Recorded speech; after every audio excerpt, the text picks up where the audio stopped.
He pressed down on my head roughly and shoved me hard into the back of the old police cruiser. I landed on my side, and my cheek slammed against the sticky seat. It smelled like vomit and bad decisions. My hands tingled from the loss of blood flow. The motherfucker was lucky I was in cuffs. 3 years. They already had me for 3 fucking years, and they were going to have me for a whole lot longer.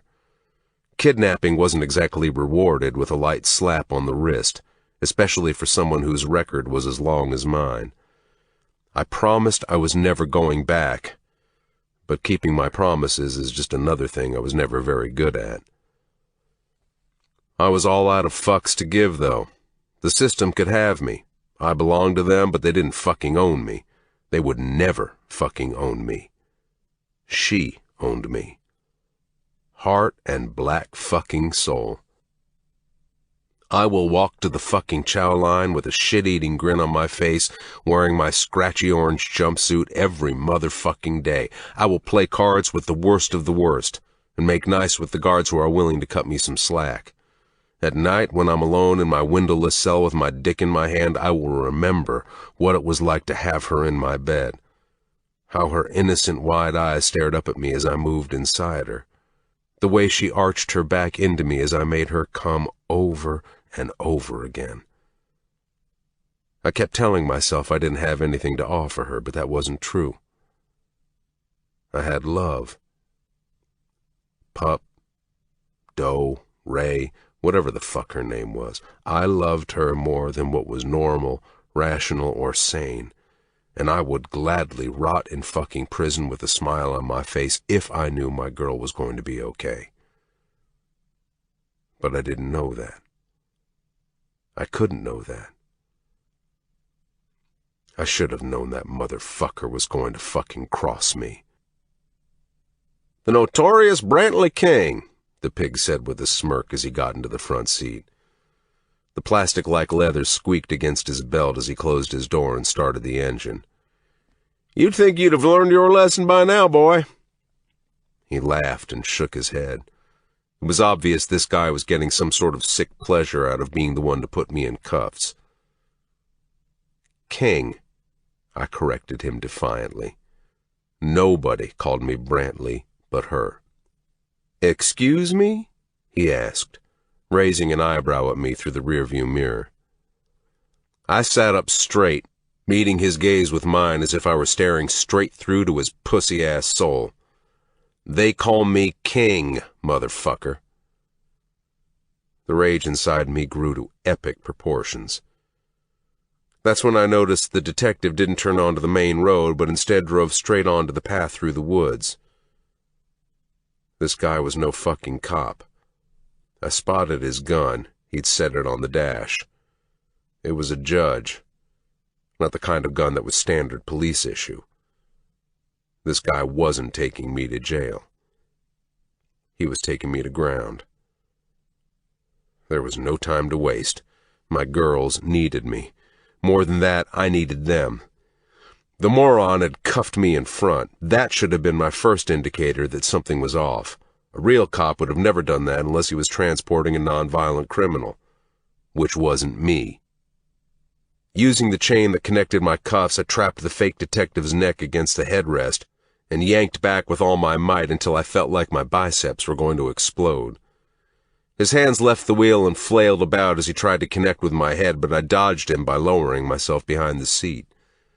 The car veered off the path and bounced from side to side as it ran over a patch of knee-high roots. The pressure mounted behind my eyes as I tugged back on the cuffs, squeezing tighter and tighter. I didn't release my hold until the car came crashing to a stop, and every inch of life had drained from his body. The fake cop was right. I would never be anything more than the notorious Brantley King. That was fine by me, because the senator had a lesson to learn. You did not take what was mine and not expect to pay in blood, sweat, or pussy. He took my girl. He wanted to take my life. His payment would be in blood. Chapter 1. King. Revenge is sweet. That's what they say anyway. But it wasn't until I crawled out of the wreckage, picking shards of glass from my skin, that I realized how true that saying really was. I could practically taste the revenge on my tongue. I was salivating in anticipation of the moment I would be able to unstrap a belt from my arm and wrap it around the senator's fucking neck for crossing me. It had only been minutes since I'd killed a man, but it had been a long time since I'd taken pleasure in it. Adrenaline like I'd never known, in an amount great enough to wake a corpse, coursed through my veins. I was high on it. I fed off of it. It was like I'd pushed my nose into a bowl of blow and inhaled over and over until I felt like I was invincible. A motherfucking god. And until I fixed the fucking mess I'd made, I wasn't planning on coming down. I felt sorry for any motherfucker who had balls big enough to try and stand in my fucking way. That was the moment I'd first heard it. Him. Preppy. Time to show those cocksuckers they fucked with the wrong kid from the wrong side of the motherfucking trailer park. Preppy's voice was as clear to me in my head as if he stood beside me. I was going fucking insane. By the time I'd crawled out from the woods and made my way back to the house, Bear was just getting off of his bike. When he saw me, he tossed his cigarette to the ground. He marched toward me with hard, angry steps, his forehead creased with lines, his fists clenched. The dry grass crunched under his heavy steps. Listen, motherfucker, I didn't want it to come to blows, but the way you fucking handled that shit just ain't fucking right. She deserves better than that, better than this, better than to be fucking lied. Bear stopped when he saw the mud and blood I was covered in. What the fuck happened to you? I pushed past him, ignoring his question, running toward the house, taking the steps 3 at a time. I threw open the front door so hard the screws from the top hinge shot out and clanked down onto the deck. Pup! I called out. A small part of me held out hope that somehow she had found a way to stay. But the second I entered the house, I didn't have to search the rooms to know she was gone. I felt the emptiness. Fuck! I roared, picking up one of the kitchen chairs. I launched it across the room where it skipped over the glass coffee table, cracking it down the center, punching a basketball-sized hole in the thin drywall as it came crashing to a halt. Bear followed me into the house. Are you going to tell me what happened, or are you going to tear the fucking house up some more? I moved past him on my way to the garage. I needed my bike and some provisions. The kind of provision that required bullets. Nothing a fucking body bag couldn't fix. One handcuff was still locked on me, the other end was open and dangling from my wrist. The chain stained with the fake cop's blood. As soon as that fucker was dead and the car crashed against the tree, I'd pulled myself over into the front seat. Thank fucking God the handcuff keys were still in that fucker's pocket. Now see that? Bear said. Where the fuck is Doe? There was a protective tone in his voice, which rubbed me the wrong fucking way, but I'd deal with that later. After I got my girl back. The good senator fucked me over. There was no Max, and the last time I saw Pup, she was kicking and screaming as I was being carted away by a guy hired to take me out. The image of her struggling in the senator's grip made me see red. Make a few calls, I clipped. Find out where he might be taking her. Fuck, Bear said. Instead of pulling out his phone, he bent over and rested his hands on his knees. What the fuck now? Bear pinched the bridge of his nose. There was a reason why I came back here, man. Besides to kick your ass for fucking shit up with Doe.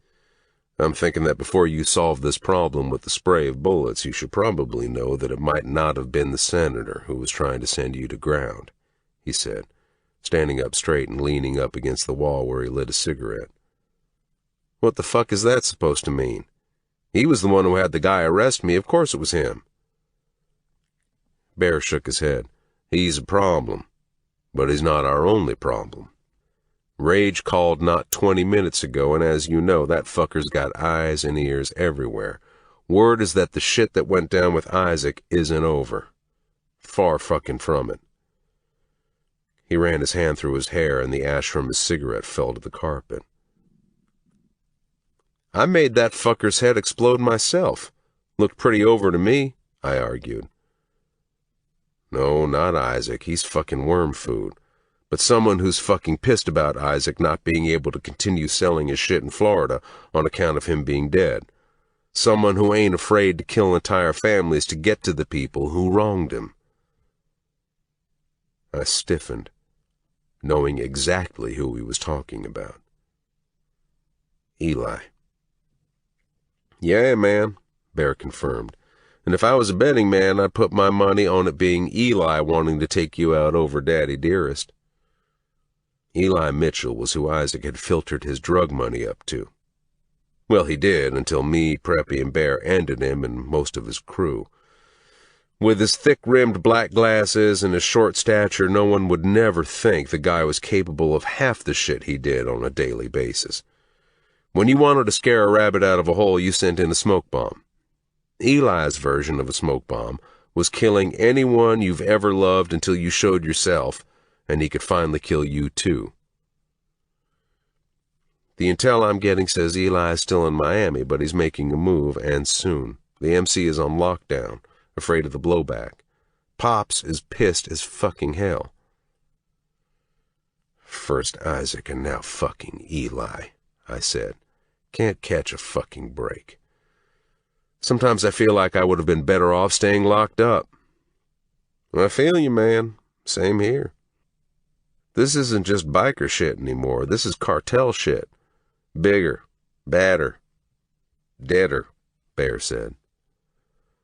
And I can't put Grace in lockdown. I know she's more a mom to you than your cunt of a mother ever was, but Pop's ass is all sorts of chapped lately.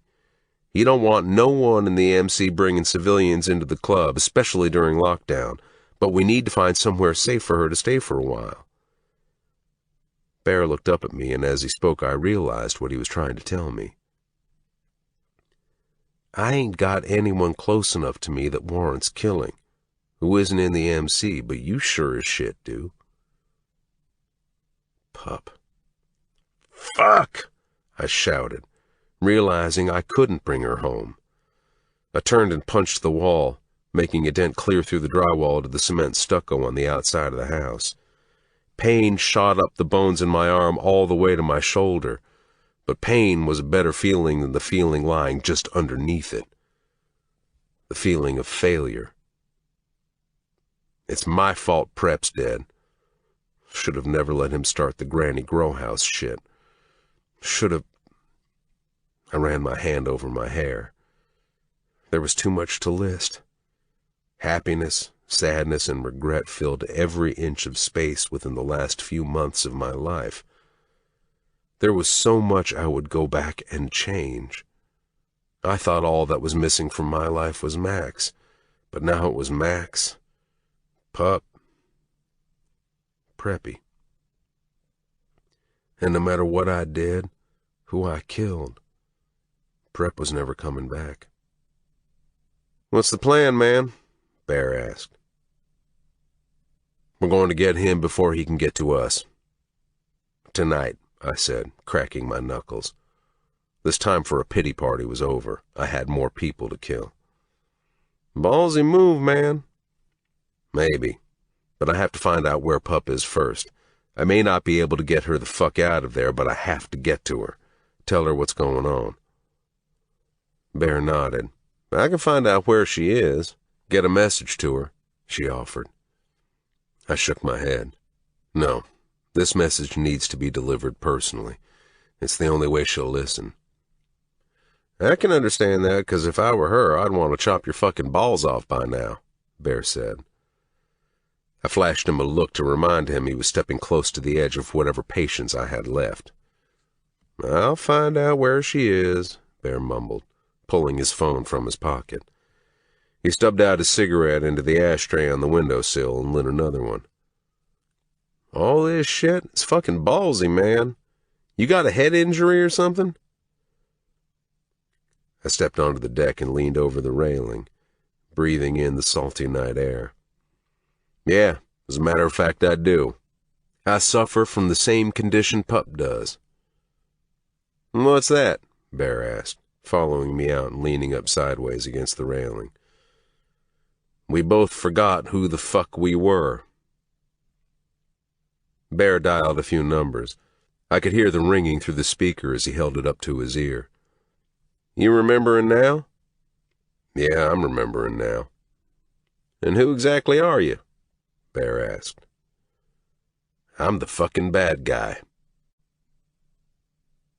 Chapter 2. Doe. Shock. Mouth gaping. Can't find the words. Overwhelming. Stunned. But shock was the word that best describes how I felt in that car. I had a million questions and couldn't find my voice to ask a single one. And I certainly couldn't bring myself to make nice with the two men who called themselves my family. They were just strangers, who, when I wouldn't go with them willingly, brought out the big gun. A little boy with blonde curls and icy blue eyes that matched mine. A little boy who'd called me Mommy. My life since waking up without my memory has been a clusterfuck of unbelievable events strung together in one monstrous knot. Every time I was stupid enough to think I could untangle it, the knot just wound tighter, until it consumed every ounce of available space around me, wrapping itself around the potential for anything good to result from my being alive, strangling it to death. It was shitty of them to bring the boy. It was only because of him that I sat in stunned silence, unable to ask my usual million questions, too afraid to scare him or say the wrong thing and traumatize him for life.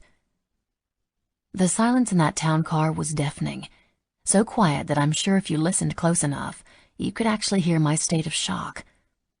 The sound of tires spinning against the asphalt as we accelerated onto the highway was a welcome reprieve. The man who claimed to be my father sat in the front passenger seat. Everything about him was stiff and hard as stone. His suit hadn't a single wrinkle or sweat stain, and despite the heat and humidity, he'd kept his suit jacket on. I was beginning to think that the suit was its own living, breathing entity. It was too damn perfect. I wouldn't have been surprised if there was a small, wrinkled alien living in the sleeves, controlling the senator/suit being. The phone vibrated in the front seat. "Price," the senator barked into the receiver. After a few seconds of mumbling into the phone, he reached overhead and pressed a button, closing the blacked-out partition, separating the front seat from the back. I sat in the back on one side of the bench seat, a small child's body length away from the boy who'd introduced himself as Tanner. My boyfriend? No, her boyfriend. You know, Tanner said to me in a whisper, a mischievous look in his chestnut eyes. He's the very reason they stopped calling the thing you say when you answer the phone a greeting. I forced a small smile, and Tanner went back to staring out the window. For most of the hour-long ride, when I knew he wasn't looking, I stared at Tanner's profile and willed my broken brain to scroll through its lost Rolodex, hoping to locate the card that listed Tanner and what my feelings were for him. Tanner was good-looking, in that fresh-faced toothpaste commercial kind of way. But all I kept thinking when I looked at him was that he seemed nice. And even though he was my age, he was still just a boy. Which was one word I could never use to describe him. I couldn't bring myself to think about him just yet. I didn't want to. It was all too much to process. King's betrayal, his arrest. I couldn't process it. But when I looked over at Tanner again, I couldn't help but make a comparison. Where Tanner was clean skin and sunshine, tall and lean like his body was built by swimming laps in a pool, King was tanned and tattooed, with a constant thunderstorm in his eyes. His muscular body looked as if it were built by wrestling with the devil himself. When I wasn't staring at Tanner, I knew he was looking at me because I felt his stare burning a hole in my cheek. But every time I turned my head his way, he averted his eyes and pretended to be interested in something out the window. And then there was the little boy. The fact that I could be a mother was completely ridiculous, unbelievable at best. But oddly enough, he was the only thing in that car I felt sure about. My father, my boyfriend, my son. The town car was filled with my supposed family, and yet, with the exception of the little one, every fiber of my being was telling me my family was getting further and further away with every mile we drove. King. Maybe it was all a lie, every single bit of it. King had told me he loved me. Maybe that was a lie too. I didn't know what I could believe anymore. Don't be just alive. Live, he told me. So I lived, and I loved. The anger I'd been feeling toward King for lying to me had temporarily fallen away the second I saw the look of disappointment cross over his face when he realized Max wasn't in that car. And then when the detective put him in cuffs, all I felt was blinding rage. I wanted to fight for him. I wanted to be the one to give him his daughter back. I wanted to give him everything in my power, but all I could do was watch the horrible scene that unfolded in front of me, paralyzed in the arms of the senator as they carted King away. My insides felt like they were being squeezed to death as King was shoved into the detective's car and carted back to a windowless cell somewhere. I meant it when I told the senator that King had saved me. And I didn't mean the times he'd saved me from Ed, or even from Isaac. I meant when he'd saved me from myself. I never expected to fall in love with King, my captor, my tormentor, my lover, my friend, my world. But I did. The boy on my lap stirred. His little breaths warmed my skin through my shirt, where his nose was pressed tightly against my stomach. I had questions. So many questions that my head was ringing worse than when Nikki had shot me. I wanted to shout them out rapidly like rounds from a machine gun, but I didn't want to scare the chubby-cheeked boy whose eyelashes touched his cheeks while he slept. I ran my fingers through his soft, curly hair, and he sighed with sleepy contentment. I can't believe it's you, Ray. I thought I would never see you again, and here you are sitting next to me. Do you remember me yet? Or him? Or anything? Tanner asked tentatively. My eyes darted up to meet the only thing I remembered from my past life, the beautiful chestnut-colored eyes from my dream. I shook my head. Just your eyes. I dreamt about them. Once, I admitted. So you dreamt about me, huh? Tanner wagged his eyebrows suggestively. He nudged my shoulder with his elbow, and I shifted away from the unfamiliar contact. Sorry, he said when he saw me stiffen. Habit. It's okay, I offered, although I wasn't sure if it really was okay. I need to ask you about him, though. Tanner looked lovingly down at the boy. Ask away. I mean, how old is he? You said I'm 18. When did all this happen? How? How? Tanner laughed nervously. Well, Ray, when a man and a woman love each other... He paused when he saw I wasn't smiling. Sorry, I'm so used to joking around with you. You're kind of the only one who gets my jokes, or at least you used to. Tanner ran his hand through his curls and sighed. He pulled at the stitching on the leather seat. The car pulled to a stop in front of a large 3-story house with bright pink stucco. Tall, twisting columns lined the front porch, which was full of pink plastic flamingos and garden gnomes in various sizes. The long driveway was cut into lines that mimicked fans, and was also painted the same garish shade of pink. The lawn was littered with more plastic flamingos. Concrete fountains, at least 30, in all different styles, were scattered around the yard. This is me, Tanner said, opening the door. He picked the little boy off my lap, and my heart constricted. Wait, where are you going? I asked, suddenly feeling panicked. He's had a long day. He used to spend most nights at your place, but he's been staying with me since you've been gone. Tanner said. And although I didn't remember the little boy, I couldn't help but feel disappointed that he wasn't coming with me. Tanner must have sensed my disappointment, because he added, "But I promise, I will come by soon. Go and get settled in, then we'll talk more." The senator emerged from the passenger seat. "Wait!" I called out. Tanner turned back around. "What's his name?" I pointed to the boy whose cheek was pressed up against Tanner's shoulder, and although he had been jostled around quite a bit, he remained sound asleep. Tanner smiled. "Samuel." My heart fell out of my chest. Samuel. Preppy's name was Samuel. "But we call him Sammy," Tanner said. "Tanner," the senator said dismissively. He took the seat next to me in the back. Instantly, the contempt that had been temporarily put on the back burner for the sake of Sammy was back with a vengeance. And as we pulled back out onto the road, I launched my questions. "Why did you have King arrested?" I asked, unable to hide the bitterness in my voice. "He took me in, gave me a place to stay. Before him, I was living on the streets, struggling to find protection or food.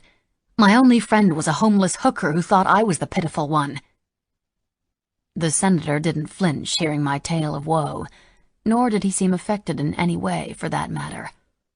Instead, he adjusted a cufflink and clicked away on his phone. "Brantley King is a felon, a con man, and a murderer," he stated, without looking up. "Whatever relationship you seem to think the two of you had was a farce, a barely legal one at that. I really was hoping that when he indicated that the two of you had been intimate, that he was just baiting me. But I see now that he was indeed speaking the truth. That man came to me with the sole purpose of using you as a pawn to get what he wanted, nothing more. He took advantage of you, a teenager, and tried to con me. Now he's going where he belongs, and getting what he deserves. And that is the last I want to hear about that young lady." "He just wanted his daughter back," I argued, crossing my arms over my chest. He might have thought he effectively ended the conversation, but tough shit. "We don't always get what we want," the senator said flatly. His words echoed in my brain as if I'd heard him say them before. "Besides, I don't know what kind of power he seemed to think a senator has. The most I could have done for him would have been to write him a letter of recommendation to the family court. Maybe make a call to Judge Fletcher if he's still on the bench over there." "Then why did you make the deal? Take me back," I demanded. "I don't even know you. Take me back," I yelled, reaching for the door, not caring that the car was back in motion and barreling down the road. I pushed on the handle and opened the door enough to see the blurring gravel road. The senator reached over and closed the door abruptly, clicking the lock shut. "Raimi, don't be ridiculous. There is nothing for you to go back to. And besides, do you really want to leave your son?" he asked, raising an eyebrow. "Fuck." "Tanner said you told people I was in Paris so you wouldn't be embarrassed by the fact that you had a runaway for a daughter. Don't you think that instead of inventing lies, your time would have been better spent looking for me?" I asked with my hand still on the door. "If you were me, would you want to stay knowing that?" The senator sighed. "We did look for you, Raimi, but we didn't know about this memory business. We just thought when we hadn't found you that you didn't want to be found. And stop making this all about you. It isn't just you who this debacle affected, so think about that before you go around hurling your accusations at people." "King didn't abduct me. I want you to drop the charges. I don't want him back in prison," I stated, crossing my arms over my chest. The senator narrowed his. "I tell you what. Visit with the specialist I've contacted. Make a real effort to assimilate back into your old life. Try to remember some things before you go and throw everything away to be the first lady of Logan's Beach." He said Logan's Beach like the entire place left a bad taste in his mouth. I opened my mouth to argue, but he continued. "Give it a month of real effort toward your recovery. If after that time you still want to go back, I'll drop the charges against him and have my driver drop you back off at his house with a letter of recommendation to the family court judge, which he can use for custody of his daughter. That's the deal." He straightened his tie. "And the only one I'm offering." "I don't exactly trust your deals. Look what you did to King," I spat. "Ramey, he's a felon. He's got no voting rights, for Christ's sake. He's a non-citizen as far as I'm concerned, and I don't make deals with criminals. You're my daughter." He finally looked up from his phone. "I would never make you a promise I didn't intend to keep." I didn't trust him. Not one bit. He was a fucking politician, after all. But what other choice did I have? He was right. There really was nothing to go back to. Then there was the nagging curiosity, which had never died down, reminding me that I really did want to find out who I really was, what my life was like before. "Okay," I agreed. "But I have more questions. About me, about my—" The senator's phone rang, and once again he barked his greeting into the receiver, effectively putting an end to our conversation. I'm not sure exactly what kind of relationship I'd had with my father, but I was beginning to feel that he wasn't the cheering on the t-ball team, helping with my math homework type. Within a few minutes after we dropped off Tanner and Sammy, the senator announced, "Here we are." He placed his phone inside his jacket. Royal palm trees, which were at least 20 feet tall, lined both sides of the driveway. We came to a stop in the center of the U-shaped drive, right in front of a big Southern-style open porch with white railings. I craned my neck up at the house. "You live here?" "No, we live here," the senator corrected. "You, your mother, myself, Sammy, and the housekeeper Nadine. And when I'm not here, I'm up in Tallahassee or D.C. The senator leaned over me and opened the door. He motioned for me to get out of the car. I had to shield my eyes from the rays of sun burning through the separated palm fronds. The house wasn't as big or palatial as I would imagine a politician's home would be. It was on the small side, with immaculate white siding, accented with blue shutters. The rocking chair on the porch screamed old Southern charm. An American flag waved beside the front door. Wind chimes hung from the trees, tinging and tanging hypnotically with every hint of breeze. "Home, sweet home," the senator said dryly. No. It might have been somewhere I'd lived, but it felt like anything but home. It didn't even have stilts. "Nadine will show you to your room," the senator said, nodding to the middle-aged woman with olive skin and dark brown hair pulled into a bun at the nape of her neck, as she emerged from the house. She wore black slacks and a white short-sleeved polo shirt. "Nadine here has been filled in on your situation. She can answer any questions you might have." The senator looked satisfied with his introductions, as if he'd just introduced a new man on the job to his boss. "Do you remember Nadine at all, Ramey?" "No, I don't remember anyone," I clipped. The senator rolled his eyes. "I see your attitude hasn't suffered along with your memory. Nadine is, well, Nadine does it all. She's been with us since you were born. We will talk more soon." With a curt nod, the senator popped back in the car. He rolled down the window. "Despite what you may be thinking, it is good to have you home, Ramey." "You're leaving?" I asked. "Just like that?" "I should be back in a few days. I have meetings. Your mother isn't around. She's at the spa. Again. We'll talk soon." The car drove off. "Mr. fucking Personality," I mumbled. Nadine laughed out loud, then clasped her hand over her mouth. She cleared her throat. "Well, he's right about one thing," she said with a slight Southern accent. "That attitude of yours hasn't gone anywhere." Nadine led us up the steps and opened the front door, stepping aside so I could enter. "So you know me well, I take it." "Girl, I've known you since you were in diapers. I know you the best," she said with a smile that made me believe her.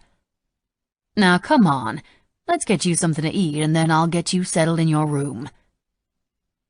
I followed Nadine like a lost baby duck and hated it. I hadn't felt so helpless since I'd lived on the streets, and I'd promised myself I never would again.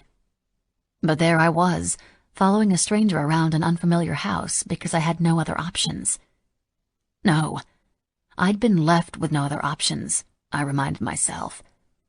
Sure, I could have called a cab and hightailed it out of there, but there was only one other place I could go, and it was empty. Even if King weren't on his way back to prison, would he even still want me there after being fully prepared to give me away? Would I even want to be there after all that? I wasn't prepared to think about that just yet. Inside the house, floors were all dark wood, the walls a light dove gray. It was tasteful but not overbearing, comfortable yet modern. I fucking hated it. Kind of simple for the house of a politician, no? I questioned. Nadine shut the door behind me while I stood in a small foyer, which doubled as a hallway, and took in my surroundings. He's a rising politician, she explained. He doesn't come from old money like a lot of the good old boys in this state. He was a computer programmer. He's made it to where he is on his campaign promises, not his bank account, Nadine informed me. And that's rare these days. You sound like you like him, I asked in surprise. She shook her head. It's not a matter of liking him or not liking him. He has his downfalls, we all do, but the man deserves credit where credit is due. She stepped out in front of me and led the way. Certainly his fathering techniques leave a lot to be desired, but when it comes to politics, no one can argue that the man hasn't achieved some remarkable things. We came to a stop in the center of the house. The kitchen, dining room, and living area all shared one open space, with the kitchen at an angle in the far corner. The cabinets were tall and off-white, the countertops a shiny black. Sit. Nadine nodded toward one of the high-backed bar stools tucked under the raised counter. But I just stood there, the realization of what was really happening finally starting to resonate. I'd always wondered what the house I grew up in looked like, and I was finally here. However, I didn't feel any of the elation I'd imagined I would. I was still in shock, angry, bitter, confused as all hell. But elated? Nope. Nadine pulled out ingredients from different cabinets and turned on the gas burner. Sit, girl. I'll fix you something. You can ask me anything you want. I know how you are with questions.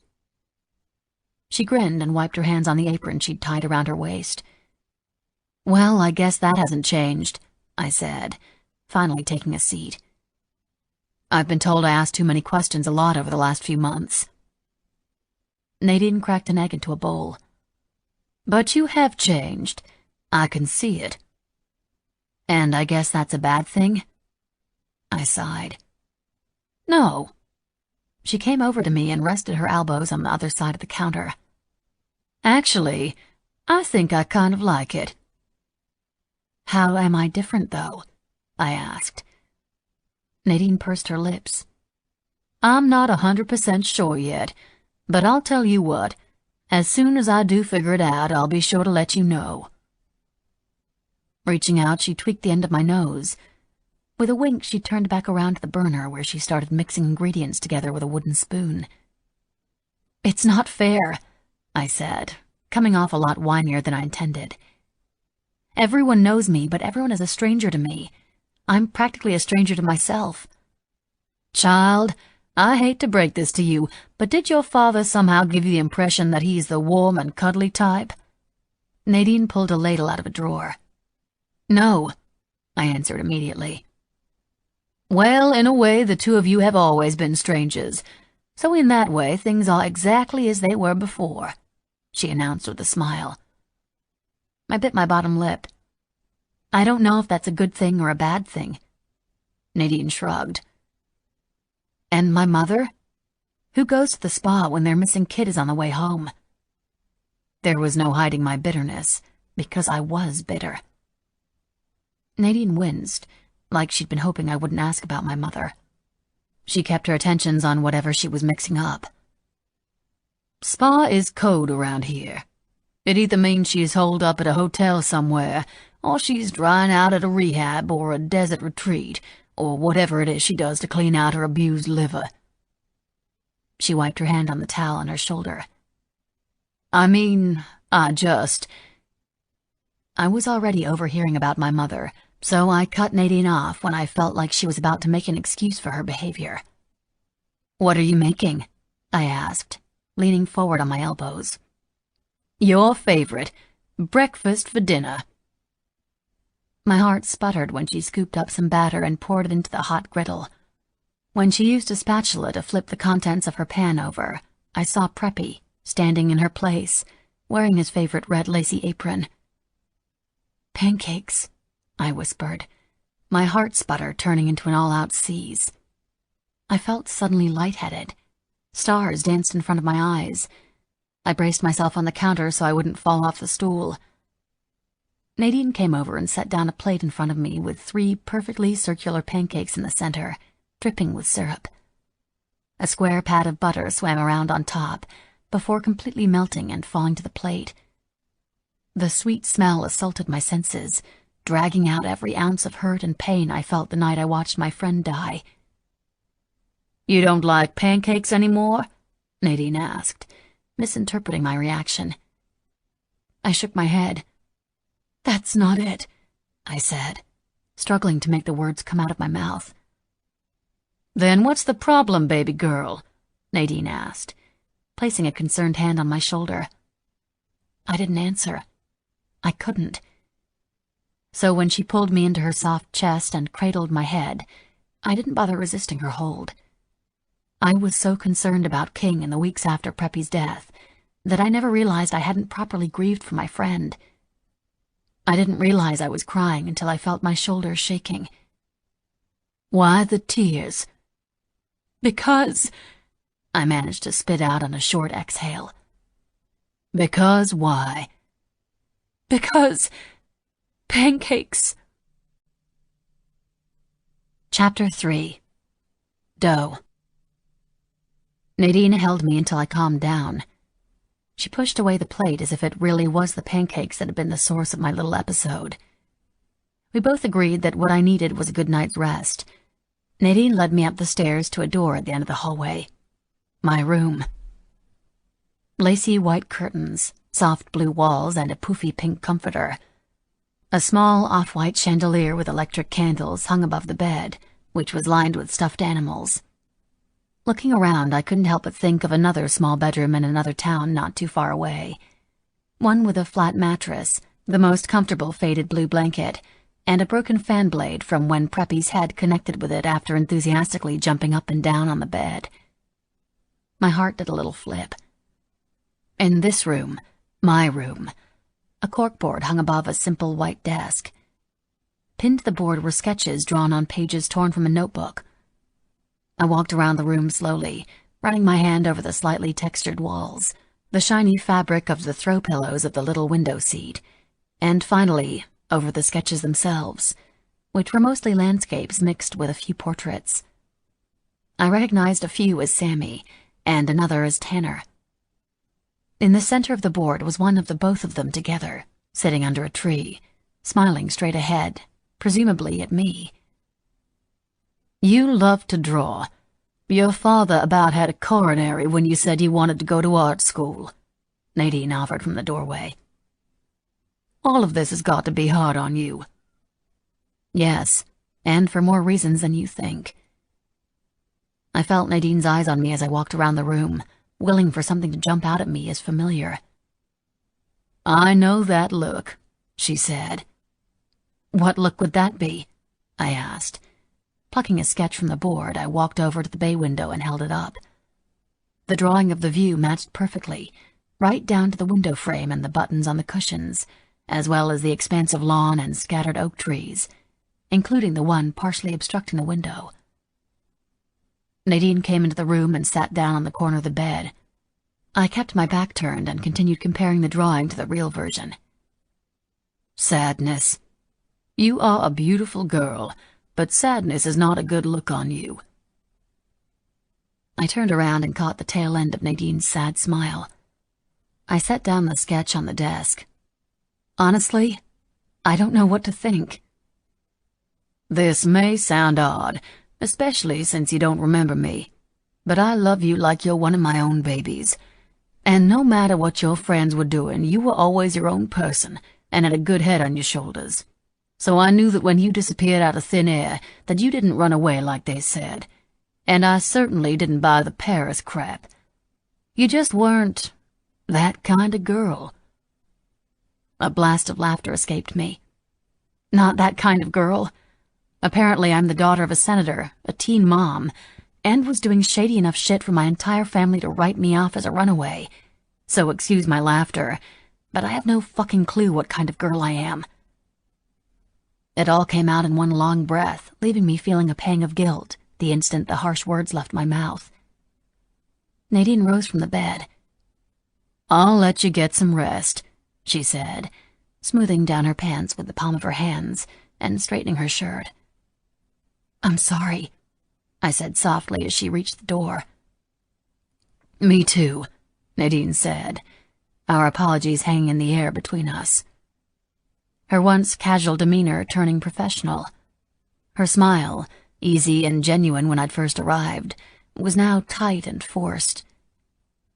"Your mama isn't feeling well these days. She will see you tomorrow when your father gets back." "Where is she?" I asked. "In bed with a migraine," she said flatly. "I've been gone for months, and on the day I return my father is working and my mother is in bed with a headache?" I asked. "Yes," Nadine confirmed, leaving the room and pulling the door closed. Before it clicked shut, she added, "All is back to normal." I spent most of the night examining the sketches on the corkboard, looking through the closet at clothes that were my size but not my taste. Lots of matching skirt suits and long-sleeved shirts. Too conservative, too expensive, too everything. I finally found a pair of sweatpants and a yellow tank top at the bottom of one of the drawers, and after I had a shower in the attached bathroom, I got dressed and searched through the desk for anything that might trigger a memory. I found a pink iPhone and tried turning it on, but the battery was dead. I plugged it into the wall charger on the nightstand. I stopped when I glimpsed at my reflection in the full-length mirror. I lifted up my shirt and examined my flat belly. How on earth was there ever a baby in there? I ran my hands across my smooth skin and stuck out my stomach as far as I could to mimic a pregnant belly. It was weird to see myself all puffed out, especially since I was skin and bones before Preppy's cooking added some meat to my bones. Preppy. My knees buckled and I caught myself on the edge of the desk right before I hit the carpet. I still didn't want to believe he was gone. I keep thinking that I was going to see him come around a corner or hear him yell something that was going to make me laugh. But it wasn't just Preppy. In a way, I felt like King had died too, because no matter what lay ahead for me, nothing would ever be the same. If the senator went back on his deal with me, like he had with King, the chances of King ever being a real part of my life again were almost non-existent. Suddenly feeling a level of tired I hadn't felt since sleeping on park benches, I moved to the bed, sweeping the plethora of stuffed animals onto the floor. Crawling up toward the pillows, I landed on my side. The mattress and comforter were plush and soft, but the bed felt empty. It's because he's not here. Only a few months ago, I was just a girl without a home, a name, or a family. Then I was Pop, a girl who lived in Logan's Beach with the family of her choosing and a home I loved. Now I was Raimi Price, daughter to a senator, a mother. I was finally back where I'd come from, where I belonged. I was finally home. Drifting off into a heavy sleep, I wondered why this place that was supposed to be my home felt like anything but. Standing in the middle of the ice, I take a hesitant step toward the shore. The first echoing crack of the ice under my heavy boot is deafening. I have to take another step. I have to make it across before it's too late, but I can't move my legs. All I can do is stare in disbelief as the crack expands into millions more, and like jagged snakes, they race in every direction, sending the thin foundation of ice, and me, crashing into the freezing dark waters. It's so cold. I'm going to drown. Deeper and deeper I sink into the dark water until two arms appear above me, hands extended out, calling for me to grab them so I could be saved. One arm was adorned with a gold wristwatch. The other was wrapped in a thick leather belt. I try to grab onto both of them, but I can't reach, and they don't reach into the water any deeper. It's then I realize that in order to be saved, I can only choose one. I reach toward the belted arm and grab hold, but instead of being lifted out from the abyss and thrust back into the frigid air as I expected, the arm turns me around and pushes me down deeper and deeper until I have no choice but to inhale the murky water. I fade into oblivion, wondering if there really was a right choice, because I have a feeling that no matter which one I choose, they both would have pulled me under. Chapter 4. Doe. Tap, tap, tap. I thought what I was hearing was still the ice cracking from my dream, but when it grew louder and more impatient, I opened my eyes and realized that the sound was coming from my window. When I opened my eyes, I realized that the TV I'd left on for light had turned off sometime during the night, and I was encased in darkness that made my fear spike to epic proportions. And then I heard the distinct sound of the window slowly sliding open. I froze, having no clue where there might be something I could defend myself with, and not wanting to bring any more attention to my location. The only thing I could do was clutch my comforter to my chest and wait. The unavoidable shadows slinked through the window, one long leg after the other. I spotted a snow globe on the desk and was about to make my move to grab it and launch it at the intruder when the shadow started toward my bed. Then, to my surprise, as the shadow moved closer to the bed, my panic receded. There was only one person whose very presence could quiet my overwhelmingly loud fear of the dark. King. My anger toward him, which I'd been suppressing all day, was barely a thought in the back of my mind as I leapt out of bed. But just as I was about to jump into his arms, a cloud rolled away from the moon, the light beaming into my room like a spotlight, introducing my visitor. Tanner. I stopped abruptly when I realized I was still holding my arms open in the air. I lowered them and awkwardly held my wrists behind my back. "What are you doing here?" I asked breathlessly. "I told you I was coming to talk to you," Tanner answered. "And who did you think I was?" I shook my head and waved my hand dismissively. "Oh, no one. You just surprised me is all when you came through the window," I lied. "Who's with Sammy?" Tanner gave me a look that said he wasn't buying my answer, but thankfully he moved on anyway. "My mom's watching him." "Oh," I said, twisting around at my waist, averting looking Tanner in the eye. "I'm sorry that I surprised you, and honestly, I didn't even think about coming through your front door instead of the window, because unless I had Sammy, this is just how I always came." Tanner stopped and closed his eyes tightly. He shook his head and moved over to the bed. He shot me a tentative look, and I nodded. Taking up only a small portion of the corner of the bed, he wasn't really sitting, more like bracing himself. "I keep forgetting that you don't remember any of this." He pointed at himself and then me. "You don't have to explain anything to me," I said. But despite my protest, Tanner attempted to explain anyway. "Your father. He's an ass, always has been. But you've probably figured that out already. He only mildly tolerates me because of my family's last name. My dad's a fourth-generation Redmond Shoe CEO, and although the senator has been trying to convince you to get rid of me since we were in diapers, after we had Sammy, I think he finally came to terms with the fact that I wasn't going anywhere. But no matter how much he likes my name, I'm still the dude that knocked up his teenage daughter.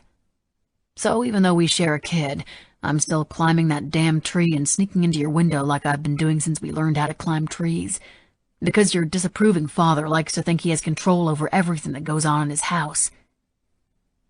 Tanner flashed me a smile that glinted in the moonlight. "So me being here, like this, is frowned upon." Frowned upon?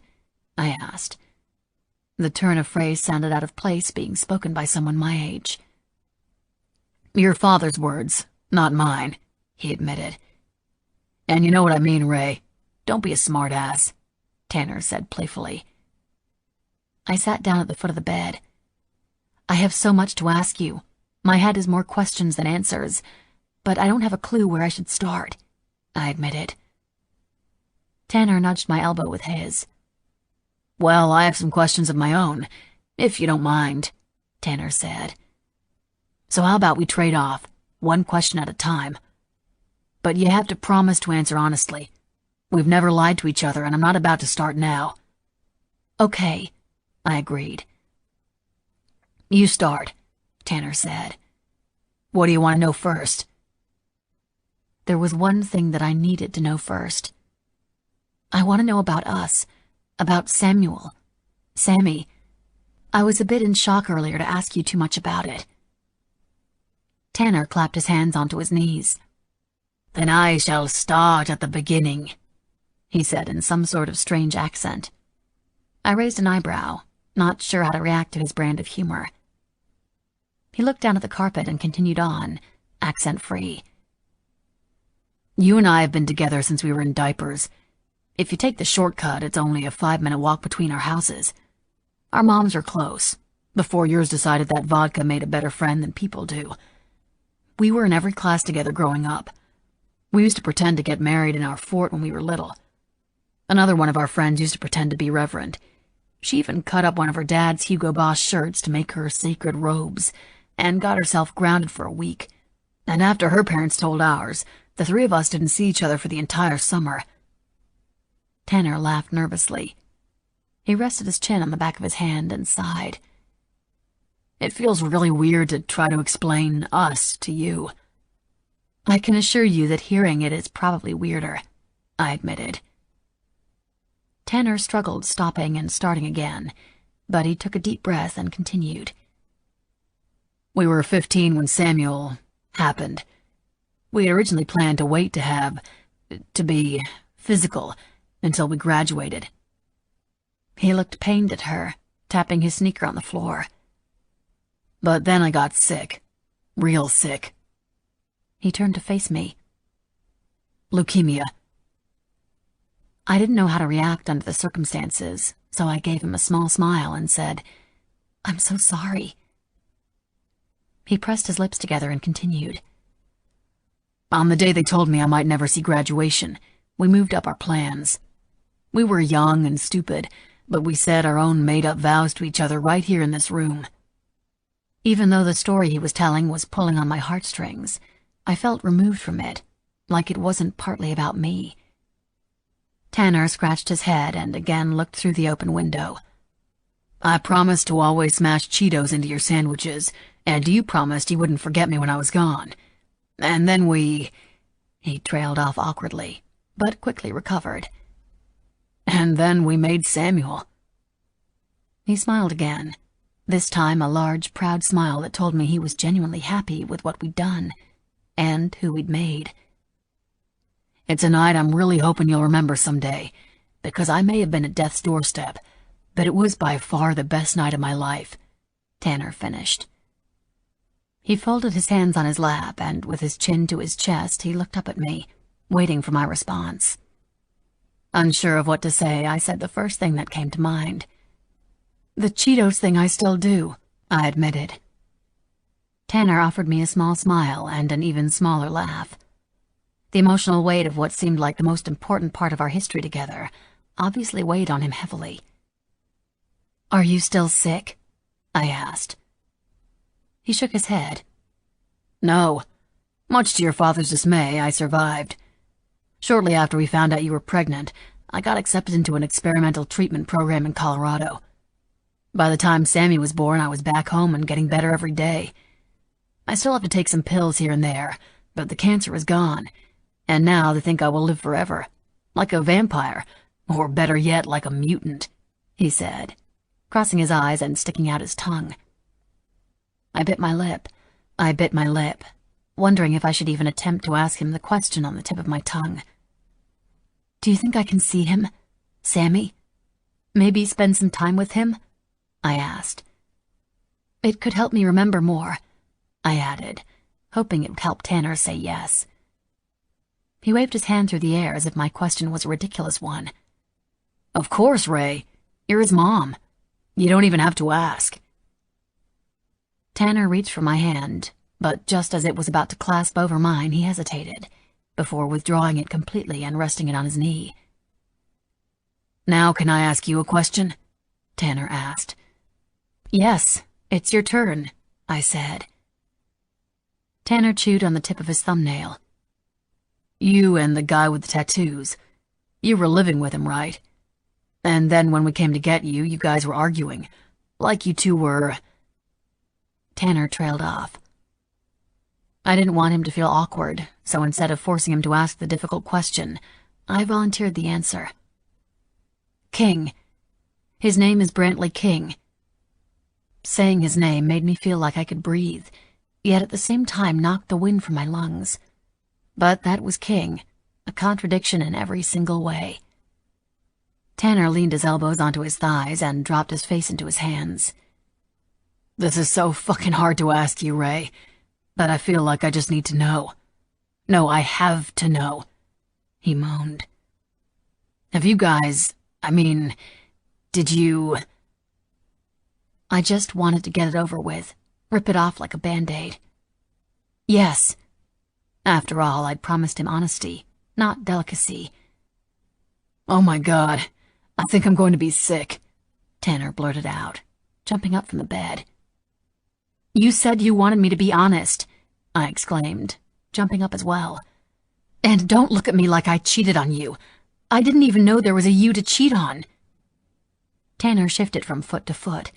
I know what I said, but I didn't expect your answer to break my heart, Tanner whisper shouted. And I know it's not like you cheated on me because the Ray I know would never have had sex with some strange guy she just met. Tanner paced the room. He wasn't being purposely mean, he was just upset, but it was the judgmental tone in his voice that grated on my nerves and made me regret my promise of honesty. Newsflash, buddy. I don't know you or the Ray you know. My name isn't even Ray. They called me Doe, as in Jane Doe. As in nobody knew who the fuck I was. So if you want to talk about being angry and who wronged who, then get in fucking line, I shouted. Tanner clutched his arms around his stomach as if I'd physically socked him in the gut. I looked for you, you know. I spent days, weeks, months. I'd never given up hope. His voice was so low I barely heard him. He shook his head. But you're right. I really don't know you. This isn't getting us anywhere, I said. I fell back into the mattress and rolled over onto my stomach, shouting my frustration to my comforter. When I rolled back over, Tanner's jaw was on the floor. What? I asked, looking down at my body to make sure I was properly clothed. Everything was in place. I stood up and checked again. Nothing. Tanner stammered. It's your shoulder. Your back. You have a tattoo, he said in disbelief, barely able to finish his sentence. Okay, so? I asked, crossing my arms over my chest and resting my palm on the place where King had marked me, feeling defensive and ready to snap. Tanner paled. Of his name. You have a huge tattoo on your back of his name, he repeated. It wasn't so much a statement, but an accusation. I didn't feel like explaining to him that my tattoo wasn't anyone's name, but it was dark in my room and the artwork was intricate, so it would have been easy to mistake it for something else. I took a deep breath and tried to remember that Tanner was going through something that was hard for me to understand, just as I was going through something that was hard for him to understand. I don't want to hurt you, Tanner, but I don't need to defend myself to you either. I don't know where we go from here. Where I go. He ran his hand over his open mouth and then his jaw. You were with someone else. It's not like I wanted to want him. You know, I had this whole idea that I was going to preserve myself, keep myself clean or pure or something, for the person I was before I lost my memory, for this Ray person. But time passed, and King and we grew close. And after a while, I was so tired of fighting it, tired of putting the life I could have on hold for a life I knew nothing about. So I let him in. I let him tattoo me. I let him love me. The words brought back memories that caused tears to prickle in the back of my eyes. I don't regret it, though. Any of it. I won't. And it doesn't matter what you say, because you can't make me. Jesus Christ, Ray. He's like 30, and you're just a teenager. On top of that, you're the only girl I've ever been with, and the last time we had sex, we were 15. And you're standing here telling me that you let him.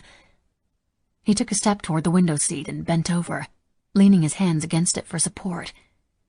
You let him touch you, he finished in a much calmer tone of voice than he'd started. A lump formed in my throat. Yes, I said, fighting back the tears. Don't you dare judge me. I can be sympathetic to you because I know how it feels to be confused and overwhelmed, but that doesn't change the fact that I don't know you. I stared him down and held my ground. I was not about to let him or anyone tell me what King and I had was somehow wrong. Tanner threw his hands in the air. Well, that makes two of us.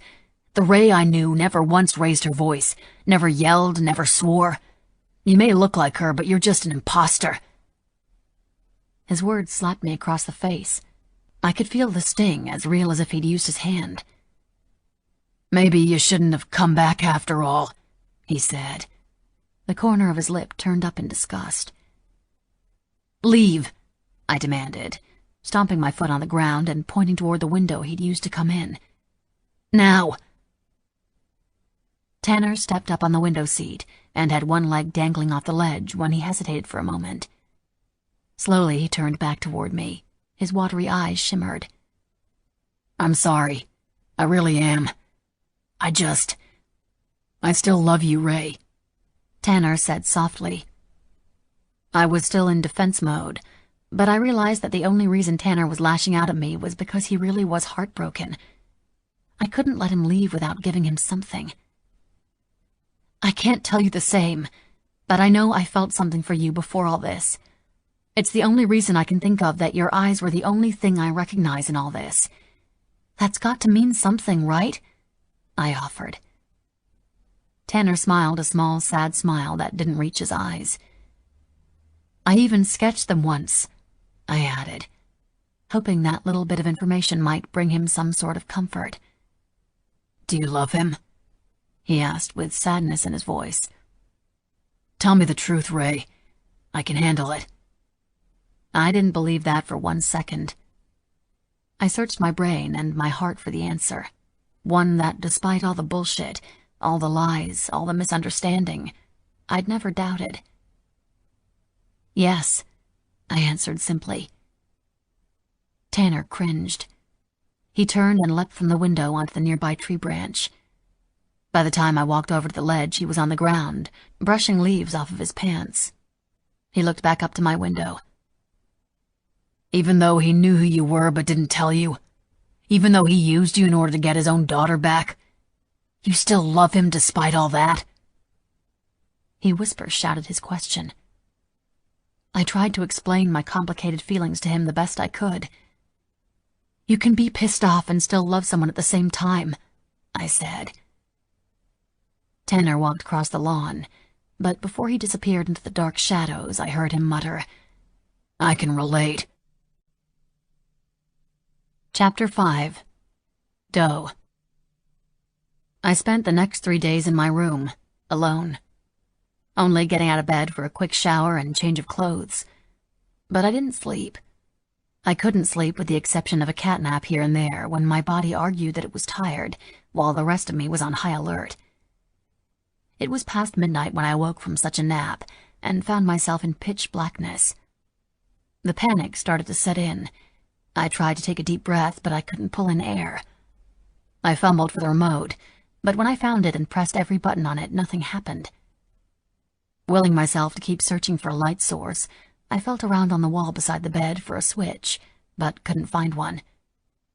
Finally, I ran over to the window and pushed back the curtains, hoping the light from the moon was enough to allow me to catch my breath for a second. No such luck. Storm clouds hung low in the air, rumbling across the sky, vibrating the floor underneath my feet. All I could think of was that I was going to die from sheer panic.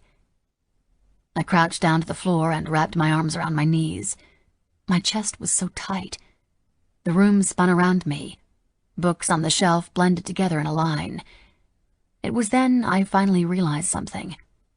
Maybe my panic wasn't about being alone in the dark. Maybe it was just about being alone. The only person I felt any sort of connection with in this new/old life was Sammy, and I'd only seen him for a matter of minutes. And with the way Tanner and I'd left things, I didn't know when I would be able to see Sammy again. Maybe never. I could have said the same thing about King. Suddenly, I felt like breathing the air in that house, in that room, was like inhaling poison. The more I breathed it in, the more I felt like I was going to die right then and there on the bedroom floor I didn't remember. I was going to suffocate. I had to get the fuck out. I didn't bother with shoes. Still in the shorts and tank top I wore to bed, I stepped up onto the window seat and pushed open the window. I shuffled until my legs were dangling over the edge like Tanner had done. There was nothing but darkness beneath my feet. Holding onto the window frame with one arm, I stretched out the other and felt around for the tree branch I knew was there. The second my hand touched it, a sense of familiarity encompassed me. The tree and I had long been acquaintances, I was sure of it. I may have not known where to look or what to hold on to, but my body knew. Without a single misstep, I managed to lower myself onto the tree branch, and with a second-nature-type precision, I found a branch to grab and ridges for my footing, without much thought at all. At one point, without knowing exactly how far down the ground was beneath my feet, I felt the urge to jump. So I did. Sharp blades of thick grass stung the soles of my feet on impact. I crouched down to brace myself as I landed. When I stood up and a motion light buzzed to life, its soft hum breaking into the quiet of the night like a freight train barreling down the tracks at full speed. Tanner must have known where to step without turning the light on. And then I ran. Darting off across the yard, kicking up water, grass, and mud onto the backs of my calves, I sprinted as fast as I could make my short legs move. The short iron fence around the property stopped at the line of bushes that defended the backyard, the natural foliage acting as its own kind of fence. I ran directly for a small tunnel-like opening in the bushes, barely slowing down as I ducked down into it, maneuvering through like I'd done it 1,000 times before. Leaves and thorns both licked and stung my elbows, pulling at my hair as I passed through, but I continued on until I emerged on the other side of the path, onto a small beach. The clouds took turns slowly passing over the moon. The light reflected off the still water looked as if someone were playing with a dimmer on a light switch.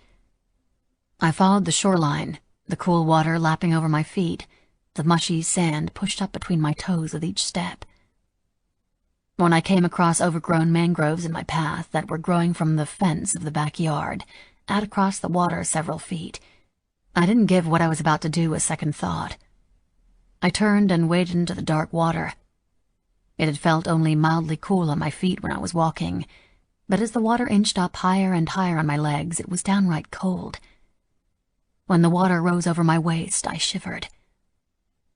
I pushed through the water, sinking into the soft earth, sending little waves crashing against the base of the trees. Something darted out into the water in front of me. At first I thought it was a snake, the way it slithered from side to side, making an S shape in the water. I waded out further to avoid it, but when it slithered right by me, I realized that it wasn't a snake at all, but a large lizard. It hissed as it passed, like an angry driver giving me the finger. Once I cleared the trees, I sloshed back up to the shore on the other side. My shorts hung heavily off my hips, clinging to my thighs. I found myself in a small alcove with an old weathered dog that connected to an even older and more weathered pier. Tethered to the pier was a dilapidated houseboat that was decades over its expiration date. The tethering was entirely unnecessary, as the boat was mostly on the beach, resting at an angle that told me it had probably been that way for a long time. As I approached, the strong odor of mildew, mixed with the salt air, grew stronger and stronger. Much to my surprise, I inhaled deeply, and unlike the extreme sense of panic I'd experienced in the house, an eerie sense of calm washed over me. I smiled. I knew this place. I loved this place. I didn't know or understand the hows and whys. I just needed to be closer to it. I stepped up onto the dock, and it protested my intrusion, creaking and hissing as I made my way down the pier. As I got closer, I realized the boat was a good 5 feet away from the pier. I spotted a long piece of plywood and picked it up off the dock, sending ants scurrying all around it. I quickly set it down across the gap, creating a makeshift bridge. I carefully crossed over it, hopping down onto the cracked wooden deck of the boathouse, which was large, but for the most part empty for the exception of 3 rusted folding chairs set in front of the sliding glass doors, under a little overhang. A rusted can of Dr. Pepper sat in each of the cup holders. A pink flashlight with a My Little Pony sticker was propped up on one of the chairs. I picked it up and tried to click on the switch. Nothing. I gave it a vigorous shake and banged one end against the palm of my hand. Surprisingly enough, it came to life, shining directly into my eye, temporarily blinding me. I blinked, waited for my eyes to readjust. With my working flashlight to help light the way, I found the handle on the door and attempted to slide it open. It took quite a bit of force to get it to budge, as debris and mud caked the threshold. Much like the deck, the cabin was empty, except for a few cabinets lining the far wall. Most of the doors were hanging off the hinges. All the shelves were missing. 3 faded sleeping bags sat up against another wall, 1 purple, 1 pink, and 1 blue. All 3 were covered with mildew and frayed at the seams. Every single inch of wall and ceiling space was covered with magazine pages and clippings. And when I looked closer, through the layer of grime that had coated the pictures over time, I could still make out the different teenage stars from boy bands or TV shows. Teen magazines. Wall-to-wall teen magazines. I closed my eyes again and inhaled, hoping to catch another hint of what triggered my recognition. This was a place I'd spent a lot of time. I was positive that one of those sleeping bags was mine, and I was even more sure that I'd at least helped wallpaper the place with the magazine pages, because as I walked around I found myself humming one of the tunes from one of the boy bands. That particular band seemed to have their own section of wall space dedicated completely to them. I was so lost in my mission to remember more about that place that I didn't hear the approaching footsteps. A strong, calloused hand covered my mouth from behind, muffling my scream of surprise. An arm wrapped around my waist, pulling me flush up against a very hard, very familiar body. "Miss me, pup?" A deep voice vibrated against my neck. The light scent of cigarettes and soap, mixed with a bit of sweat, invaded my senses. My body instantly softened at the familiarity of his touch. My breath quickened. He released me just enough to spin me around to face him. King. I should have been happy to see him, elated even. I'd been thinking about him almost non-stop since I saw him days ago. But my happiness was muted by anger, a lot of anger. I was fucking pissed. And that feeling seemed to be mutual because I could only describe the way King's green eyes blazed into mine as furious. "What are you doing here? I thought—" "No," King interrupted. "I know you're about to start your question and answer bullshit, which I normally think is fucking adorable, but right now, before I lose my fucking shit, you're going to have to answer one of my questions first." His voice sounded strained, raspy, like he was fighting to maintain control. I tried to speak again, but he covered my mouth with his hand, pushing his thumb inside, silencing me with his makeshift gag. "Why the fuck was that little shit climbing in and out of your fucking window a few days ago?" He pulled his thumb from my mouth, and I regretted not biting down on it when I had the chance. "How? You were watching me?" King took his wet thumb and rubbed it over my lips, and I instinctively leaned into his touch. "Not me, but I've got eyes on you." King's brows drew into a downward point. His grip around me tightened. "Answer me, pup," he demanded, his fingers digging into my hips. King wasn't someone who could be ignored. His tongue darted out between his lips. He slid it across the seam. I tried not to stare and instead focus on the anger that had been building for days, but my body's reaction couldn't be contained. It was amazing how such a little thing like wetting his full lips with his talented tongue already had my nipples standing at attention, ready for his touch. King growled against my neck. "If he so much as touched you, I will tear his fucking head from his body with my bare fucking hands." There was nothing about King's demeanor that said he could be exaggerating or joking. As soon as he'd said it, I knew he meant it. I was about to answer him, to relieve him of the thought that Tanner might have touched me, when another emotion slammed into me head first. Fury. Why did I need to alleviate his suspicions to put his mind at ease when I was the one who was wronged? I was the one who he pushed out the door. If he thought I could just pretend like that never happened, then King had another fucking thing coming. I placed my hands on his chest and shoved with all my might, gaining only a few inches of space between us. "You! How dare you! You have no fucking right to be angry with me right now." "Pup," King started. His hard glare remained firm. A thick vein budged in his neck under a brightly colored tattoo of Max's name. I shook my head and tried to take another step back, but he stepped forward with me. "No, don't pup me. You knew who I was and you never told me.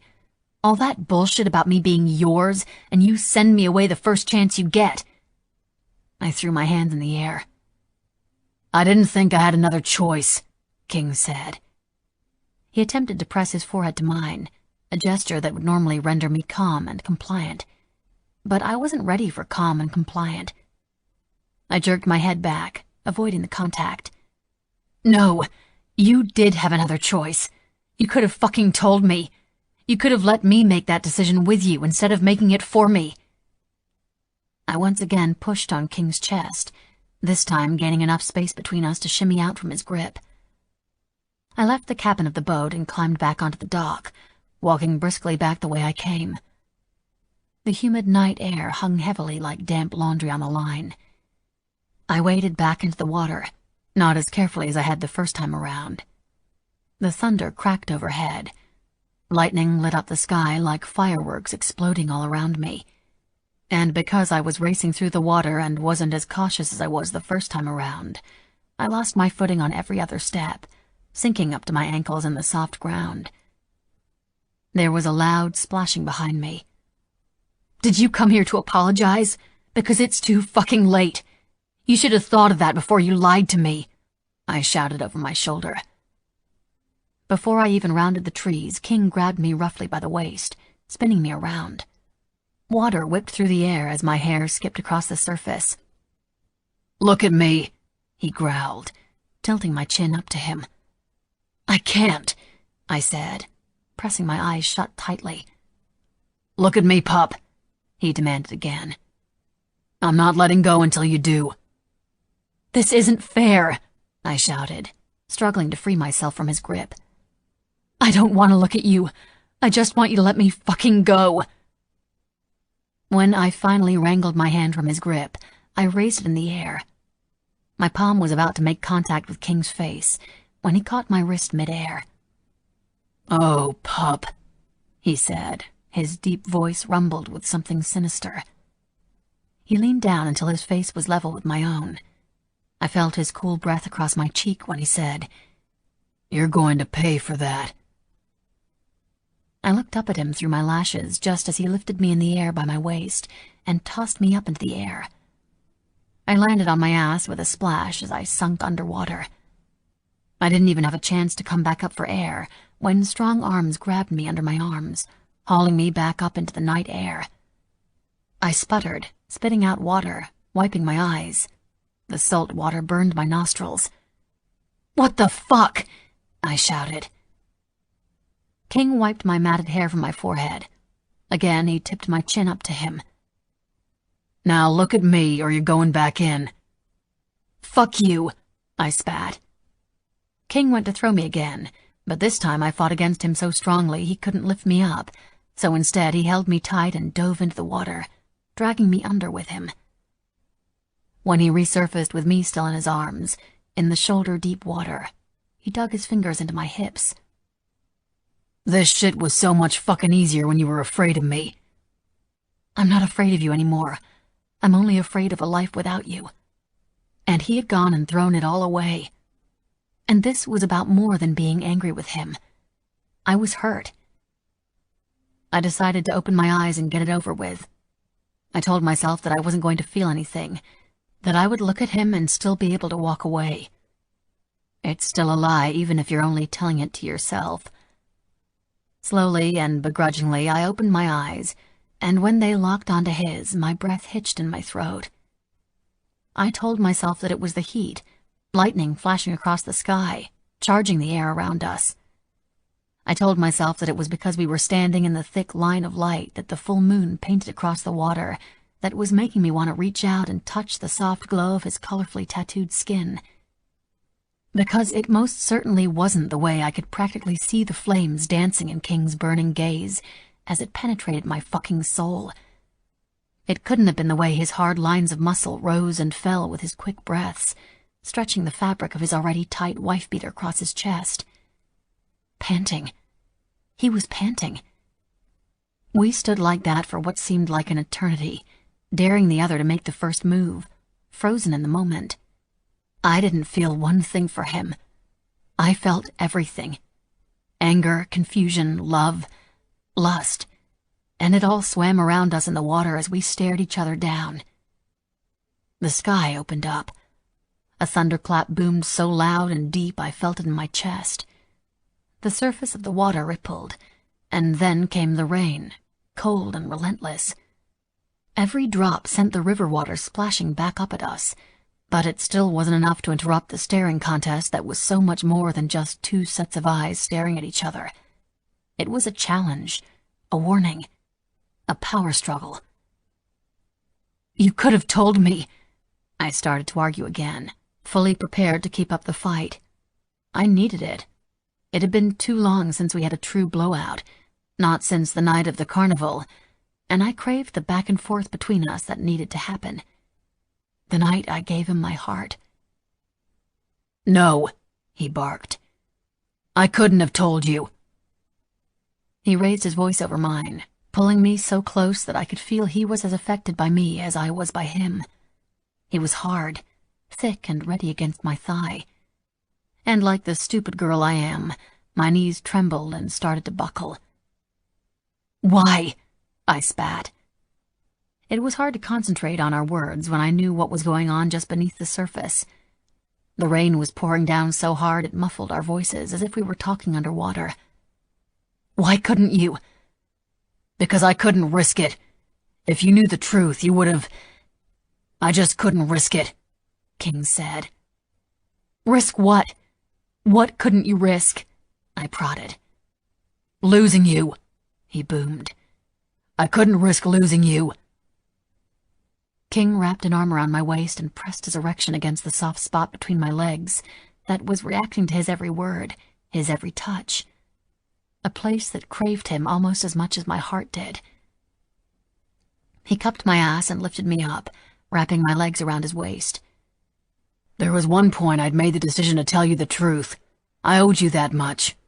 But then all the shit went down with Isaac and Preppy, so when I made the deal with your father for Max, I thought I was doing you a favor by giving you your life back and getting you out of all the shit that came with being in mine." I squeezed my thighs around his waist, rubbing myself against his hardness. I moaned. "But you weren't giving me my life back," I corrected. I placed my palms on his cheeks and held his face in my hands, searching for any sign in his eyes that what I felt for him might have been wrong. But instead what I found was a resounding need to fix what was broken between us. Tears formed in my eyes. "You were taking it away." King's lips parted. He ran his thumb across my lower lip, Turning his head, he kissed his way up my arm. "Goosebumps," King observed, running his fingertips across my already stimulated skin. I bit my lip and stifled a moan. "It's just the heat," I lied. "You've got that fucking right," King growled, bending my wrist behind my back. His lips came crashing down over mine. We were a tangling of lips, clanking of teeth, sloshing through the water to better line ourselves up with each other. It wasn't pretty. It was need. "I'm still fucking mad at you for letting me go," I said into his mouth while our tongues did things other parts of me throbbed to do. King stilled and held my face away from his, our chests heaving in unison, my erect nipples rubbing against his hot, hard skin as we panted together. Our breaths mingled in the air. He ran his hand down the side of my face and cupped my cheek in his palm. "I didn't give you away, pup. I released you." I stilled. "You released me?" I couldn't hide the hurt in my voice. For some reason, releasing me sounded worse than letting me go. King ran his tongue across the tip of my earlobe, holding me tightly against his warmth. Chills ran down my spine and into my very core, and they had nothing to do with the temperature of the rain. "I tried to release you, pup, for Max, but there was a major problem with that plan, and no matter what happened, it would never have worked," King confessed. "Why is that?" I asked, needing to know, but at the same time acutely aware of the pulsing between my legs. Relief and release was only a scrap or two of fabric away, throbbing for me. "The problem was, you never released me," King growled, crashing his lips to mine. He moaned into my mouth when I rubbed myself up against his straining erection. He pushed the fabric of my shorts aside, and the second he parted my folds with his index finger, I shuddered. He plunged a long index finger inside of me, and for a second my eyes rolled back in my head until he withdrew it. I cried out in frustration, wiggling myself against him, needing him to make me feel anything other than empty. King unwrapped my legs from him and yanked my shorts down over my ass. I stepped out of them and he tossed them to the shore. Still holding on to me with one arm, he undid his buckle and jeans. He pushed my underwear to the side. "Wrap your legs around me again." I did as he said, my clit rubbing against his thick shaft. He lifted me up just enough to line himself up with me. "This is going to be quick and dirty, baby, but I need to feel you." He pressed me down onto him, filling me quickly. When he met my body's tight resistance, he pushed harder, as if he were starving for me. The deeper he sank, the louder he groaned. "Fuck," I said in a loud whisper. I needed him to move, but the feeling of being so full was overwhelming. "Yes, pup, that's the fucking plan." He thrust inside of me fully in one long, hard movement that left my thighs quaking. "God damn it. Holy shit. You're so fucking tight," King swore. "I love this fucking pussy. My fucking pussy." I held on to the back of his neck while he fucked me with a fury that told me just how much he meant it when he said he needed to feel me. And it was almost as much as I'd needed to feel him. "Yes, yes, yours." I nodded furiously as he found his delicious rhythm, stroking my insides, creating a whirlpool of water around us. The pressure in my lower stomach intensified. Tighter and tighter I wound with each hard thrust of his hips that left me more and more breathless. His strokes became longer, harder, faster. "You feel so fucking good around my cock," he breathed.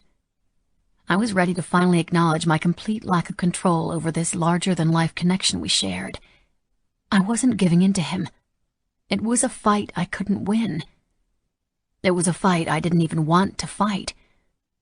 "This, you, is everything," King groaned.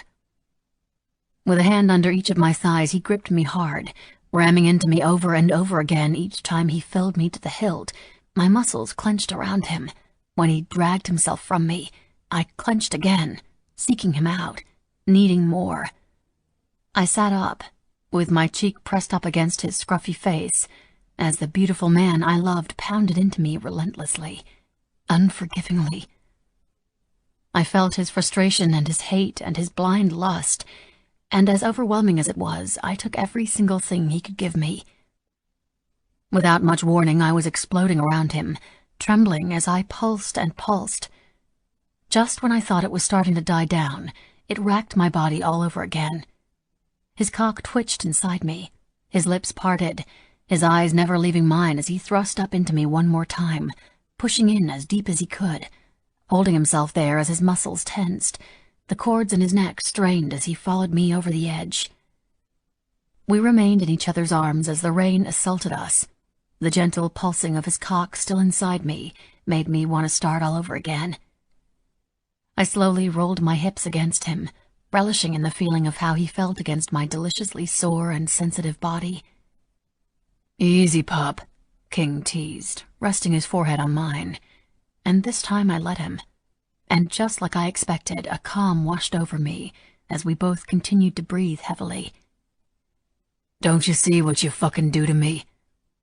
"I can feel it," I said. "Even fucking better," he said, lifting me up against his chest.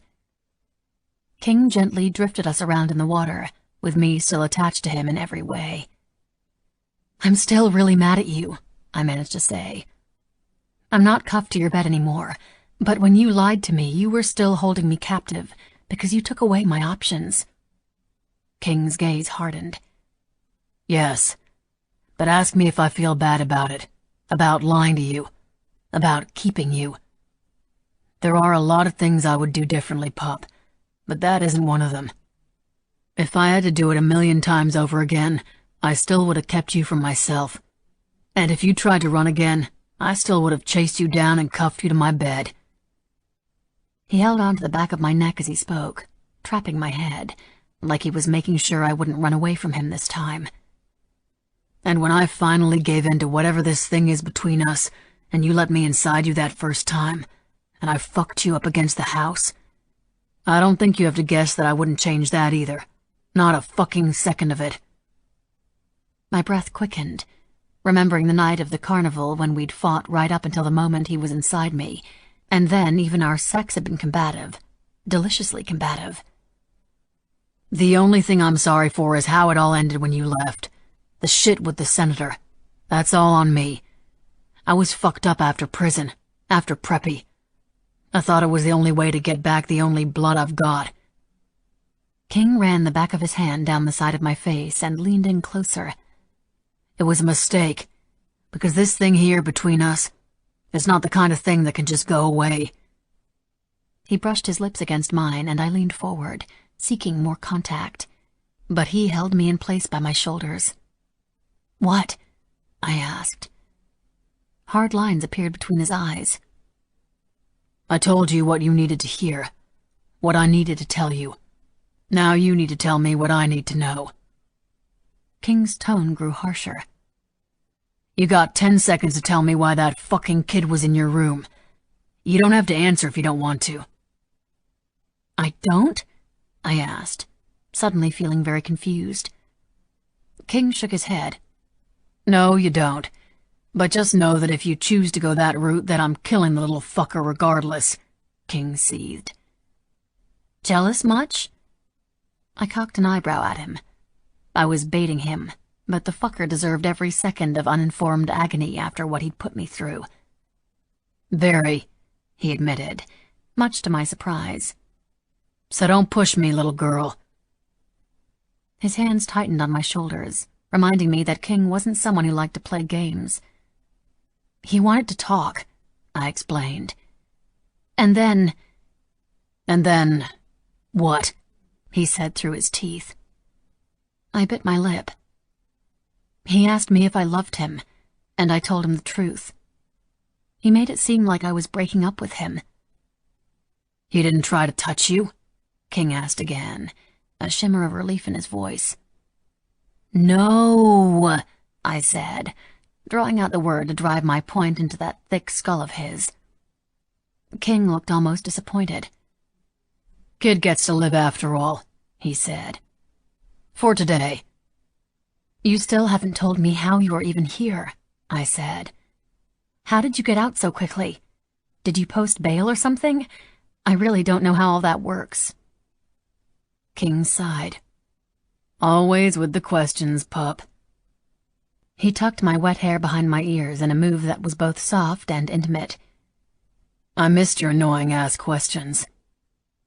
"I thought I might never see you again," I said, burying my face in his neck, willing the tears away that threatened to spill onto my cheeks. "That was never going to fucking happen. Even if the senator hadn't crossed me, I will always find my way back to you, baby. Always." King traced his fingertips over my eyelids. "What aren't you telling me?" I asked, sensing his hesitation. "The detective that arrested me wasn't a detective, and he wasn't taking me to jail. He was a contractor." "I don't understand." "He was hired to take me out." "Holy shit," I said, feeling foolish for fighting him like I had when he'd been so close to losing his life. Thank fuck I realized it before it was too late. The rain stopped instantly, like a faucet being turned off.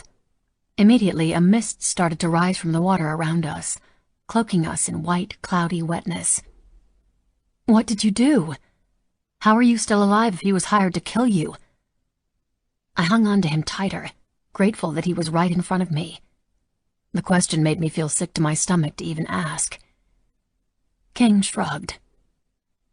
"In my world, it's kill or be killed, baby." He set his mouth in a hard line. "So I killed." It should have bothered me that King had just admitted to killing someone, but strangely enough it didn't. I was glad. Then it hit me. Fuck. It was the senator, wasn't it? He hired that guy to kill you. "That's what I'd thought at first, that maybe your father didn't view sending me back to prison as a permanent enough solution to keeping me away from you," King said. "But as it turns out, we've got even bigger problems. There's this guy, Eli. He was Isaac's main supplier, and he's not taking kindly to the idea of his gravy train running dry, and all signs of the reason for that happening, and Isaac ending up as worm food, point right back to me and Bear." My eyes widened. "And he's coming for you," I whispered, my heart hammering in my chest. King nodded. "Yeah. Bear's guy, Rage. His intel is as tight as it comes. When he says someone's gunning for you, you shut the fuck up and listen." He seemed to be thinking about how to phrase what he was going to say next. "This guy, Eli, he's different. Worse than Isaac, if you can believe it." I felt my face pale as the blood rushed from it. "What are you going to do?" King kissed me on the temple. "Same thing I did with the fake detective. Get to him before he gets to us." "Why the hell are you even here when your life might still be in danger?" "I had to come tell you myself," King said. "But it's too risky. You shouldn't have come." I tapped his chest with my closed fists. King snarled. "You don't seem to get this shit yet, pup, so I'm going to make it real fucking clear. You are mine. If I had it my way, I would have already tossed you on my shoulder, carried you to my bike, and been halfway home. But it's not safe there now. And as much as it fucking kills me, the safest place for you right now is probably right here." King looked like he couldn't believe what he was saying. "I won't have you in the crosshairs of that shit. Not again." He looked off into the distance, collecting his thoughts, calming himself down. He closed his eyes and took a deep breath. "It wasn't your fault," I said. It was my turn to force him to look at me. "I don't blame you for any of it. I may have a shit memory, but I'm not a child. I can take care of myself. I can take responsibility for my own actions. I know that being with you comes with certain risks." I pressed a soft kiss to his jaw. King pressed a soft kiss to the inside of my wrist. "Look, about what happened with Isaac. I know we never really talked about it after that shit went down with Preppy. But you need to know that I won't ever let something like that ever fucking happen." "Stop!" I raised my hand to cut him off. "I refuse to be a victim, so don't fucking treat me like one. I escaped with my life, but only because of you. That is how I see it, and that is how I want you to see it. I will not be pitied, Brantley King, so don't you go pitying me and treating me like a victim, because I sure as shit don't feel like one." "Where did I get this amazing, strong girl from?" King asked, gazing into my eyes as if he were searching them for his answer. "You got her from a party. She tried to whore herself out and failed miserably." "Ray?" a voice called out. "Shit, that's Nadine." When King shot me a confused look, I clarified. "The housekeeper." "Fuck." He pushed us in closer to the mangroves so we wouldn't be seen. "I got eyes on you here. You'll be safe, I promise." "Yeah, you've said that. Who?" King shook his head. "Doesn't matter. Just know they're on you." He pressed his lips to mine and softly sucked on my bottom lip. He pulled back. "I'll come back as soon as I can, but I don't know how long that's going to be. Whatever you do, don't try to reach me. Eli looks for shit like that. Feeds on coming after the people close to his target, so it's easier to take them out. I can't have him coming after you. I won't have you in harm's way again." He kissed my forehead. "I can't." "Ray, are you out here?" Nadine called again. Her voice was louder now. She was closer. "Shit," King hissed. "There is one more thing I need you to know." His lips hovered just above mine. "You need to know that I don't give a fuck if your memory returns while I'm gone, 'cause it doesn't change shit for us. But from this point out, there is only one thing I need you to remember." "What's that?" "This." King gripped the back of my neck and pulled me into him, crashing his lips to mine in a kiss that had me trembling with both desire and fear. An angry passion, a possession. And he was right. There was no way I could ever forget it. He pulled back reluctantly, pausing to look into my eyes as we both caught our breaths. I touched my bottom lip, swollen from his kiss. "There are so many things I still have to tell you, things I can't even wrap my head around," I told him. "Things like having a son." "We'll figure all this shit out, I promise, no matter what it is." "But what if my situation here is more complicated than just picking up and leaving?" I wanted to tell him about Sammy, but there wasn't enough time. I hadn't even had enough time to truly process the fact that I was a mother for myself just yet. King ran his thumb over the back of my neck. "You should know by now I'm not a man who takes no for an answer, pup. This isn't a negotiation. When all this shit is over, I'm taking you home, with me. If you want to fight it, fight me. Go right on ahead, because honestly, I'm getting hard just thinking about you handcuffed to my bed again." His words vibrated against my throat as he spoke them right into the sensitive place behind my ear. "Are you on that damn houseboat, child?" Nadine called out from the dock. Between the tree branches, I saw Nadine. She was standing on the dock with my shorts in her hand. "That thing is 10 seconds from rotting into the water. It's not safe." "Go," King whispered. "I love you." He took a deep breath and disappeared under the water, barely making a ripple in the surface. The hammering of my heart, the only real reminder that he was ever really there. I stepped out from behind the trees, and Nadine's head snapped toward me. She pushed out a hip and stuck her hand on it. "Girl, I've been looking for you everywhere. What the hell are you doing in there? I came to check on you and you were gone. You scared the bejesus out of me." "Sorry, I couldn't sleep and decided to go for a swim," I lied. "During the storm?"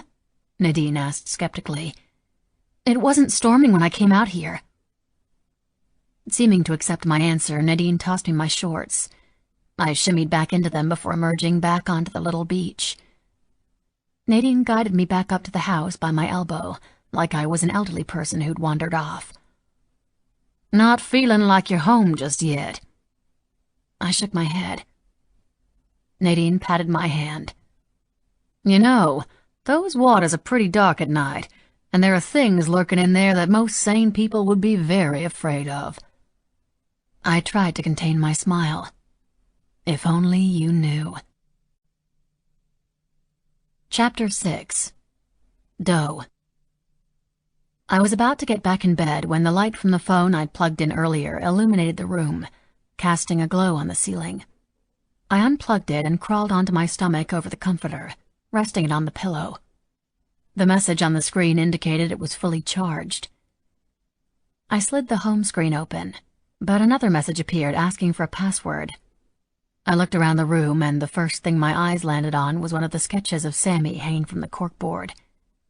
SAMMY, I typed. The screen unlocked. The home screen was wallpapered with a picture of Sammy, who was sitting in a high chair, smiling from ear to ear, blue frosting all over his face. I smiled at the smashed cake between his fingers. A candle sat in the middle of the annihilated dessert in front of him. Ray obviously needs a course in creating better passwords, I muttered. I clicked on the camera icon and started scrolling through the pictures. Most were of Tanner and Samuel. One was a selfie of all three of us in a park that we must have taken several times, because there were several varying versions of the same picture. We were all smiling. We looked happy. I don't know how the pictures made me feel other than confused. I was about to turn the phone and finally get some rest, when something in the background of one of the pictures caught my eye. Not something. Someone. Lingering on a park bench not far from where we were taking our group selfie, sat a girl about my age with bright red hair. I blinked several times, thinking that I was just seeing things, but I couldn't shake the feeling that I knew the girl. Her eyes had dark circles around them. Her clothes were tattered and torn. I scrolled back through the pictures again, and there she was in each and every picture, looking directly at us as we snapped away. In the last picture she was smiling, but it was a sad smile that didn't reach her eyes. I sucked in a deep breath. No, it couldn't be her. It made no sense. I raced around the room and searched through the various framed pictures, knocking some over in the process, until I found what I was looking for. Until I found her. The picture in my hand was taken in one of those old-time booths where they make the people in the picture look like they are from the Old West. Tanner and I were both in the picture as well, dressed like a cowgirl and cowboy. Tall hats and boots, bandanas tied around our necks.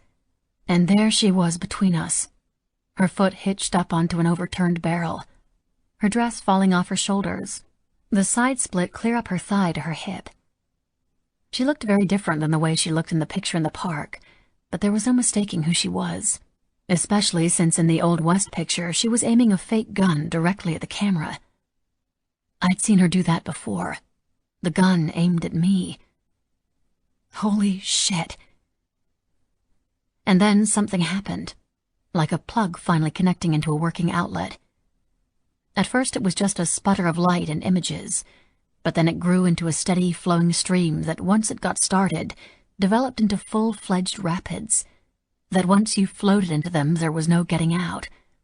Wave after wave flooded into my mind. It was the very first. It wouldn't be the last. A memory. Just one more time, Ray. I promise. I won't ask again, but I have nowhere else to go. It's the third time in a month my best friend has come to my bedroom window in the middle of the night and asked me to sneak her in. It breaks my heart, but this time I've decided I have to tell her no. I can't. Not this time, and not anymore. What if my dad catches you? He said he's going to call the cops. Besides, you can't keep climbing up the tree and coming to my window in the middle of the night. What if Sammy was here? Sammy is here? She exclaims loudly. She looks past me into my dark room. Sammy is at Tanner's, and once again she was listening to every other word I said. Sammy loves his auntie. Hey, Sammy, it's me. Your auntie's here. Shh. No, he's not here. But you're going to wake up the whole house. I don't want to scold her like she is a toddler. I want to talk to her like we used to. I want to have a regular conversation with her like she is still the girl I bonded with when I was 4 years old. The girl I went to preschool with. The girl I got my first attention with because we talked too much in class. But that best friend, that girl I've known my whole life, no longer exists, and in her place is a person I don't recognize. Her once auburn hair is now some strange shade of reddish purple. Her once bright green eyes are glazed over and unfocused. And for someone who used to take ballet very seriously and who moved around with ease and grace, she is now as jittery as if she downed several pots of coffee. Her nails look as if she has chewed them down to the cuticles. "So you don't want me around your son now?" She crosses her arms over her chest, but sways. Reaching out, she grabs onto a tree branch for support so she doesn't topple to the ground. Part of me wants to let her in just so she doesn't fall and break her neck. No, I don't. Usually I dance around the truth with her, and normally I would say something like, "Of course I want you around him, but..." and make something up. But I danced that dance and sang that song for too long, and I've been watching my best friend withdraw from me more and more, sinking lower and lower into drugs and sex. It started out as just another teenage girl rebelling against her strict parents. Our freshman year of high school, she'd sneak out in the middle of the night and go to parties the seniors were throwing. She'd get drunk, she'd get high, she'd hook up with boys in our school. I don't want to cut her out of my life, but I remind myself that this girl isn't the friend I've always known, the one who was more family to me than my drunk of a mother or my controlling father have ever been. But nothing I'd done has worked. She'd been to rehab 3 times already. During the 3rd time, she didn't even bother completing her 90-day stint, and on the day she turned 18, she'd signed herself out and walked out. That's when her parents cut her off for good. That's also when she started disappearing. I wouldn't hear from her for weeks at a time, then months. Sometimes I thought she was dead, and then she'd appear out of nowhere, looking thinner and thinner, her clothes shabbier, her hair more brittle, her skin covered with pockmarks and scratches, dirt caked under her nails. She'd confessed to me that she'd been living on the streets. By the time she disappeared again with whatever money I could scrounge up, she'd just appear again at another time, even worse off than before. "Fine, I won't come in," she says. "But I'm starving. Can I have some money? Just enough to last a week or so. Maybe 100. For food." "If you're hungry, I can make you some food and bring it out to you. But no more money." I am so close to cracking, but I hold strong. "But..." Her lower lip starts to tremble. "Skinny will kill me if I don't have money for him. I'm supposed to give him $50 tonight, but I don't have it. I spent it on a cab to come here. To see you." There it is. The guilt. And it works because I'm about to tap into the last of the birthday money from the great-grandmother I've never met and hand it over to her. "Who's Skinny, and why does he want $50 from you? Is he your dealer or something?" "No." She looked from side to side as if we were being watched. Then her eyes darted back to me. "He's my pimp," she whispered. "Jesus Christ! What the hell have you gotten yourself into now?" I yell. I pause and wait for signs that anyone in the house has woken up, and when I don't hear anything, I lower my voice to an angry whisper. "Why on earth do you have a pimp?" "I don't know." Her voice cracks. "I don't know where I went so wrong, Ray. I don't know when I met him. I don't remember agreeing to do the things I do, but I do them and it's disgusting and I hate it. But he's really going to kill me if I don't bring him some money tonight." Her head shoots up. "And that's very judgy coming from you, Ray. Miss Teen Mom America herself," she hisses. "Stay strong, Ray. Remember, she's a master manipulator. She needs help, not money. Both her compliments and insults are trying to play on my emotions, I remind myself, remembering what the articles said that I'd Googled over the last several months. I talked to your parents today. They said that if you go back to rehab and stay for the 6-month program, you can come home when you're done. Why don't you just do that? I ask her, hoping she'll agree to go back again. But I sense that this time is different than the other times, and deep down I know that this time she won't be going back. I know, Ray. I just came from my parents' house, and I agreed to go. I'm going. I just have to get Skinny off my back first, and they won't give me any money. Just when I'm about to break, she sniffles, and I spot a dash of white powder clinging to the inside of one of her nostrils. It reminds me again that every word out of her mouth is her addiction talking, not her. I know she hasn't been home to see her parents. My room looks into their sitting area where both her mom and dad had been watching some documentary all night until they turned off the lights only an hour ago. I'm sorry. I just can't, I say, crossing my arms over my chest. Fine, she shouts, slapping her hand against the tree trunk. But can I at least borrow your flashlight? It's pitch fucking black out here and I can't see shit. I left mine on the fucking houseboat. I walk over to my closet and pull out an old pink flashlight, the matching one to the package of 2 that we'd bought at a dollar store when we were in 5th grade. We'd made up our own version of Morse code and spent many nights sending light to one another across our yards, to one another's windows. It wasn't until another neighbor called the police and reported a possible prowler when we were forced to stop. Here, I say, handing her the flashlight. She takes it and flips on the switch. When it doesn't immediately turn on, she pounds on the bottom with her palm until it comes to life. You have what you want now. I'm leaving, Ray. You won't ever have to deal with me again. Wait, you just said you were going to go back to rehab. Why wouldn't I see you again? My throat tightens. I made a mistake. It doesn't matter what she's done. I can't lose my best friend. She's sick. She needs help. She needs me. Because I told you if I don't have his money, Skinny is going to kill me. She pulls her dark hoodie from her head and turns the flashlight upward until her face is illuminated in the yellow glow. I gasp. Dark purple bruises are smattered across her obviously broken nose. Both of her eyes are swollen, and one has a halo of yellow around it. The whites of her eyes are bloodshot. The corners of her cracked lips are dried with blood. Her jaw is off-center. She hadn't been lying. Or maybe she had been, but somebody had obviously beaten her pretty badly. I am about to change my mind and open my mouth to tell her that she can have the money when she holds up her hand. Never mind, Ray. It was nice knowing ya.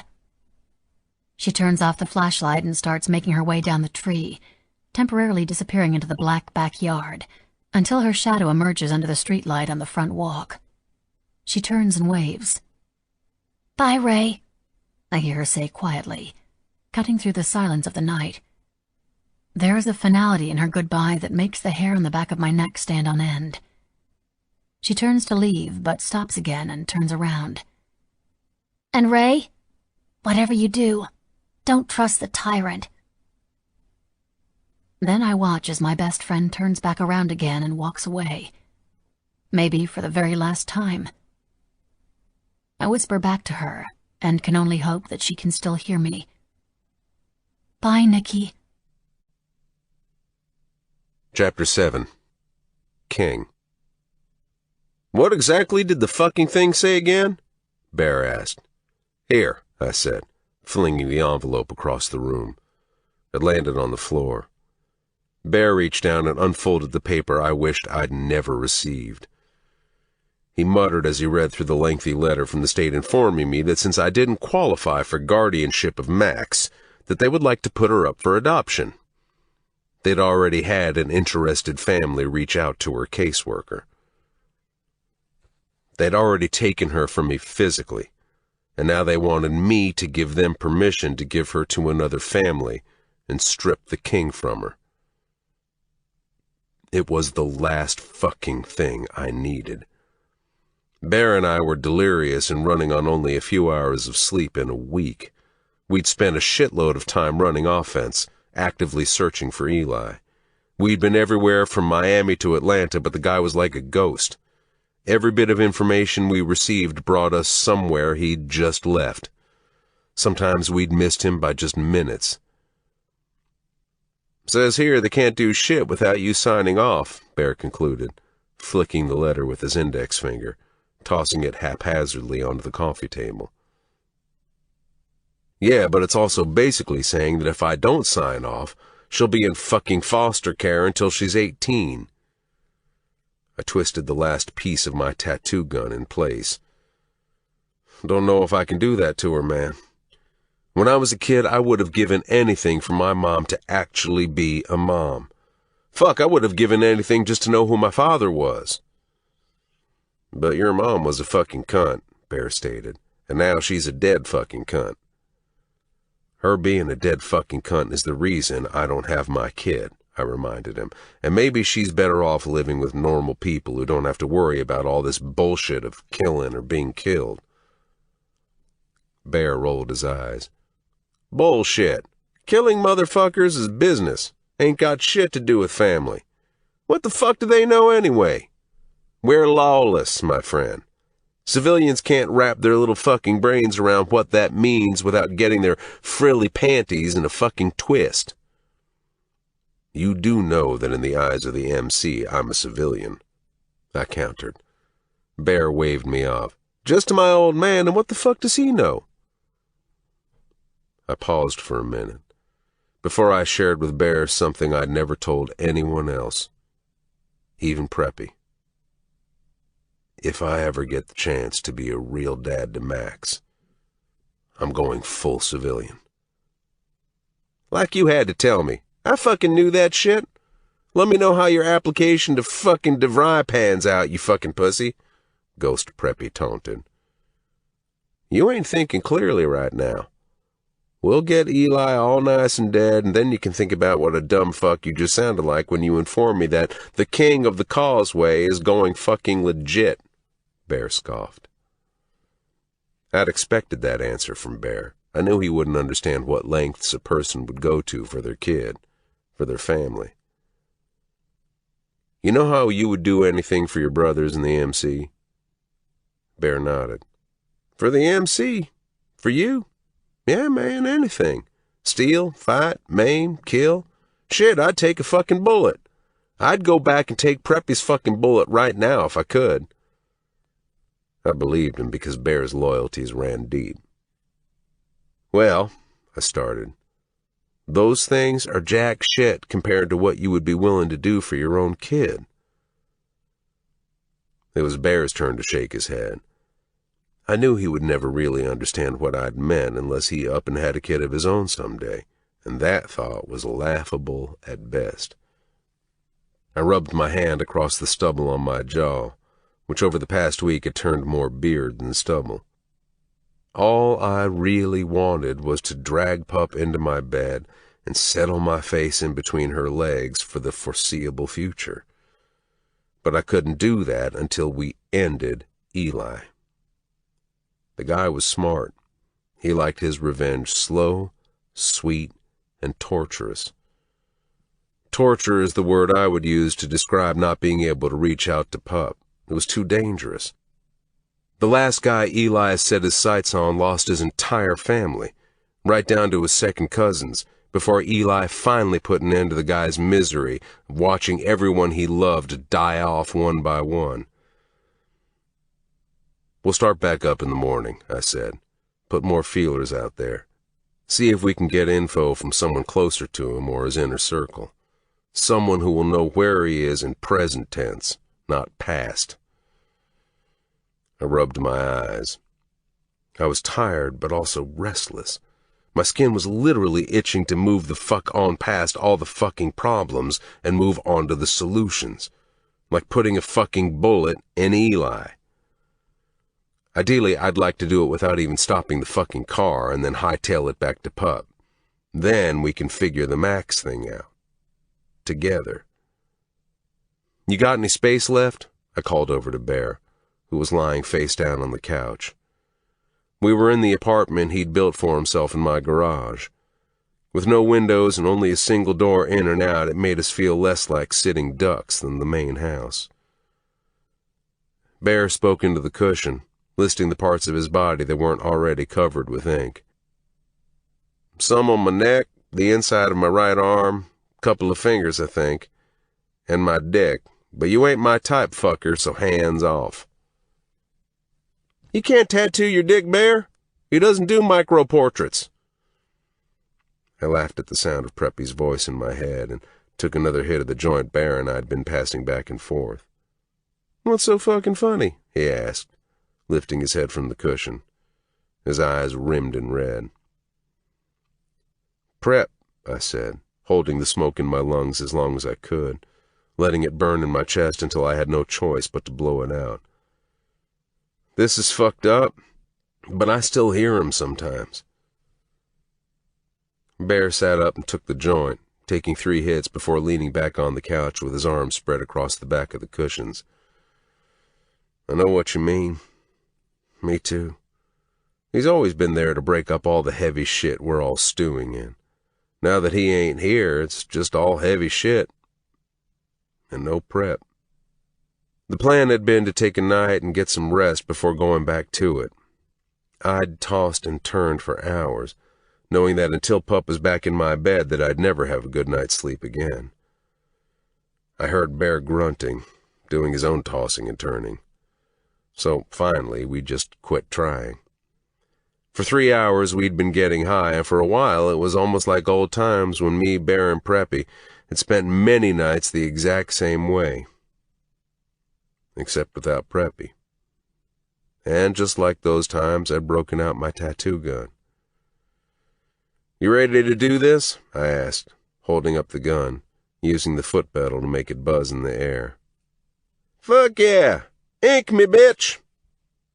Bear came over and sat on a stack of tires he used as a makeshift coffee table with his back to me. With his chin on his chest, he reached behind his head, moving aside his hair. He touched his fingers to one of the few unmarked spots of skin on his body. Right there, man. I went in freehand, and 40 minutes later, Bear had a new tattoo in big, bold lettering. Prep. He didn't even ask to see it before he fell back on the couch. He lit a cigarette and poured out some white powder from a little bag onto the table, cutting it into lines with a razor blade. Using a rolled-up dollar bill, he snorted 2 lines. Pinching his nostrils together, Bear chuckled. Remember that time I jumped off the roof of the garage into the bay? Man, that shit was epic. I remember, I said, shaking my head when Bear tried handing me the rolled-up bill. Preppy about had a coronary when you threw him in the water. Had his white suspenders dry cleaned 3 times that week. Bear looked as tired as I did, but there was more to it than just lack of sleep. I'd never seen him look so worn out. What's got you all inside out? You haven't been right for a while. Even before shit went down with Preppy. What the fuck is up with you? I asked. Bear sighed, resting his hand holding his cigarette against his temple. Pops wants to pass me the gavel. Hasn't that always been the plan? Bear shrugged. Yeah, when he died or was like 90. Even then, part of me thought he would be buried with that fucking gavel in his stiff hands, but he wants to pass it to me now. I still don't understand. What's the fucking problem? Bear stood up and started to pace back and forth in front of the couch. To be honest, man, I'm just not sure I want it anymore. What made sense when I patched in don't make much sense anymore. Shit's changing. In the club, out of the club. Things just ain't how I thought they'd be, Bear said, looking absently at the ceiling. He shook his head as if he were clearing the fog away. Maybe I just need some pussy, he said. Maybe when all this shit's over, I'll text that British chick, Jody. She fucks like a champ and prefers it in the ass. Some random chick ain't gonna fix shit, I said. I know, but my cock in her ass will at least make me forget for a while. Bear plopped back down on the couch. He scratched at his arm. I guess I wasn't the only one restless and itching to get this shit over with. Mind if I ask you something?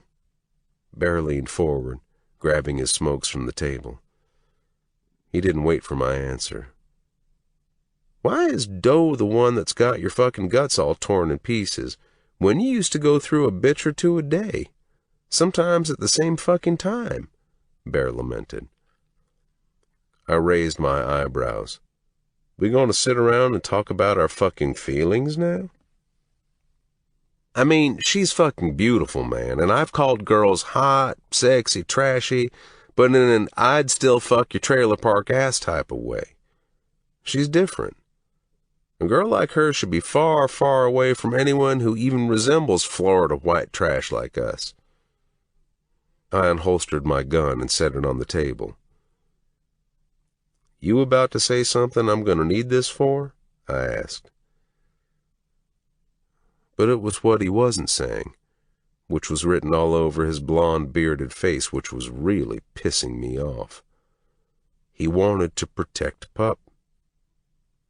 Because he loved her. I wanted to empty the chamber of my gun into his fucking chest, but I didn't, because I understood. Because Pup was everything in one beautiful fucking package, and it wasn't her fault that more than just me saw that, and it wasn't Bear's fault that he'd felt it too, but it would be his fault if he ever acted on it. If he ever touched her, I could be standing over his dead body holding the smoking gun, and I still wouldn't feel the least bit guilty, because it would be that motherfucker's own fault if I had to put him down. Bear knew this. Fuck you and your gun. Bear scoffed. You already know I liked her from the beginning. He ashed his cigarette into an empty beer bottle. I regret sending her up the stairs to you that night, not keeping her for myself. There was a lingering sadness in his voice. And then when you fucked it all up by almost getting your cock wet, I'd never been more fucking pissed than when you showed back up at the dock. Bear took another drag of his cigarette. Way I see it, you owe me, motherfucker. Bear sending her up to my room that night being the reason I ever set eyes on Pup was the only reason why my fist hadn't yet connected with his nose. We needed a change in conversation before I did something we'd both regret. Me, because he was my friend. Him, because he'd be full of fucking bullets. You still haven't answered the question, motherfucker. Bear leaned forward. Why her? I shrugged. I don't know. I answered honestly. It's just another fact. Just like the sky is blue, the grass is green. I shrugged. She's mine. Just is. Just know it. You ever think she deserves better than this shit? Bear waved his hand around the room. Than you? I flashed him a questioning look. If I was on edge before this conversation, I was teetering off of it now. Not me, motherfucker, just better. Than this. Than this life. Course. I lit a cigarette and inhaled, tossing the lighter onto the table. And then I looked up at Bear and smiled. But she doesn't have better. She has me. I'd barely gotten the words out of my mouth when concrete and steel came crashing down around us, flying into the apartment like a tornado was ripping through. I ducked. Crawling on my stomach, I sought cover behind the coffee table. I coughed as I inhaled one lungful of dust after the other. I squinted, looking past the settling debris toward where the crash had sounded. There was a gaping hole where the wall had stood only seconds before. The remnants of that wall, a huge pile of toppled concrete block, covered the living room, and the couch that had been against that wall, and the person that had been lying on the couch. Bear. Chapter 8. Doe. It was too early, or too late, or too something. I'd finally had a memory of someone pre-memory loss, and it was of someone I knew post-memory loss. Nikki. My best friend since I was in diapers, who was also the hooker who'd acted like she was doing me a favor by letting me tag along, while we both tried to survive on the streets. There was no doubt in my mind that it was the connection of my past and present that helped me to remember. It was the only thing that was clear to me. Everything else was like driving a car with a muddied windshield, trying to look through the smears to see the road. Why would Nikki, knowing who I was, knowing that we'd been practically sisters, suggests that I sell myself to a biker at King's party in exchange for a warm bed and protection. Unable to sleep and with way too many questions running through my mind, I'd come out to the front porch and had been sitting there staring at the framed picture of Nikki ever since. King hadn't been the only one lying to me all that time.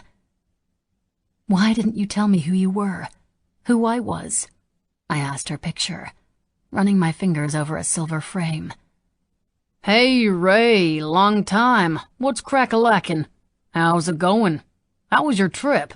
How's the tyrant doing these days?" I looked down to where a postman stood on the bottom step. It was light out, but I didn't even remember the sun rising. He wore dark blue shorts with matching knee socks. His smile was one of those ginormous ones that said he was either one of those truly happy people, highly medicated, or completely insane. "Hey!" I sat up from the porch swing, squinting in an effort to read his name tag. "Barry? He's fine, I guess."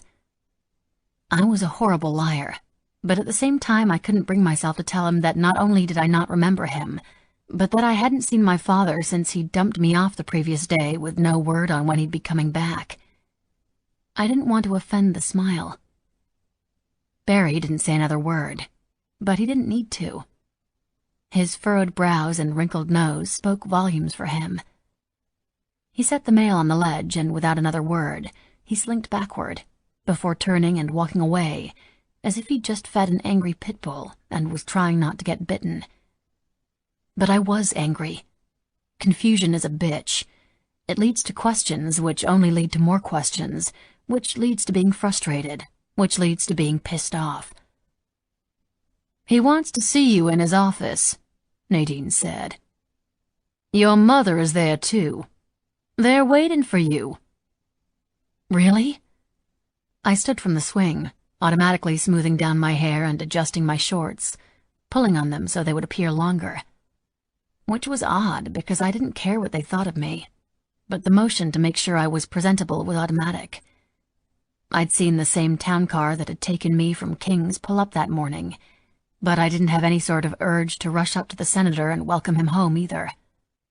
He may not have been the one who had ordered for King to be killed, but there was something way too coincidental about the entire situation that was keeping me on edge, with my guard up and locked firmly in place. "Is my mother feeling any better?" I asked as I followed Nadine into the study. The house wasn't large by any means. The glass doors to my father's study could be seen from any point in the great room and kitchen, and it was a straight shot from the front door. There was no need for her to show me where it was. But then I realized that Nadine was just trying to be mindful of my memory loss. "Thank you," I said. Nadine nodded, and with a tight smile went back to her work in the kitchen. And then it happened again, for the second time in less than 12 hours. This time the sputtering was only for an instant, the images coming in faster, clearer. Another memory. Ray, 15 years old.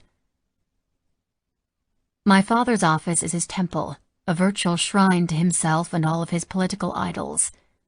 American flags hung on the walls in frames, photos of himself shaking hands with men with fake bright white teeth and even faker smiles.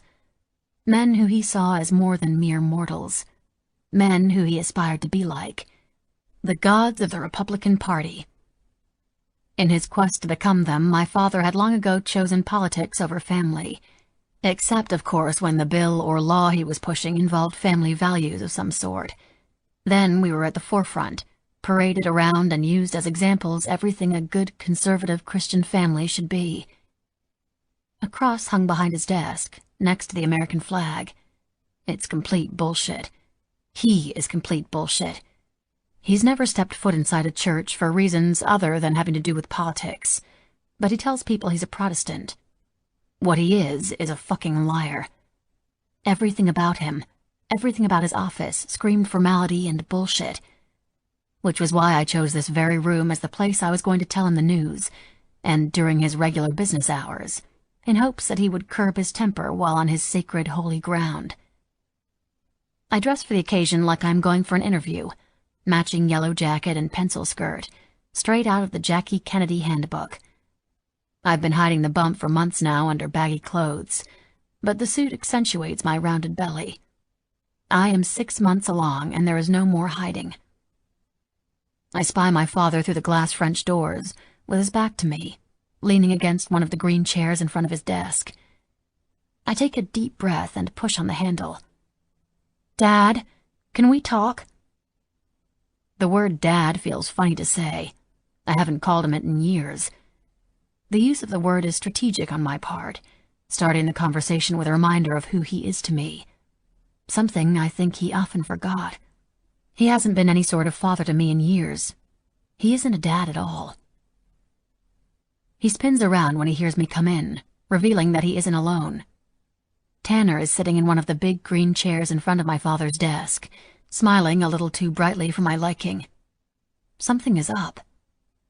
"What's going on?" I ask, taking tentative steps further into the room. The senator speaks first. "Tanner told me your news," he says, straightening his jacket, yanking at the bottom hem. He looks down to where my hands rest against my rounded belly. He looks disturbed, as if someone has just told him his numbers are down in the polls, not that his 15-year-old daughter is pregnant. "He did?" "I was going to kill him." "Yes," he says, rounding his desk and taking a seat in his high-backed burgundy chair, more throne than office chair. His lips set in a straight line. "And as much as I don't want to, I'm going to have to bring someone else in on this." Who could he be bringing in? Oh, shit. My mother. I hadn't even really thought about telling her. To me, my mother was a non-issue. I rarely saw her, and when I did, it was at a function where she pretended to be the PTA-type mom. Then, when the lights went out in the ballroom, the switch on being mom was turned off, and she'd go back to ignoring me like always. I don't even hear my parents speak to one another unless they are bickering about something, and it's always something to do with my father's campaign. They stopped arguing about their relationship years ago. It's hard to argue over something you don't care about. "Okay," I say meekly, preparing myself for the shitstorm I'm about to receive. And although I am shrinking into the seat next to Tanner, I'm oddly looking forward to what is about to take place. I wring my hands. Tanner doesn't seem affected. He sits casually with his ankle crossed over his knee. My father stands up, looking impatient. "I will be back in a moment," he announces and leaves the room. I snap my head to Tanner. "What exactly did you tell him?" I whisper. He whispers back. "The truth." I punch him in the shoulder. "Why the hell did you do that? I was going to tell him. That's what we'd agreed." "Yeah, but I thought about it, and I decided that it was better if it came from me, because he can't get pissed at me." "That wasn't your decision to make, Tanner. You can't just decide all the rules all the time on your own, you know." I cross my arms over my chest. "And why can't he get mad at you?" "He can get mad. He just can't kick my ass or anything. Because if he does, he knows that all it would take would be me telling my dad how mean the good senator was to me. And just like that, his #1 campaign supporter would bring the money train to a screeching halt," Tanner says proudly. He winks at me. He's got a point. I'm still pissed, though. "I'm glad you're sitting over there all smug and cocky while I'm literally shaking in my boots," I say. My father comes back into the room, his cell phone in his hand. He takes his seat and sets down his phone on the desk. Maybe his plan was to call my mother. I knew she wasn't home, but had no idea where she disappeared to this time. I can just imagine what she has to say about this. Her questions to me are always about what I've gotten myself into, or contains some other snide remark suggesting I am anything other than the perfect, obedient daughter that I am. Or was. "Raimi Elizabeth," the senator starts. That's what he always calls me when I haven't lived up to his impossible standards. Then he adds an accusatory third-person statement at the end of it. Raimi Elizabeth decided to quit piano without telling me. Raimi Elizabeth seems to think her little drawings are more important than a real education at a real school. Raimi Elizabeth has been hanging around with that horrible Nicole Arnold girl again. In an odd way, I'm really happy to be able to give him something too worthy of his disappointment. Everything else has been a mild annoyance, a fire drill leading to this very moment. He will be able to put his making me feel like a failure skills to good use today, because today the fire is now real. "You're pregnant," my father says, like he was the one telling me the news. I flinch because hearing the words out loud somehow makes it even more real, like now that he knows I'm even more pregnant than I was when I came through the door. "They don't teach about condoms in that private school of yours?" the senator asks me. Then I see the regret cross his face the second the question leaves his lips, because he already knows the answer. Tanner sees the same thing I do, and he answers for me. "No, sir, they don't," he says with a huge smile. And I know why he is smiling. My father has campaigned against teaching contraception in our local school district. His plan for teaching sex ed had been an abstinence-only course called Abstinence Only. "Wipe that ridiculous smile off your face," my father says to Tanner, leaning across the desk. "I'll have Nadine call a private doctor. Of course I can't stand behind a termination, but as of right now the law is on your side, and it's still your decision to make, until the Republicans change things, that is." It isn't a statement about my opinions. It was a suggestion, an order. "No!" I say, standing up. I hold my loose dress against my very rounded belly, so he can be face to face with what it was he was suggesting I do. "It's too late for that," I say. "And even if it weren't, I wouldn't just call a doctor and get rid of it." I stare him down. "What do you mean, it's too late?" my father asks cautiously. "She's already 6 months, Tanner says, trying to deflect some of his bitterness away from me. Thankfully it works because the senator moves on to a new plan. I'm still waiting him to call my mother. "We need to sort this out, figure out how we are going to approach this mess," my father says. "There is a lot to consider in matters like these." And he's right. We have to talk about what I'm going to do about school, who would be taking me to my doctor's appointments, and lots of other details. I intertwine my fingers and take a deep breath. "Look," I start, but my father holds up a hand to silence me and reaches for his desk phone, dragging it from the corner to the center. He flips open his cell phone and scrolls through. Finding what he's looking for, he pushes the speakerphone button on the desk phone and references his cell as he dials. "This is Mags," a woman's voice announces.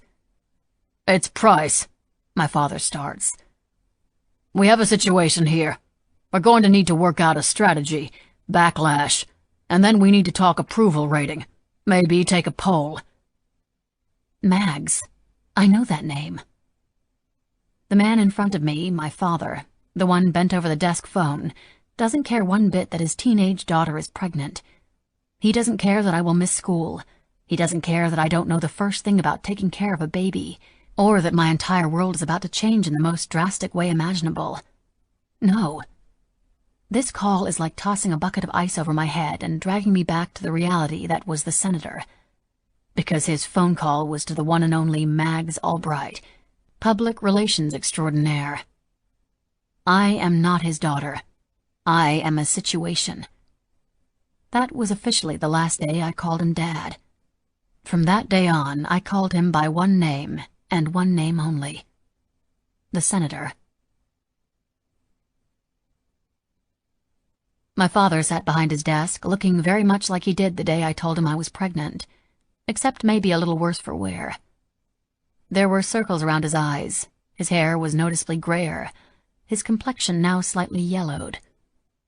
I sat down in the same green chair I'd sat in 3 years before. "You're not going to say hello?" a voice asked from the corner.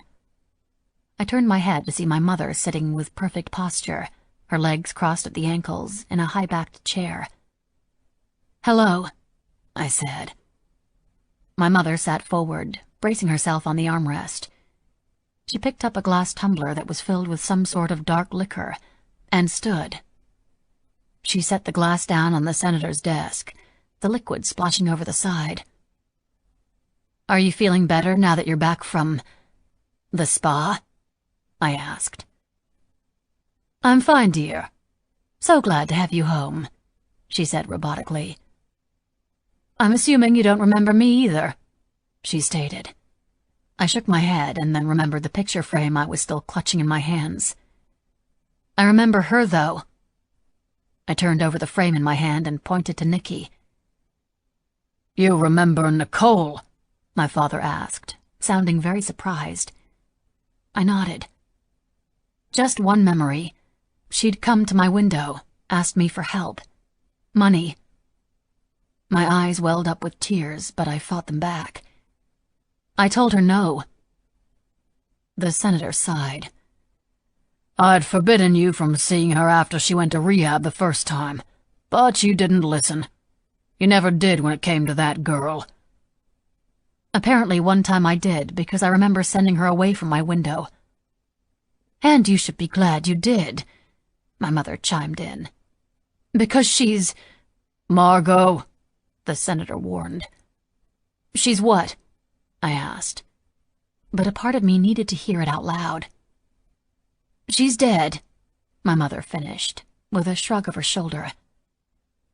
"That poison she was shooting into herself finally killed her. They found her in a dirty motel on the side of the highway." There was no reverence in my mother's voice. Her nose was turned up as if she smelled something foul in the air. "She had a purse full of condoms and drugs. She turned to selling herself to support her habit." I stood from my chair, almost knocking it backward. "So just because you buy your shit with a fancy label and pour it into crystal, you think it makes you somehow different?" I pointed to the drink in her hand. "Nikki shot her shit into a vein. You're mainlining yours down your throat." I shook my head in disbelief. "You ignorant bitch. She was an addict, just like you're obviously an addict. The only difference between the two of you is that she didn't try and make it look pretty." "Get out," my mother said, her hand visibly shaking. She threw the glass against the wall, and it shattered against a picture of George W. Bush. "Both of you, stop. Margot, the car is waiting. Go. I'll join you shortly."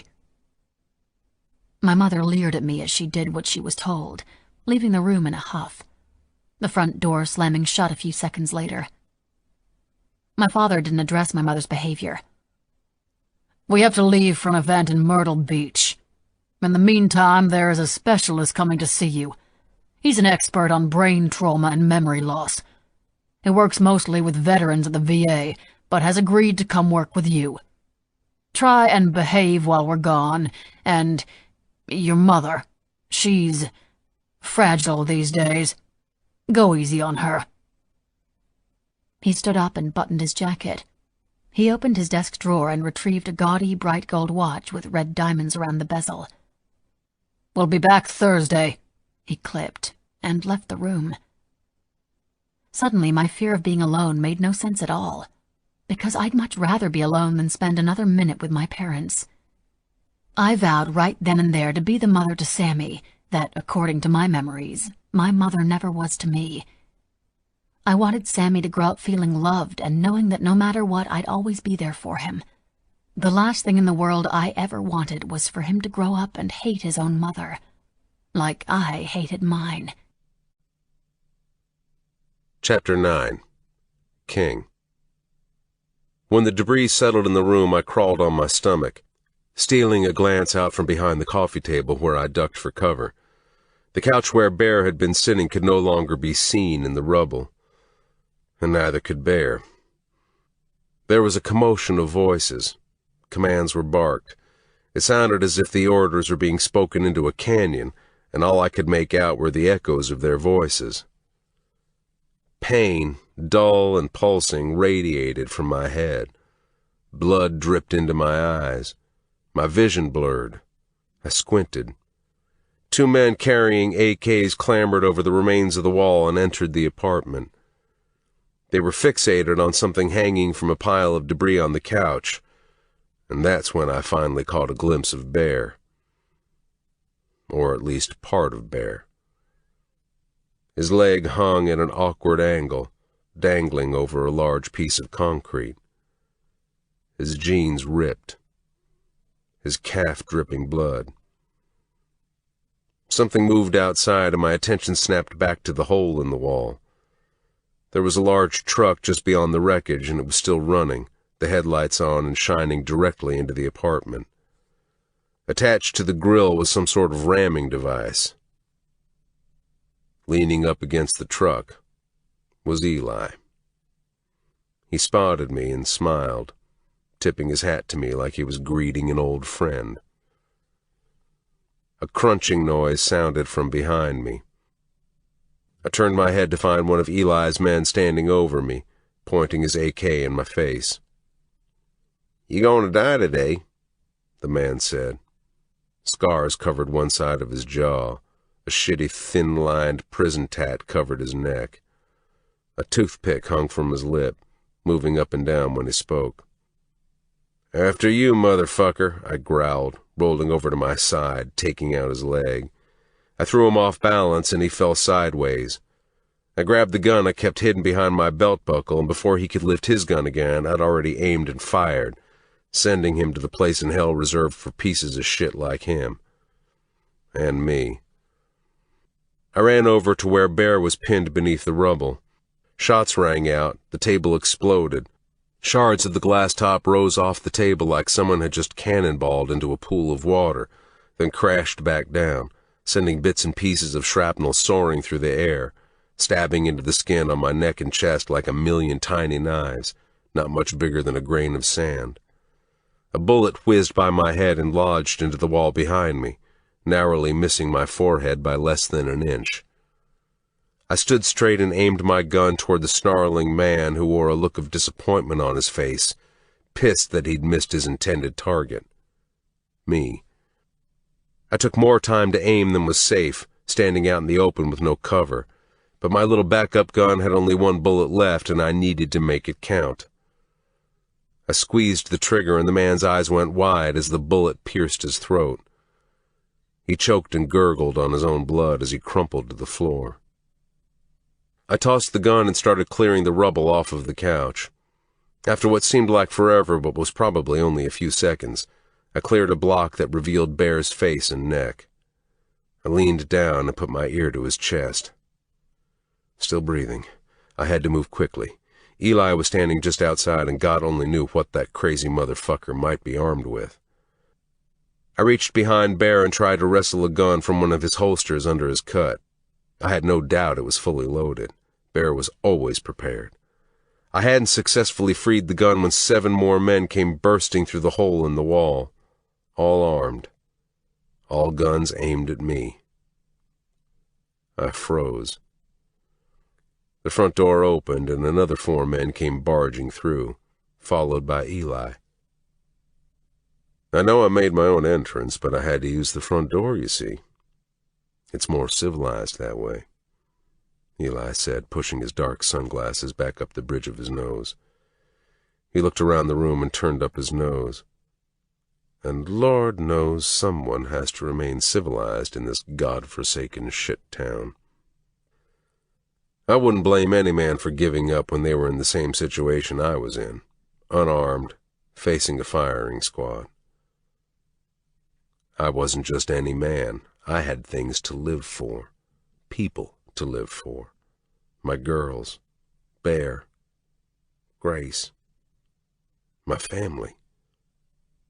"King of the Causeway," Eli sang, reading it off of a street sign on the wall Preppy had made for me when we'd first moved in. "They worship you here." It was a statement, not a question. He blew out a long sigh. "It's too bad, you know. We could have done some business together, you and I." He sounded just like Isaac before the shit went down with Preppy.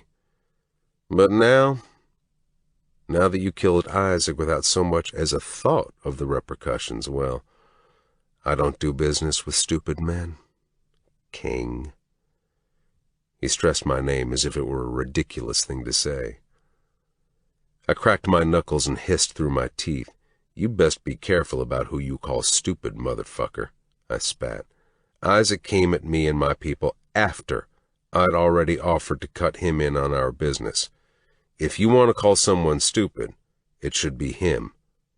I chuckled. Oh, wait, you can't. 'Cause I made the fucker's head explode. Maybe I was the stupid one after all, because I knew that taunting Eli wasn't the brightest thing to do, but I needed to let that motherfucker know that he wasn't dealing with someone who was just going to roll over and die. That wasn't a fucking option. So while Eli spoke, I formed a plan.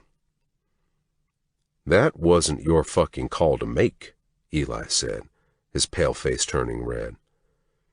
He took off his dark sunglasses. His right eye was missing, nothing but a gaping hole in its place. I decide who lives and dies in this state. Not you, not anyone. Me. That is my call. I spotted my other gun, the one I had threatened Bear with earlier on the ground only a few feet away. Isaac made it my call when he aimed his fucking guns at me and my boys and raped. I was about to say my woman, but quickly corrected. Some biker bitch who didn't like what he was offering. I don't care if he raped your fucking cunt mother, Eli seethed, and what you did was stupid because it's going to cost you your life. He nodded to his boys who began to descend upon me. Leaning back against the wall, I found what I was looking for and clicked the switch with my shoulder.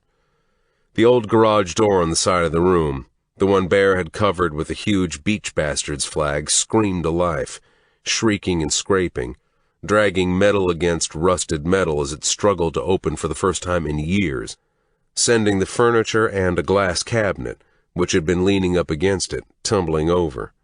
Glass crashed. Wood snapped. It was just the distraction I needed. Just enough time for me to grab the gun off the floor and dart toward Bear. I pulled and pulled, but he was stuck under the concrete. A bullet grazed my shoulder, leaving a burnt trail of flesh across my skin. I dove through the hole in the wall, managing to get off a few shots of my own in the process, sending at least 2 more of Eli's men to hell in the process. Bullets chipped away at the concrete all around me. I slid down the side of the garage and made my way into the thick brush that lined the yard. I hid between a patch of cypress knee roots. "Find him or you all die!" Eli screamed, still inside the garage, his hands on the wall over the hole. Heavy footsteps jogged past me in both directions, some going the way of the road, others the way of the path. I wasn't going either of those ways. As soon as the footsteps passed, I ran through the brush, expertly avoiding collision as I expertly navigated the woods I'd been familiar with most of my life. Even when Preppy and I hadn't lived in the stilt home, we'd camped in the woods surrounding it. I ducked under the mangroves and eased my way into the water. I held my breath, sinking down as deep as I could before pushing off the bank and swimming across the small lake to the other side. I emerged, only up to my nose, before lifting myself onto the shore. I looked across the lake, watching the men run back and forth to Eli, most likely delivering the news that they couldn't find me. He shook his fists in the air and let out a frustrated roar. 2 of the men ran back into the garage and emerged a few minutes later. One was walking backward while the other was hobbling forward behind him. They were struggling to carry something as they made their way to the fire pit in the center of the yard. Eli followed behind him, seeming calmer than just moments before. He pulled out a cigar and lit it with a match. The smoke shrouded his face in white. He tossed the match into the fire pit, and after stoking the embers with a long stick, it came roaring to life, and I was able to see what they'd been carrying. Bear. He was laid out on the ledge of the brick pit, his one hand dangling just above the red embers. Eli looked out across the lake, and even though I knew he couldn't see me, he somehow knew I was watching him because he tipped his hat and smiled. It was a challenge. I was the rabbit he wanted to scare out of the hole. Bear was the smoke bomb he was going to use to do it. His plan just might work too, because there was no fucking way I wasn't going to go back to save Bear. At the very least, I was going to die trying. Chapter 10. Doe. I felt like I was walking around wearing Kevlar to protect myself from the parents who genuinely didn't give a shit about me, and from the questions that sat on my brain unanswered like a fucking aneurysm about to burst, and from Tanner, who, when looking back, I felt shitty about how we left things. I truly felt like he could be a good friend, but instead of being sympathetic to what he was feeling, I threw it in his face and yelled at him. I was alone. Utterly fucking alone, and for some reason that made me spitting fucking mad. I was either a raging bitch or so numb to everything I was practically a mute. I'd pushed Tanner away, which in turn meant I'd pushed Sammy away, and that was the opposite of what I wanted. I'd been just about to go see Tanner, but going to him and forcing him to talk to me before he was ready might be like kicking him while he's down. So I decided to wait for him to come talk to me when he was ready, if he was ever ready. At least with the arrival of the specialist, I had a temporary distraction to occupy some of my time. The specialist had showed up and grilled me for an hour. Dr. Royster, a man old enough to be my grandfather's grandfather, didn't ask me anything about how I was feeling. He'd cut right to the chase and asked me what I remembered. I told him about Nikki. "No two brain injuries are alike," Dr. Royster had said. "Especially those that affect memory." In the end, he told me that I should seek help from someone who knew me, someone I'd spent the most time with who could walk me through my life and hopefully evoke some sort of mental exorcism. After the specialist left, I found Nadine in the kitchen.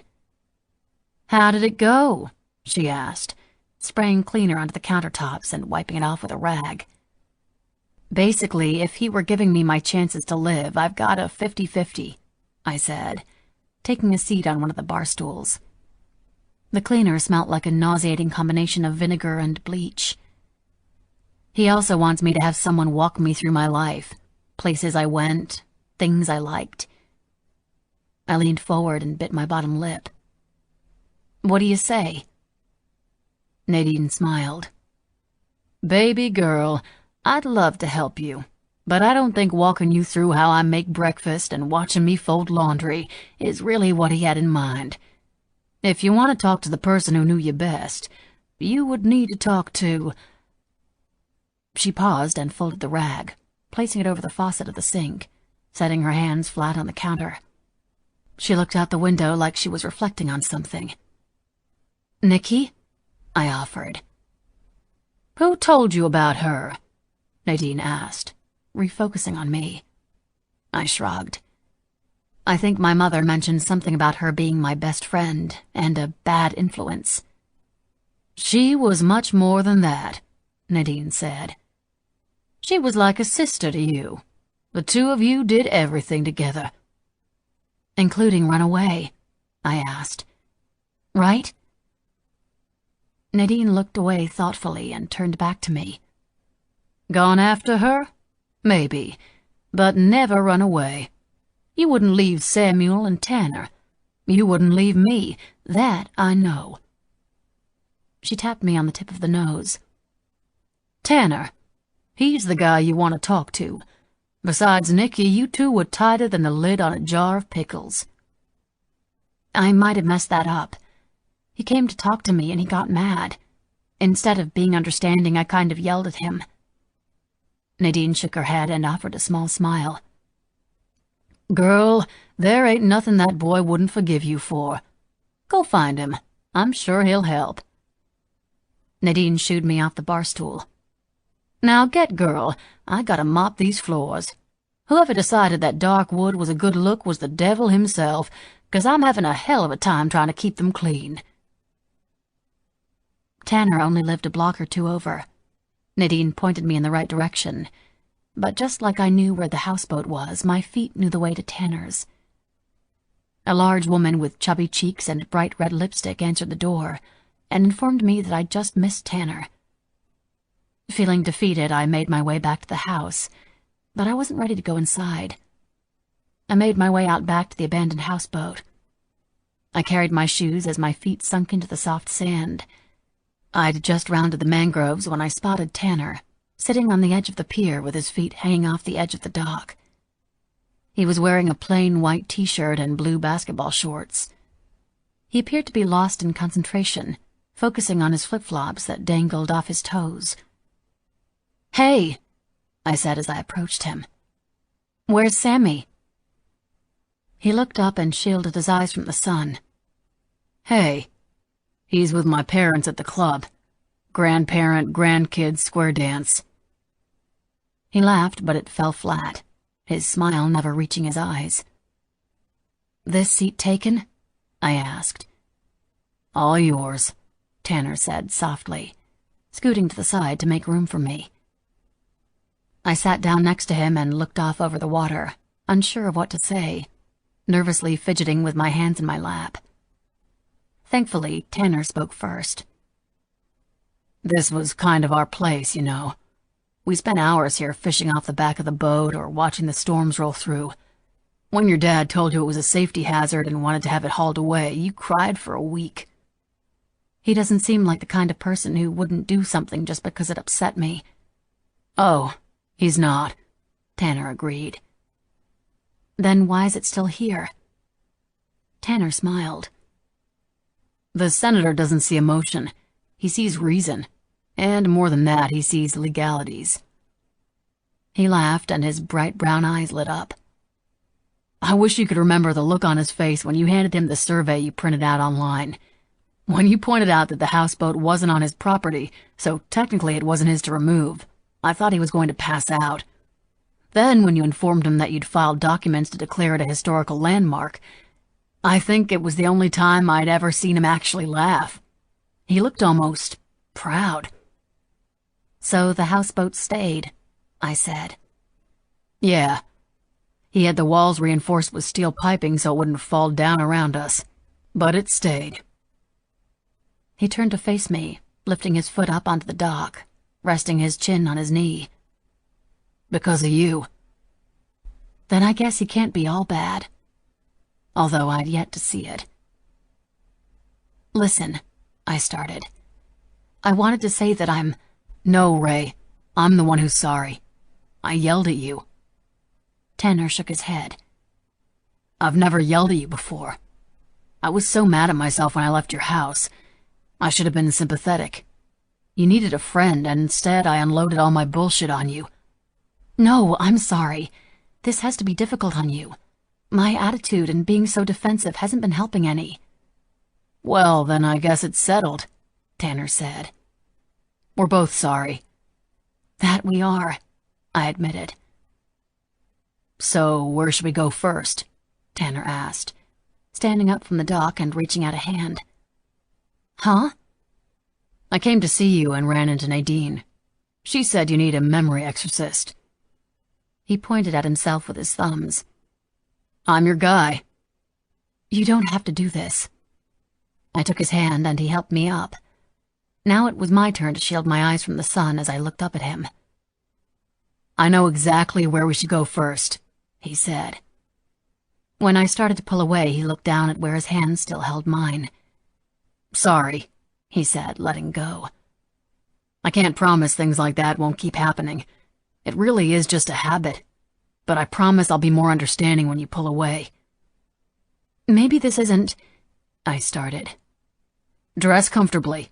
Meet you out front in 20 minutes, Tanner said, turning and jogging back down the dock. I didn't feel threatened by Tanner's affections. In fact, a part of me liked it when he grabbed my hand. Not because I liked him that way, but because it felt nice to know that while I was gone and worried that no one had missed me, that I didn't have anyone who cared.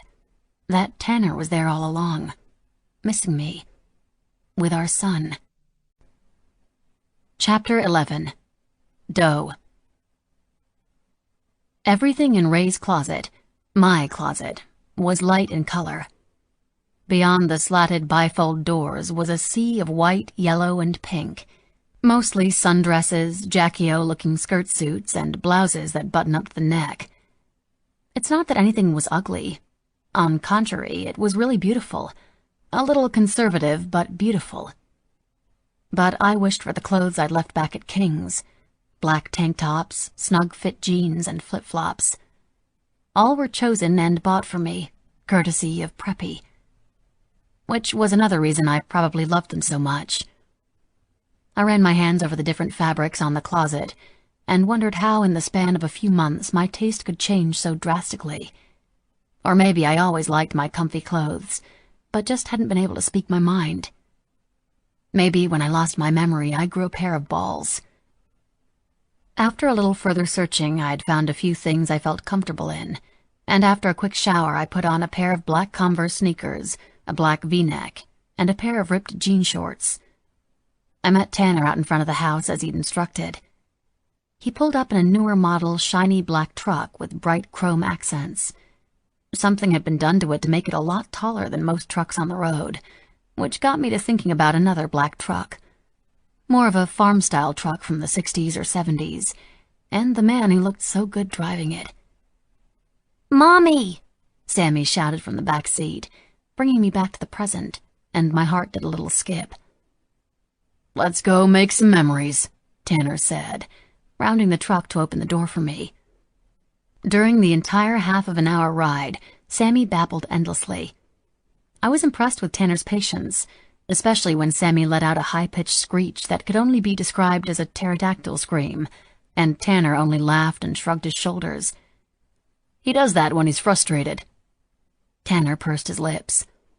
"And when he's happy, and when he's upset, and when... He does it all the time," he admitted. We turned off an exit marked Indian Reservation. We crossed under a sign made out of bent branches that announced that the place was called Alligator Funland. Sammy squealed with delight when Tanner took him out of his car seat, and the second his little feet hit the ground, he raced through the gates in front of us. We chased Sammy from exhibit to exhibit. The entire time, Tanner talked me through what we'd done there before, what I'd said, what I had thought about the flamingos or the turtles, anything to connect the past to the present and trigger a memory. Most of the time I just smiled and nodded as I watched the little boy of energy that was my son run circles around us. For lunch we ate hot dogs from a cart and brought them into the little arena to watch the alligator feeding. Sammy crawled up on my lap.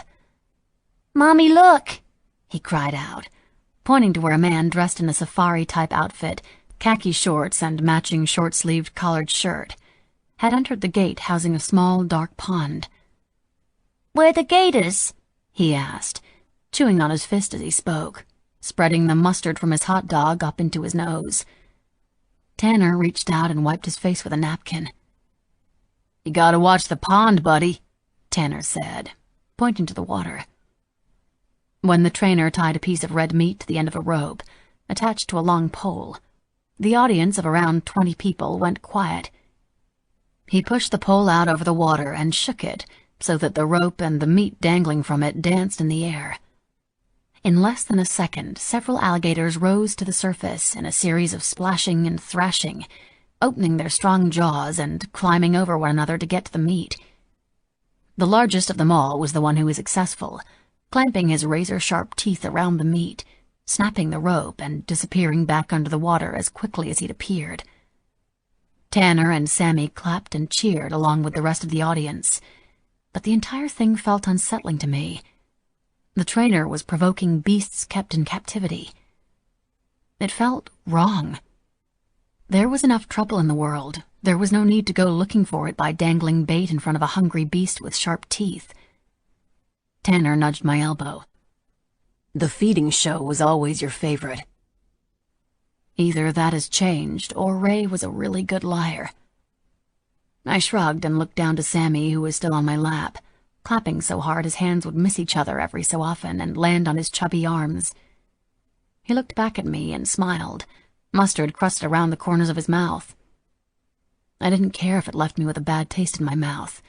If it made Sammy smile like that, it was all right by me. Nah, it's great. On the way back to the car, Sammy walked between us, grabbing both of our hands. We swung him back and forth as he shrieked in delight, my stomach doing a little flip every time I knew his smile was a result of something I'd done. We'd done. You know, we had our first kiss here, right in the parking lot. We actually couldn't afford to go inside, so we set a blanket on the grass by the fence to watch one of the shows until we were told to leave by security, Tanner said, his eyes squinting as a low-hanging cloud rolled away from the bright sun. We did? I looked around to the lot crowded with families and searched for something familiar, something that would snap it all in place for me. But it never came. When Sammy's little legs got too tired to keep walking, Tanner lifted him and carried him on his shoulders as we made our way through the parking lot. When Tanner's hand sought mine out, I could already see where the truck was parked. The happiness radiating off the boys was infectious as they listed all their favorite parts of the day. I didn't want to ruin the amazing day we'd had by pulling away and again reminding Tanner that the girl he loved wasn't his anymore. So for the 20 or so feet to the truck, I let Tanner hold my hand. And for all 20 or so feet, I thought about King. After we'd left, I was surprised when instead of taking me back to my house, Tanner passed it and instead pulled into the driveway of his parents' flamingo pink house. "What are we doing?" I asked as Tanner continued down the long, winding driveway to the back of the house. "I live in the pool house out back," Tanner explained. "No, I mean, why didn't you drop me off?" "I figured you might want to give Sammy a bath, read him a bedtime story, help me put him to bed," Tanner said, parking the truck right outside a smaller but still bright pink version of the main house. The windows of the truck were only slightly lower than the roof of the pool house. The truth was that I wanted to do all of that and more. I didn't even have to think hard on it to know that what I really wanted was to keep Sammy with me, have him sleep in his room down the hall from me, have me be the one who he wakes up to in the morning and who rocks him to sleep at night. But I wasn't going to push anything. I was still the girl with the brain injury. Of course, no one would trust him with me full-time when I don't even remember being a mother in the first place. But I didn't have to remember being Sammy's mom to actually be his mom. Because he remembered me.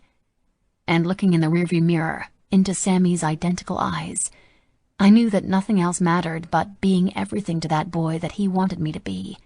That I wanted me to be. "Yes," Sammy agreed from his car seat. "Story." I guess I'm giving a bath and reading a bedtime story then. It's not like I could argue with that level of enthusiasm, even if I wanted to. I didn't want to. "It's nice to see you smile," Tanner said, coming around and opening the passenger side. Inside the pool house was more like a large hotel room. The bed and living room were one and the same. A small portion of the main room had been walled off to make a makeshift room for Sammy. Tanner ran the bath water, and at first I stood there in the center of the bathroom feeling useless and uncomfortable, not knowing what to do with my hands. But when Sammy threw a washcloth and it smacked against my face, I pulled it off and went over to the tub. The second I kneeled down beside him, it all fell into place. I washed his hair and soaped him up as if I'd done it 1,000 times before. Because I have done it 1,000 times before. When bath time was over, I dressed Sammy in the PJs Tanner had laid out, and he clambered up onto my lap as I read to him from Larry the Leopard Learns His Spots by Dr. Nellenbach. When he drifted off to sleep, his head on my shoulder, I walked him over to the other side of the room and set him in his bed, which was low to the ground and had a guardrail along the side so he wouldn't fall to the floor during the night. I was just about to leave when Sammy's little voice pulled me back into the room. "Mommy?" he asked. "I'm here," I said, kneeling beside his bed. "Mommy, sunshine song," Sammy asked, talking with his thumb in his mouth. He yawned. "Sunshine song when I go night-night." I opened my mouth to tell him that I didn't know what song he was talking about, but the words of the song came out instead. As I softly sang to him, Sammy closed his eyes and hummed along. You are my sunshine, my only sunshine. You make me happy when skies are gray. You'll never know, dear, how much I love you. Please don't take my sunshine away. When the song was over, Sammy opened his eyes. Mommy snuggles with me? Sammy lifted his little blanket. It was an offer I couldn't refuse. I sat on his mattress and lifted him into my arms. I sat back against the headboard and cradled him under my chin, setting his blanket down over both of us. And for a long time, I just sat there, breathing in his hair, absorbing the feel of his soft, chubby fingers absently playing with mine. A peacefulness I hadn't known since I left King's washed over me. The way I felt about Sammy was the most overwhelming sensation I'd ever experienced. Like every single part of me belonged to him. Like the very reason I was ever put on the earth was to be his mother. Mommy, Sammy said, snuggling into my chest. I love you much. I covered my mouth with my hand to muffle the sound of the sob that came out of nowhere. I brushed his curls from his eyes and leaned over to kiss him on his head. I love you too, baby. So much, I told him. And I did. My brain may have forgotten him, but my heart hadn't. I stayed there for a long time with my son wrapped in my arms, long after his breathing became even, and I knew he'd long been asleep. I was careful not to wake him when I wiggled out from underneath him. When my feet hit the floor, Sammy stirred, and I stilled until he rolled over onto his stomach with his hands above his head. Deep in sleep. I kept my eyes on Sammy as I tiptoed out of the room, running right into Tanner, who was standing in the doorway. Have you been here the whole time? I whispered. Yeah, Tanner admitted, stepping aside to let me pass. He shut the door. I couldn't take my eyes off you guys. Reading stories, bath time. It's something I never thought I'd see again. It was amazing, I admitted. Tanner grinned and plopped down on the couch. His room in your house is bigger, but after I built this for when he stays with me. Although I admit that sometimes my mom is the bath giver. He patted the couch cushion beside him. My mom and dad have been spoiling him rotten these past few months. 2 rooms in 2 houses, I said, still standing. He was usually only here with me a couple of nights a week, Tanner said, again patting on the cushion, motioning for me to take a seat. I sat, but on the opposite end of the couch, flush up against the armrest. I don't bite, Ray, Tanner said with a laugh. I tried to relax, but I needed to say something, and I didn't know how I was going to take it. I don't want to push things, Tanner. And I know that I don't really remember him as my son, but I feel him. He's a part of me, I know it. I paused. After starting with all the reasons why he should be reluctant to allow what I was about to ask, I was hesitant to continue. I closed my eyes, took a deep breath, and blurted it out. I want Sammy with me as much as possible. I think he wants to be with me too. I turned my head away and braced myself for the rejection. Tanner scoffed. You're his mom, Ray. You don't need my permission to spend time with him. He stretched his arm over the back of the couch. Let's take it slow. Sammy can start spending more time with you. But I think it would be better if it was gradually. It was a hard adjustment for him to be without you. I don't want to push him into anything too quickly. I felt my face light up. It felt good to smile again. Thank you. I really mean it. That would be great. I sighed in relief. Can I ask you something? Absolutely anything, Tanner said, and I could tell from the way his eyes shone when he spoke that he really meant it. If we were together, then why didn't we live together? With Sammy?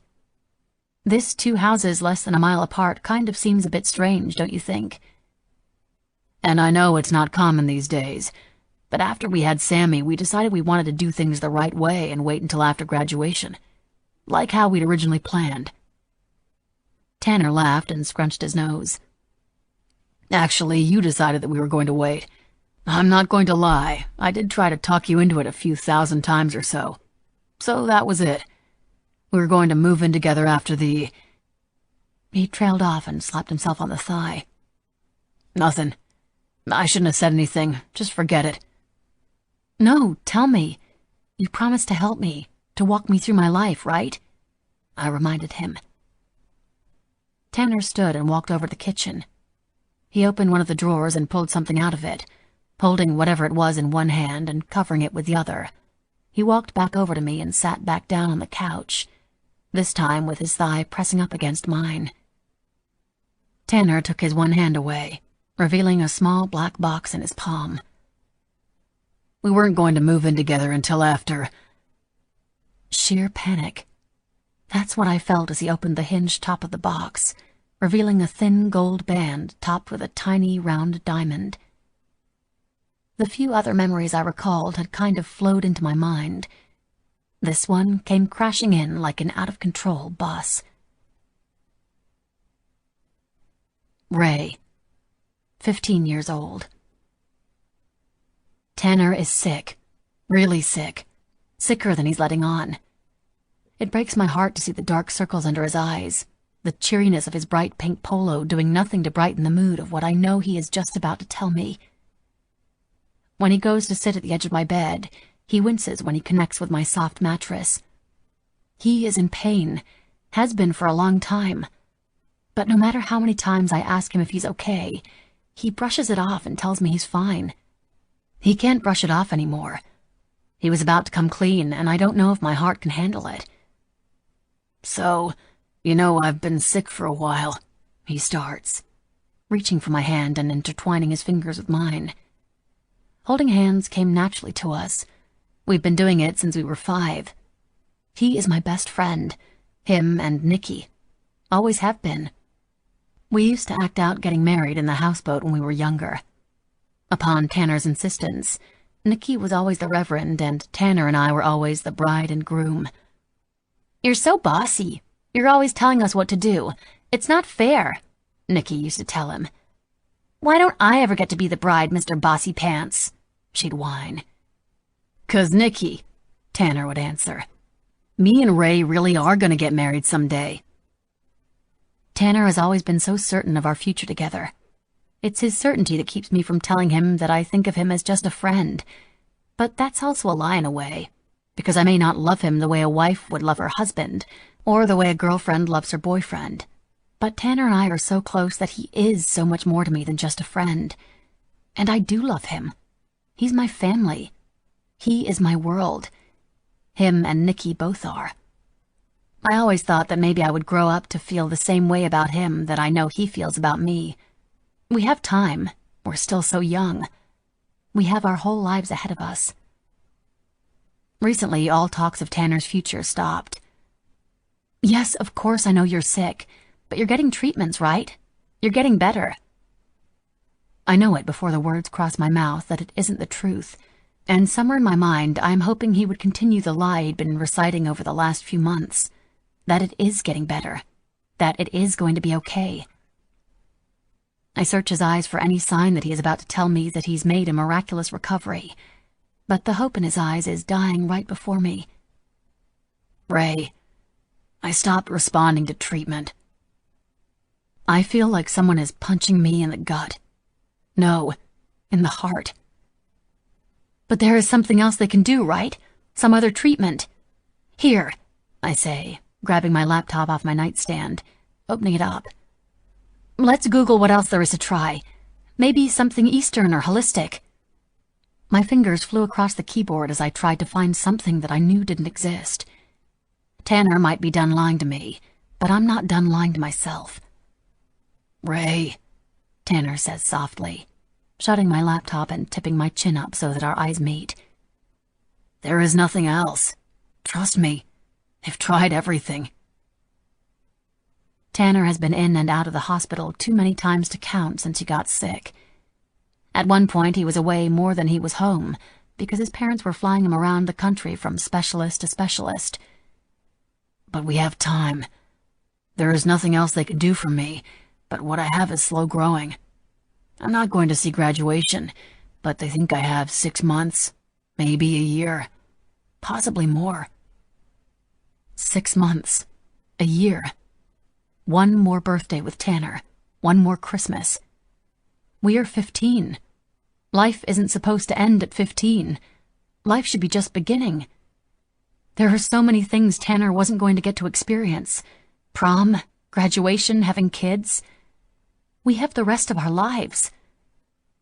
I just always thought the rest of our lives would be longer than 6 months. A year. That's no time at all, I admit. Hot tears form in my eyes and spill out onto my cheeks. Tanner leans over and wipes a tear away. His chestnut brown eyes may have lost hope, but there is still life in them. There would be no brown-eyed, curly-haired kids with his eyes calling him Daddy. I think I'm going to be sick, I say, leaping from the bed. I barely make it to the bathroom before emptying the contents of my stomach into the toilet, until I'm heaving and nothing else comes up. I make a promise right then and there, leaning over that toilet bowl, that I'm going to make the best of the time we have left, to do everything I could to make sure that when Tanner goes out, he would go out having experienced everything he could before his time was up. I flush the toilet and brush my teeth. When I go back out into my room, Tanner is leaning up against my headboard, staring out the window. Clouds are rolling over the sun, casting an eerie shadow over his body. How are you feeling right now? I ask, making my way over to him. Physically. They gave me some meds this morning. I was hurting for a bit, but now I'm actually feeling pretty good. If they didn't just tell me that I was going to be worm food in a year, I would probably be feeling great. He flashes me a small smile, and I wince at his words, knowing full well that they are partial, if not all, lies. But my resolve to give him everything and more in the time I still have him is strong, and keeps me focused on the beautiful, curly-haired boy on my bed. Are you okay? He asks me. I let out a laugh. Are you really asking me if I'm okay? I snort. Tanner, finding the humor in his question, laughs too. Yeah, I guess I am. Throughout the years, it's been that smile of his that's taken me out of every dark place I've ever been in.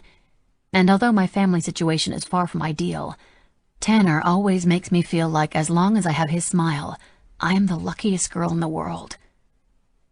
Can I try something? I ask. He looks at me and raises a brow. Sure, what's up? I don't answer. Instead, I pull my t-shirt over my head and unclasp my bra. What are you doing? He whispers, his eyes wide as he stares at my bare breasts for the first time. Just tell me if I hurt you, I say, pushing my jean shorts down until I am only in my cotton panties. Ray, you don't have to do this. I don't want you to have sex with me because you feel sorry for me. I don't want pity sex from you. Pity sex? I bark loud enough for other people in the house to hear. Pity sex? I repeat in a whisper. Tanner Redmond, this isn't pity sex. This is just making the most out of life. I straddle him and look for signs of him being in pain. There aren't any. I grab his wrists and place the palm of his hand on my breasts. I don't want to do it this way, Ray, Tanner says, although something stiffening in his jeans tells me otherwise. He must read my face. No, I want to. Of course I fucking want to. Tanner never cursed, but there was excitement in his voice. Roll over. He pushes me off him until I am flat on my back. He stands up and removes his shirt. His once muscled and tanned body has been replaced with pale skin over protruding bones. He is still beautiful to me. He would always be beautiful to me. I lift my hips and pull off my panties. His boxers tent as he gazes down at me. Under the covers, he says. I shift and raise up my comforter and sheet, scooting underneath. He pushes down his boxers and I lift up the cover so he can join me. I spread my legs and he settles himself on top of me, his arousal pressed up against my stomach. For the first time in our lives, we are skin to skin. Are you nervous? Tanner asks. He could probably feel my heart pounding like a hammer and fluttering at breakneck speeds in my chest. Because I feel his, and it is doing the exact same thing. No, I lie. Me either, he lies. Tanner kisses me, and after a few minutes he positions himself with his hand and slowly enters me. It hurts at first, just a little pinch of pain, but then it's gone. It doesn't feel good. It's uncomfortable at best, but it feels good to be sharing this with him. It is over in just a few minutes. He collapses on top of me and kisses my neck. I love you, Ray. I love you so much it hurts. And it did hurt. So much. Holy shit! I clasped my hands over my mouth in surprise. What? Did you remember something? Tanner asked eagerly, searching my eyes for his answer. I nodded slowly, unable to explain to him what it was I just experienced. Tanner shook my shoulders like he was trying to shake my answer from me. Ray, what did you remember?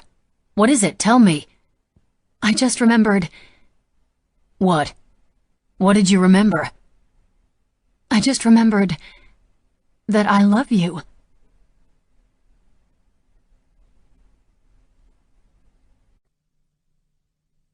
Chapter 12. King. I heard Bear before I saw him. His muffled scream ripped through the air, the breeze carrying it over the lake and right to my face as if he were standing there screaming at me. I'd raided one of Preppy's storage houses in the woods and found exactly what I'd needed. Zombie Apocalypse Supply Center, Preppy corrected.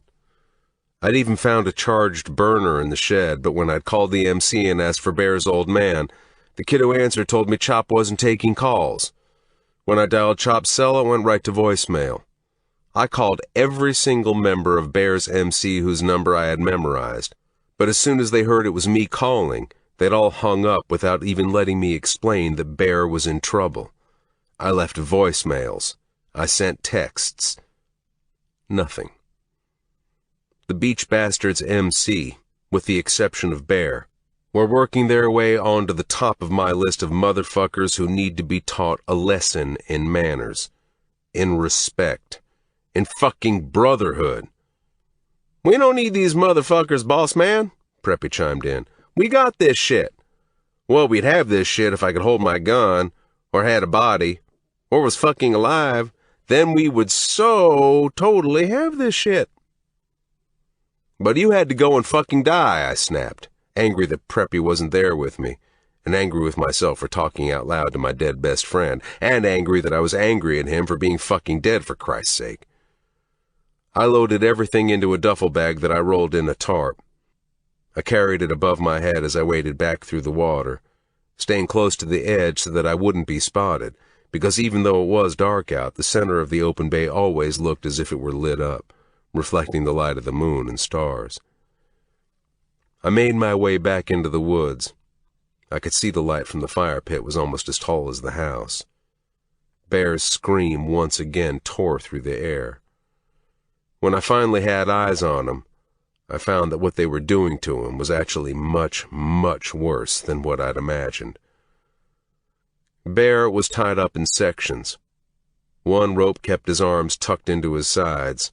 One kept his hands tied behind his back. One was tied around his head, tucked into his open mouth like a gag. Bear was biting down on it so hard his teeth were almost meeting in the middle of the thick rope. Tears of pain ran down the side of his face. He was on his stomach, laid out across several chairs, his pants pulled down around his ankles, his ass high up in the air. Eli's men stood behind him and prodded at him with some sort of broken-off handle. They laughed every time Bear screamed. One held Bear's ass cheeks open as another forcefully rammed the object in and out of him. Eli sat nearby in one of the folding chairs surrounding the pit that was usually occupied by bikers when I'd had parties. He was resting his head back against his interlocked hands. His legs were stretched out and resting on the ledge of the fire pit. Eli was acting as if he was watching an opera, beholding something beautiful and wondrous, his eyes wide as he intently watched the brutality taking place in front of him. I cracked my knuckles. As the assault continued, another guy, one with bright orange, found his amusement by sprinkling the glowing embers of the fire onto Bear's backside. A bald motherfucker with a thick black swastika tattoo on his shaved head pulled his cock from his pants and stepped up to Bear, whose head was now hanging down off the chair, his chin almost touching the grass. The man pulled the rope from Bear's mouth and yanked on his hair, lifting his head up. The man grabbed the base of his cock and rubbed the tip of it across Bear's lips. Bear must have lost consciousness because he didn't even move. It wasn't until the motherfucker forcefully shoved his cock into Bear's mouth when I knew that Bear was not only conscious, but he was ready for a fucking fight. His eyes sprang open and the guy jumped back from Bear, holding onto his crotch and screaming, trying to hold back the blood that was pouring out between his fingers. Bear spat out what was left of the man's cock and smiled from ear to ear, blood dripping down his face, coating his teeth, and he laughed. It was now or never. I unholstered my gun and pulled a grenade from the duffel bag. I took a deep breath and cleared my mind of everything except what I was about to do. Crouching down as close as I could to the ground, I snaked my way over to the fire pit. I pulled the pin from the grenade with my teeth and tossed it into the fire. 1 second. 2 seconds. 3 seconds. Boom! The fire pit exploded into a blinding wall of white light. An image of Pup sleeping peacefully in my bed, her limbs tangled with mine, flashed in my mind as I ran toward the chaos, toward Bear, and directly toward the possibility that, come morning, I'd be in a place reserved just for me. In hell. Chapter 13. Doe. It had been 3 weeks without a single word from King. I was starting to give up hope that he would ever come back for me. Tanner's mission to help me remember my life continued, fueled by the revelation that I remembered loving him when we were kids. I tried to explain to him that it was a memory, not a current feeling, but I knew that Tanner still looked at it as a step in putting back together what we'd had in the past. "How are the meetings going with the specialist?" the senator asked, slicing into his rare steak. Blood gushed from the meat, flooding the plate with red. He rubbed the piece on his fork through it before pulling it off the fork with his teeth. It was the first time I was sitting down to an actual meal with my father, my mother once again at the spa, or wherever she claimed to be. But despite my angry brain telling me that I shouldn't be nervous, I was still wiping my damp palms on my jeans every few minutes. Sammy was napping on the couch just a few feet from the round dining room table where we sat. Okay, I guess. I don't really know how those things are supposed to go, though. In actuality, the specialist barely asked me any questions, and on 2 occasions he'd nodded off during our session. Good. I want you to continue your visits with him. We have some functions coming up at which I'd like you to be present. There is a charity event for the campaign in a few weeks. We are hosting it in the Redmonds' backyard, Tanner's parents' place, the senator said, making the event sound more like a business meeting rather than a party. I scrunched my nose and poked at my dinner with my fork. I don't know if that's such a great idea. I assume I'm supposed to know who these people are. Won't it be obvious when they start talking to me and I look at them like they have 30 heads? I asked. Ray, you've never liked what I do for a living. You've never really acclimated to being the daughter of a senator, my father said, sitting forward in his chair. It wouldn't be unusual for you not to know who these people are. Ray, it could help with your memory. You should come, Tanner gently chimed in. Trying to regain my memory would be the only reason I'd agree to play the part of dutiful daughter. Will my mother be there? I asked. The senator kept his eyes on his plate. Yes, she attends all the campaign functions. It's part of our agreement. I snorted. She attends all the functions, yet she's somehow forgotten to attend her own life, I muttered. The senator sighed. Your mother, she blames me for, well, everything," the senator said. "It's hard for her to be around for too long. She gets restless." And for a mere flash of a second, I felt almost bad for him. For 1/10 of a millisecond, though, I saw a tiny glimpse of a man who wasn't a senator at all, but a frustrated husband with an unhappy wife. He almost seemed human. Again, his eyes focused on me, and he continued. "You see, Ray, when you were pregnant with Samuel, we took every precaution possible not to alert the media of your condition. And back then I didn't carry the weight that I do now, so it was easier to keep things hidden. But now that you're back from Paris for the summer, as I have led them to believe, it will be good for you to show yourself. They've spotted Samuel, and multiple outlets have contacted my office inquiring about who he is. Some reporter from the Times even went as far as to look up his birth certificate. So now it seems as if we have a situation on our hands which requires a delicate touch." He wiped his mouth with his linen napkin and set it down in the middle of his empty plate. "And, of course, you don't remember, but we've had in-depth conversations about what was best for our family. And for your new family." The senator gestured to Tanner, and then toward the couch. "Now is a better time than any. You don't need to make a big spectacle about it, just a courthouse visit. Something on paper to make the media see this union and Samuel as legitimate. You don't have to live together, not if you aren't ready. It's just the documentation we need now to deter any campaign supporters from deflecting." "You want us to get married?" I asked. My hand curled tightly around the napkin in my lap. Tanner's hand reached under the table and covered mine. The senator cleared his throat. "If you don't, there is a big possibility that I lose the election, because my campaign is heavily based on conservative family values. Over the years, I've spent a great deal of time garnering support because of those values I stand by. If you don't make this little family of yours something legitimate, I run the risk of looking like a fraud and letting down all the people whose asses I have been kissing since day one. This could snowball into the fastest descent into political nothingness this state has ever seen." "I don't understand how my decisions would affect your campaign. It's not your life, it's mine," I argued. "No, of course you don't understand," the senator said, pinching the bridge of his nose. "But understand this.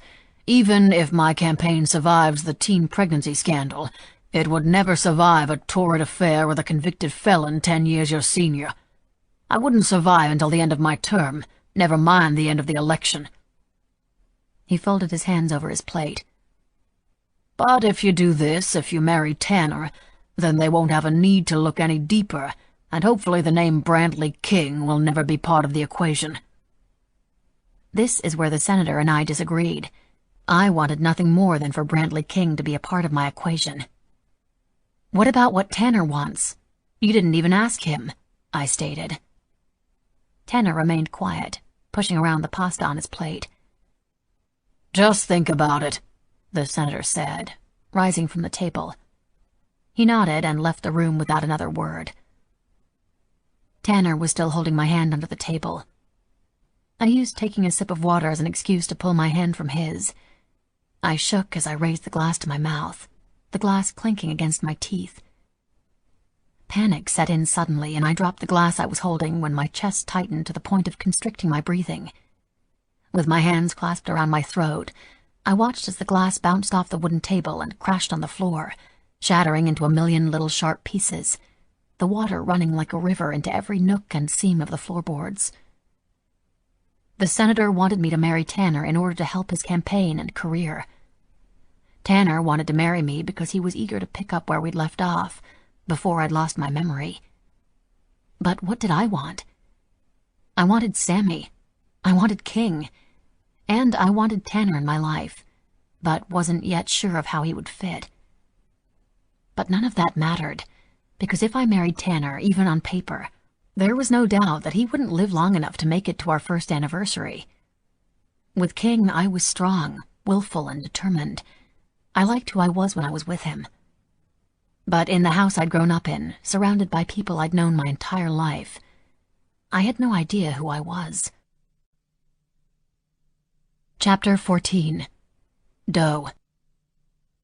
Maybe it was all the marriage talk. Maybe it was me feeling alone all the time, even though I was surrounded by people. But I was starting to fucking lose it. It had been 4 weeks with no word, no sign, no nothing from King. And I was wearing a hole in the carpet of my room, pacing back and forth until a reckless idea hit me. King had said it wasn't safe for him to contact me, or for me to contact him. But if I tried to get word to him through Bear's MC, then it wouldn't directly link me to King in the eyes of anyone looking in from the outside. No sooner did the idea take hold than I was running downstairs. I grabbed a set of keys off the rack hanging by the door and sprinted to the garage, hopping into a big beige Lexus that reeked of floral perfume. A scent I knew that was familiar to me. A scent I knew I hated. I put the key in the ignition and turned the engine on. And then I paused. I don't know how to fucking drive. I pounded my fist on the steering wheel and then my forehead in frustration. But when I'd just about given up hope, I glanced up from the wheel and saw something leaning on the wall of the garage that I knew instantly I could drive. By the time I pulled up to the Beach Bastards clubhouse, my anxiety had me out of breath, but I wasn't the least bit deterred. I jumped off and let the moped fall to the dirt. I ran up to the gate where a skinny kid was manning the door. His cut read Prospect in huge letters. He didn't have a name patch. "You lost or something?" he asked. I rested my hands on my knees and held up a finger, still catching my breath. "I need to speak with Bear. If he's here," I huffed. "And if he's not, I just need to talk to someone who can get a message to him or to King." "Oh, I remember you. From the party, before all the shit went down. Glad to see you ain't full of bullet holes." He hopped off his stool. "Hang on." He slid the gate open and disappeared behind it. He was gone for what seemed like an eternity. Although the sun had gone down, the humidity had wrapped me in a pool of water suspended in the air, and there wasn't a single spot on my body that wasn't soaking wet. I looked like I'd pedaled through a rainstorm, but there wasn't a cloud in the sky. I waited on the Prospect's abandoned stool, kicking the gravel around under my sneakers. When he finally reappeared, he wore an apologetic look on his face. A man with a gray beard, older version of Bear, except slightly shorter and rounder, followed him through the gate. The patch on his cut said President. He lit a cigarette and shoved the lighter into the pocket of his shirt. His face was heavily lined with the signs of age, but there was no mistaking the freckles under his eyes, the same ones Bear had. "Good. You must be Bear's dad. I need to talk to him." I hesitated, unsure of Bear's dad's name. "Chop." The man filled in the blank, pointing to his name patch. "You the one King claimed?" "Claimed?" I paused, remembering that Bear had used the same term on the dock months before. Yeah, I think so." "You're the girl they sprayed bullets in my house over," Chop said, shifting the toothpick that hung out of his mouth with his tongue. "'Cause we got our own trouble here without you bringing that shit to my door." "No, that was Isaac. He cornered us. He tried—" I shook my head. "Please, I just need to speak with Bear, just for a minute." "Ain't here," Chop shrugged. I dropped my shoulders in disappointment. "Then can you please just get a message to him or King for me?" I asked hopefully. Chop narrowed his gaze at me like I'd just stepped on his foot. He pointed a finger at me accusingly. "Like I told my son a million fucking times, Brantley King was not a member of this MC, and therefore was no concern of mine." "Was?" Chop turned around, but then he stopped and looked back at me over his shoulder. "King's dead. Him and Bear both." He didn't wait around for my reaction before disappearing back behind the gate. I dropped to my knees, the gravel slicing into my skin as the world came crashing down around me. Preppy, Bear, King, all dead. They're all dead. No, I wailed. The prospect lit a cigarette and looked down at me with pity. He turned away from me, refocusing his eyes on the empty street. Sorry, kid. Chapter 15. Doe. Never again would I be able to look at a bow tie, a motorcycle, or someone with tattoos without struggling for air. It was only because of Sammy that I didn't wish I was dead too. He was the only reason I was able to swing my legs over in the morning and plant my feet on the floor.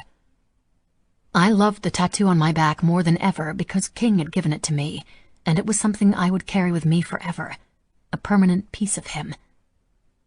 An idea hit me, and once it took hold there was no letting go, and there wasn't anything I wouldn't do to make it happen. Because for the first time since finding out that King was dead, a little sliver of hope cracked through the cloud of despair.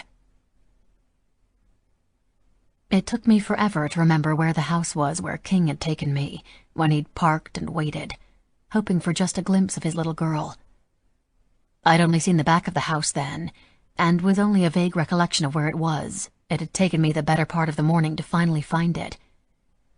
I reminded myself that foster kids moved around from place to place all the time.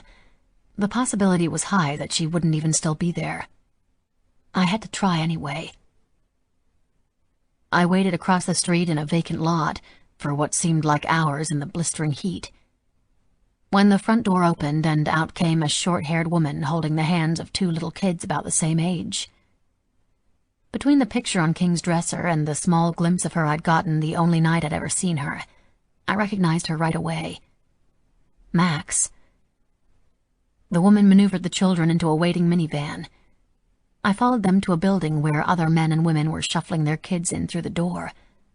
A wooden sign, barely legible, having faded by the brutal Florida sun, announced that the place was called Maria's Learning Academy and Daycare Center.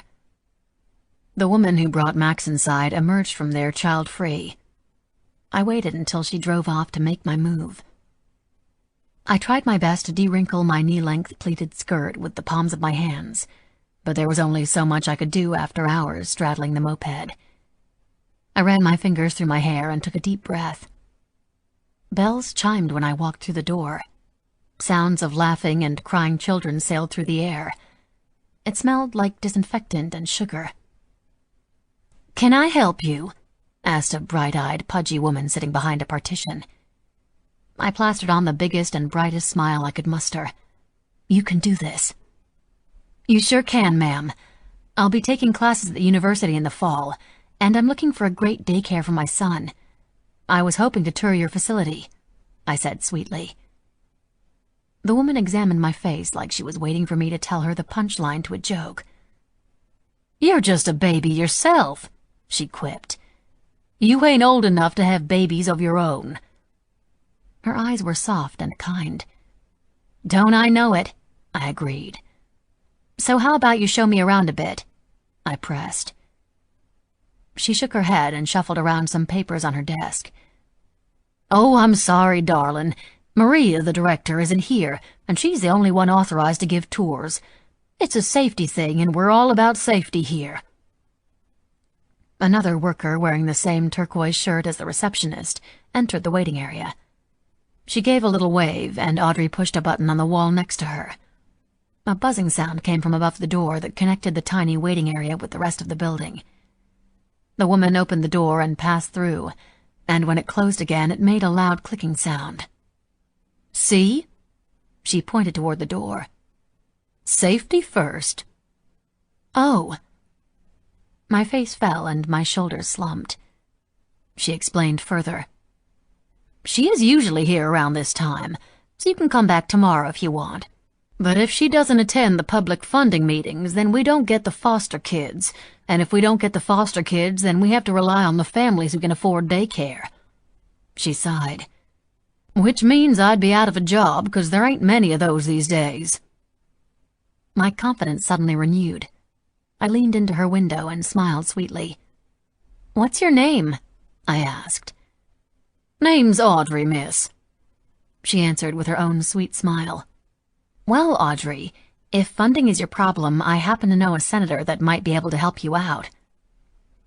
5 minutes later, I was following around Audrey as she gave me a personal tour of the daycare center. I wasn't lying about the funding. I would talk to the senator and see if I could help them. I just didn't know if it would work. Audrey brought me out into the main room filled with cafeteria-style tables that were low to the ground, with equally tiny chairs surrounding them. "We feed them both breakfast and lunch, plus 2 snacks. The rooms are arranged by age. Babies in one, 1-year-old in another, and so on." Audrey kept talking, but when I spotted Max only feet from where I stood, I faked interest in the bulletin board hanging above the table she was sitting at. "That's our activities board," Audrey said, coming up to stand beside me. "That's the schedule of music time, numbers time." Her voice faded into the background when another one chimed in. "You're really pretty," sang a small, sweet voice. I looked down into familiar bright green eyes that literally took my breath away. They were the same color as his, but where King's eyes held the harsh and bitter reality of the life he'd lived, hers were void of any contempt and alive with innocence. I knelt down next to her. "Thank you. You are too," I said. She giggled. Her little tiny square teeth reminded me of Sammy. She chewed on her fingers. "I like this," Max said, reaching out to touch a bracelet I'd put on that morning, in an effort to look more like the Ray Price in the framed pictures in my room. I pointed to the tiny purple plastic bracelet on her little wrist. "I like yours even better." Audrey cleared her throat. "I'd like to show you to the playground. It's modernized, and we firmly believe in at least 30 minutes of physical activity a day, as long as it's not hotter than the surface of the sun outside." "I have to go," I told Max, who hung her head in disappointment. "But I'm sure I'll see you again," I whispered. She lifted her head, and her father's eyes met mine. It hurt my heart, but I had to rip my gaze away from her so that I wouldn't lose it right there in front of Audrey and the 30 or so toddlers in the room. I stood to leave, but a tiny hand wrapped around one of my fingers and tugged. "Here," Max whispered. She took off the purple plastic bracelet and put it around my wrist. My heart exploded in a flurry of warmth. Love at first sight was not something reserved for lovers, because that day I'd truly experienced it. In the span of 3 minutes, I'd lost my heart all over again. I didn't want to leave her. I wanted to pick her up and run as fast as I could out of the buzzing door and take her and Sammy back to the house on stilts. First things first, I told myself. I unclasped the silver and gold rope bracelet from around my wrist. I knelt down again, and with my back to Audrey, I carefully looped the delicate chain around Max's little wrist. Twice. I didn't stay to see her reaction to my gift, afraid that if I spent one more second with her, I wouldn't be able to walk out the door. I stood and turned back around to Audrey, hoping she wouldn't notice the sudden pain in my voice or tears in my eye. "Now show me this wonderful playground," I said with a sniffle. Audrey continued her tour, and as I followed her, I felt the gaze of a pair of beautiful green eyes on my back as I walked out the door and into the blinding light of day. Chapter 16. Doe. When I told my father that King was dead, his only concern was how the hell he'd gotten out of prison in the first place. I didn't have the time or energy to explain what had really happened, because what I really wanted was his help. "I want to adopt King's daughter," I told him, standing in front of his desk while he clicked away on his computer. The senator rolled his eyes. "You're a teenager with no source of income. The court isn't exactly going to look upon you favorably for an adoption," he told me, clicking away at the keyboard on his computer. "You said you know the judge. You can put a word in," I stated. "Yes, that I can do. But that's just a recommendation, Ramey. Even with a favor from the judge, you're still going to have to follow proper procedure. Being a single woman is not looked upon as being a favorable applicant." "Then I'll fix that." It will increase my chances of being able to adopt her, I finished. I was sitting on Tanner's couch in the pool house while Sammy watched TV, wrapped up in his favorite blanket on the floor. Every so often he would look back at me, and after seeing that I was still there, he'd smile and turn back to Elmo. "Okay," Tanner agreed, way too quickly. I shook my head. "No, Tanner, it's not that easy. You have to take time to think about it. Just because it wouldn't be a traditional marriage and on paper only, doesn't mean it won't affect your life in some ways. You'll have to consider all that before you make a decision. And come to think of it, there really is no upside in all this for you, so you'd have to be crazy to agree to it." Tanner wagged his index finger in the air. "And this is why you were never on the debate team, Ray," Tanner said. "You're arguing the wrong side," he added. "I'm serious," I said. "This is serious." Tanner smiled. "I know. And I know it doesn't mean much, but I really am sorry about King." That was the first time Tanner had said his name. "Thanks. I want to do this for him, but for me too. Maybe it's selfish, but I want to keep a piece of him close to me." "And see, that right there is the very reason I accept your proposal," Tanner said. "Because I want to keep you close to me." "But it won't be—" Tanner raised a hand to stop me. "You don't have to keep saying it. I totally get it. But I have terms." "What terms?" I asked. Tanner crossed his ankle over his knee. "I will accept your proposal and agree to marry you on the condition that you have to try. Not at first. I know you're still grieving. But eventually I want you to try and make what we have a real marriage. We'll make an effort together. For us. For Sammy." He reached out and grabbed my hand. "I promise if you try, and if after a year you still feel nothing from me, then I will back away as far as you want me to go." I started to argue, but then Sammy turned around and smiled up at me. I had been willing to whore myself out to a biker in exchange for protection. Why was I so unwilling to give a little part of myself for the only family I had left? "Okay," I agreed. "But I need time, Tanner. I mean it. I don't know when I'll be ready," I said. Tanner kissed the back of my hand and went back over to the kitchen where he retrieved the ring box he'd showed me the day he took Sammy and me to the alligator park. "I guess this is yours again, then." He didn't try and get down on one knee.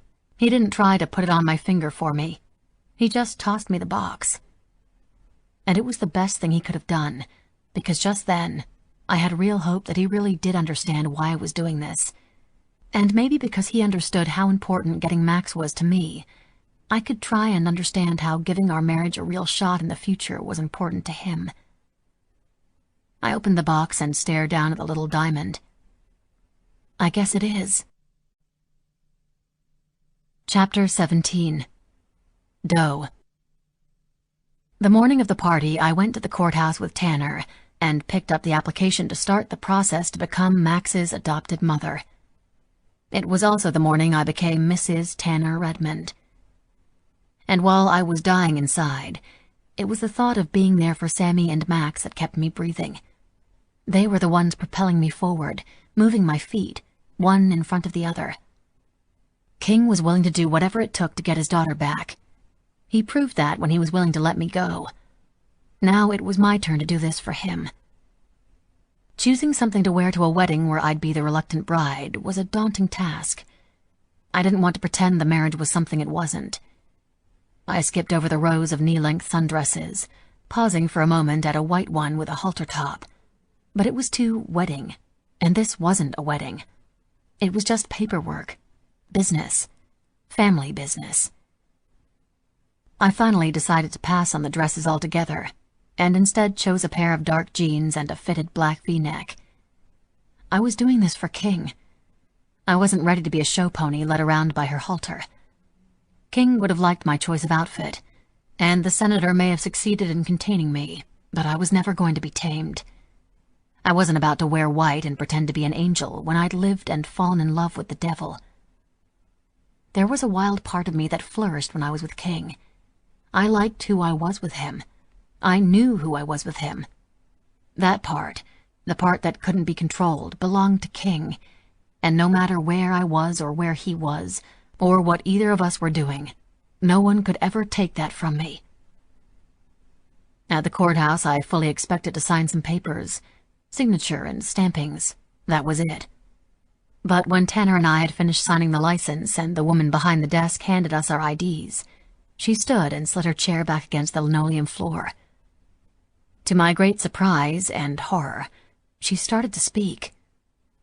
"Do you, Tanner Redmond, take—" "Wait," I said. "I thought we could just do the paperwork." The woman looked down at me through her thick glasses in a manner that made me feel like I was 9 years old.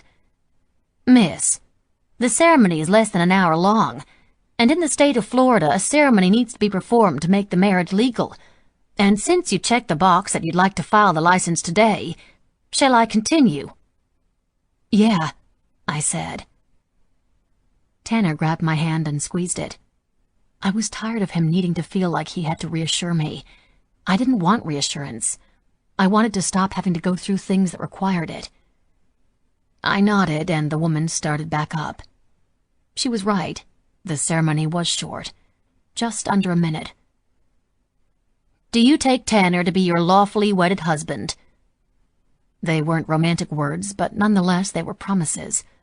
Promises spoken out loud in front of the clerk and whatever god might be up there listening. I robotically recited my vows, lying to Tanner with each false promise I spoke. In order to push down the need to flee and make it through without running screaming down the courthouse steps, I imagined playing with King's daughter, pushing her on a swing set, building her a treehouse, running through the sprinklers with her. Then the picture shifted, and I was exactly where I was standing, in the courthouse reciting vows. But only it wasn't Tanner I was making promises to. It was King. And they weren't lies at all. They were real. My heart soared and I smiled, happily imagining that I was promising to love King in sickness and in health, in good times and in bad, until the end of our days. When the officiant said, "You may kiss the bride," I'd gone as far as leaning in before I came back down from my daydream, turning my head at the very last second so that Tanner only caught the edge of my mouth.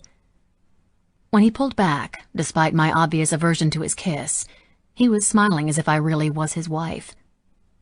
Then it hit me. I really was.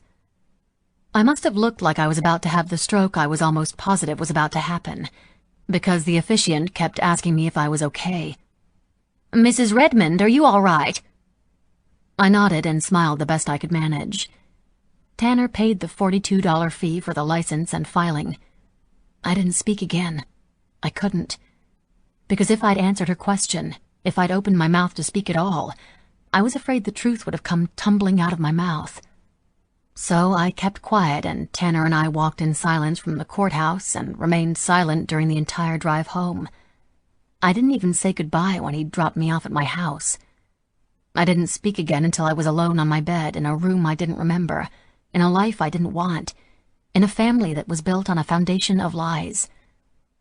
I rolled over and pressed my face into the pillow, and just like millions of other brides before me, I cried on my wedding day. Chapter 18. Doe. I'd thrown up 3 times since that morning, and was still queasy, threatening to expel whatever contents remained in my stomach, if any. I had no doubt that what I was experiencing was a full-body rejection of my current circumstances.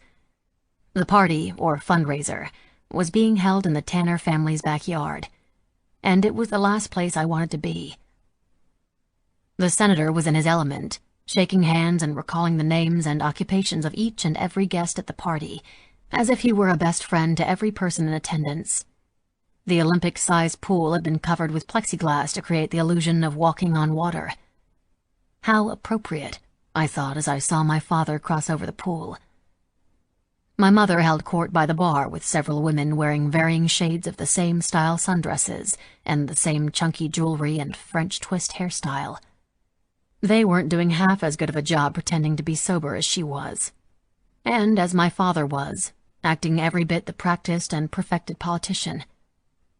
I was learning that my mother was every bit as equally practiced in the art of public intoxication. My 9th birthday. My mother stumbling into the backyard wearing a low-cut, tight blue dress and gold heels. She has a glass of wine in one hand and knocks over a table full of my birthday gifts in front of my friends from school. Nadine cuts my cake, and my mother tells everyone that we shouldn't eat cake at all because it is high in calories and will make our asses fat, and men don't like fat asses. Her wine sloshes over her glass, and the magician Nadine hired has to grab her by the elbow to save her from crashing into the pool when her heel catches on the pavement. Miraculously, she manages to catch her falling wine glass. "I saved it!" she shouts, holding it up to our little group like it's a trophy. "Totally saved it," she says again, before walking back into the house without another word. I guess she wasn't always that good. It was too hot for the white cardigan I was wearing, but I was playing by my father's rules tonight, which meant covering up any signs that I wasn't the picture-perfect daughter of the picture-perfect senator. Several people came up to me to welcome me home and shake my hand. I smiled politely and asked them how their summer was and what their plans were for the fall. The senator had told me a secret of his, which was when you don't remember the person, name, or face, ask them about themselves. "Raymie, so good to see you."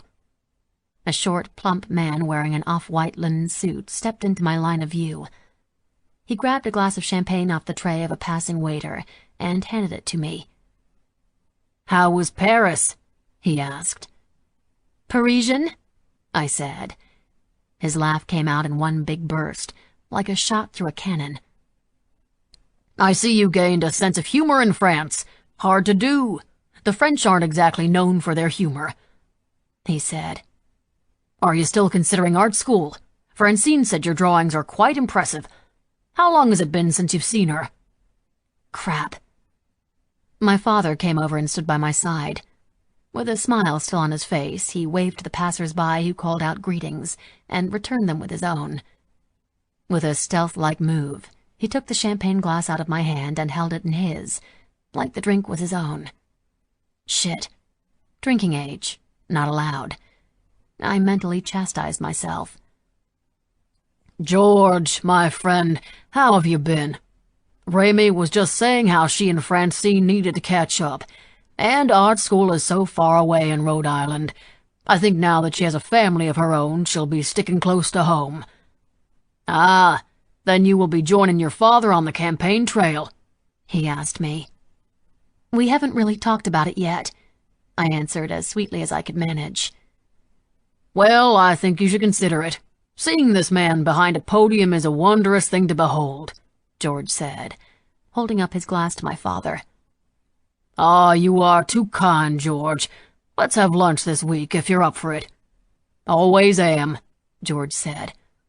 "Ah, I see Nathan over there. He owes me 20 pounds of stone crab claws for losing our bet on the Rays game." "Oops," he said, covering his mouth. "I shouldn't tell our future president about my betting habits, should I? I'm a politician, George, not the police, and Nathan's stone crabs are the best, so I can't fault you for that wager." "I look forward to hearing you speak," George said. "Lovely to see you again, Raymie. I will tell Francine to give you a call." "That would be great," I said. When George was out of earshot, my father, with his smile still plastered on his face, leaned in so only I could hear him. "Champagne?" he asked through his teeth. "He handed it to me. I wasn't thinking," I said apologetically. "I'm trying here, so cut me some slack. I did what you asked of me. Besides, I have a kid and technically a husband, and I can't have a glass of champagne. Maybe you need to add that to your political platform." "Yeah, and then I'll make sure to go ahead and legalize prostitution, and call the cartels to see if maybe they want to set up some coke shops, like a 7-Eleven for illegal drugs." "Holy shit! If you weren't such a prick, you'd actually be kind of funny," I said. A loud cackling ripped through the air, and the senator's eyes darted over to where my mother and the other women, who looked like Stepford wives and drank like members of the Beach Bastards, were reaching their limits. "And if you're really dead set on the booze thing, maybe you should think about reinstating prohibition. Noted, he said, making his way over to my mother. I watched as he used the same technique to take away her drink as he did with me. My mother shot him a glare when no one else was looking, and at one point pinched his arm behind his back, far enough to where I saw him visibly wince. One thing was for sure. This life was turning me into a raging bitch. "Champagne, ma'am?" a familiar voice asked from behind me. I turned around and found myself eye-level with a black dress shirt and a school bus yellow bow tie with pink stripes. I looked to the tray he was holding and could have sworn that I saw colorful tattoos peeking out on the upturned wrist holding the tray of champagne flutes. I sucked in a breath. Preppy? My hands trembled.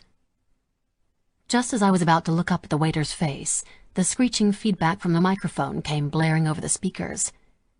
I covered my ears and turned around to where my father had made his way up to the makeshift stage, set up on the side of Tanner's pool house. The senator was tapping on the microphone and gesturing for someone off stage to come make the adjustment when I spun back around to the waiter. But he was already gone. And when I looked around for him, I found several of the same dark shirts and yellow bow ties, all holding trays with the same champagne flutes, fizzing with pink bubbles. I'm seeing things. Mind and body are both now rejecting my farce of a life. Mommy? A little voice broke through the crowd. Sammy came crashing against my leg. I smiled and lifted him up and set him on my hip in a move that felt natural to me. Nadine, who had been chasing him around the partygoers, appeared next to me, out of breath. "Your little one is getting fast," she said, with her hands on her knees. "Don't let those little legs fool you. He can really move. Either that or I'm out of shape. Could be both." She huffed. Nadine had traded her usual polo and khakis for a button-down black dress shirt and black pants. Instead of her orthopedic black sneakers, she was wearing a pair of rounded-toe, shiny black belly flats. "You look great, Nadine," I said. She returned the compliment with a roll of her eyes. "I'm just glad I wore black," she said, fanning herself, "because I'm sweating like we're standing in the middle of Hades with the devil himself." I thought King was the devil, but I was sure that I was in hell and he was nowhere to be found. I looked up at the stage, and I was pretty sure that the devil voted Republican and wore Hugo Boss. Mommy, Nadine couldn't catch me, Sammy exclaimed. I fast like this, he said, holding up the red Matchbox Corvette he held in his hands and flying it around in the air. "Oh, yeah? Are you being good for Miss Nadine?" I asked him, ruffling up his perfectly combed hair, his natural curls springing to life, his little giggle exposing his bottom row of adorably super tiny teeth. Nope, he said, still looking at his car. His natural curls sprang to life. "There, that's better," I said, smushing my nose against his. I was too busy interacting with Sammy when Nadine cleared her throat. When I looked up, I noticed that a lot of the crowd had stopped doing what they were doing and were watching me interact with my son. My father was back on the microphone, sans interference, and the crowd turned from me to him. My mother stood obediently off to his left, next to the long American flag. He started his speech by welcoming the crowd to the event and mentioning the charities that would be benefiting from the silent auction and donations they received during the evening. "What did I miss?" Tanner said, pushing through the crowd to stand next to me and Samuel. "Hey, kiddo, high five." Samuel lifted his palm up, and Tanner pressed a high five to his hand. "All right, buddy, you're getting good at that." "Not much. He just started," I said. The senator paused and looked out over the crowd. He took the cards from the podium and placed them into the pocket of his dress shirt. "I had all these notes prepared. I wanted to talk to you about the agenda of the campaign and about what we hope to achieve over the next few months. But I can't do that right now." The crowd murmured in confusion, and a few shouted the "why not" the senator was obviously fishing for. I've made no secret that family and traditional American and Christian values are one of the most important things to me to withhold during this campaign." The crowd applauded, and he held up his hand to silence them. "But as you know, family isn't always predictable.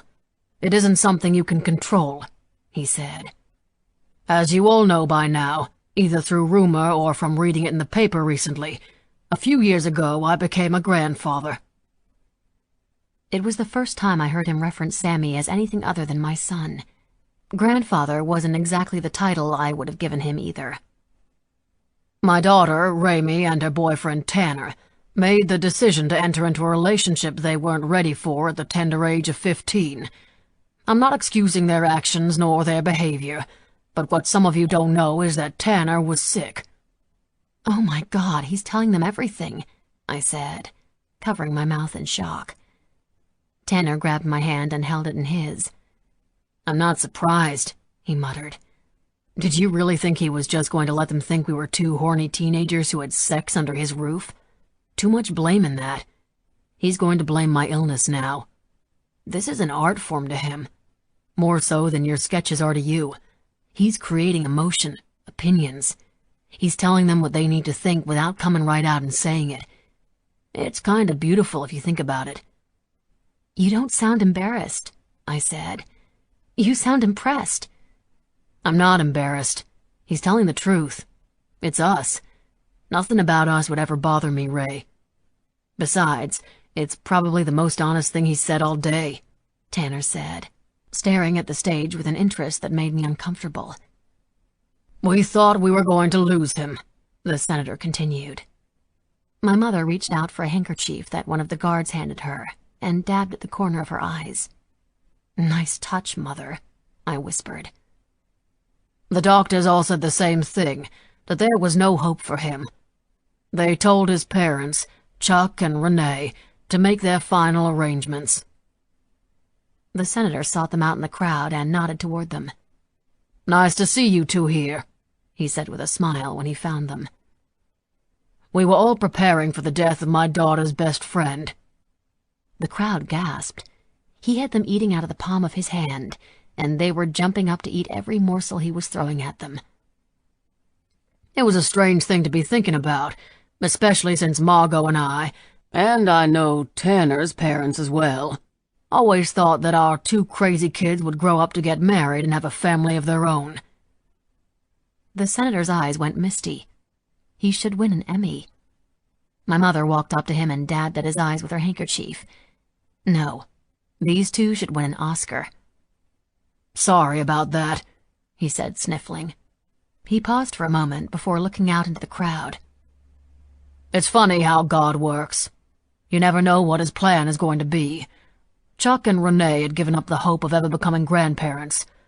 Our hearts ached for our daughter and the future that was no longer a possibility for her.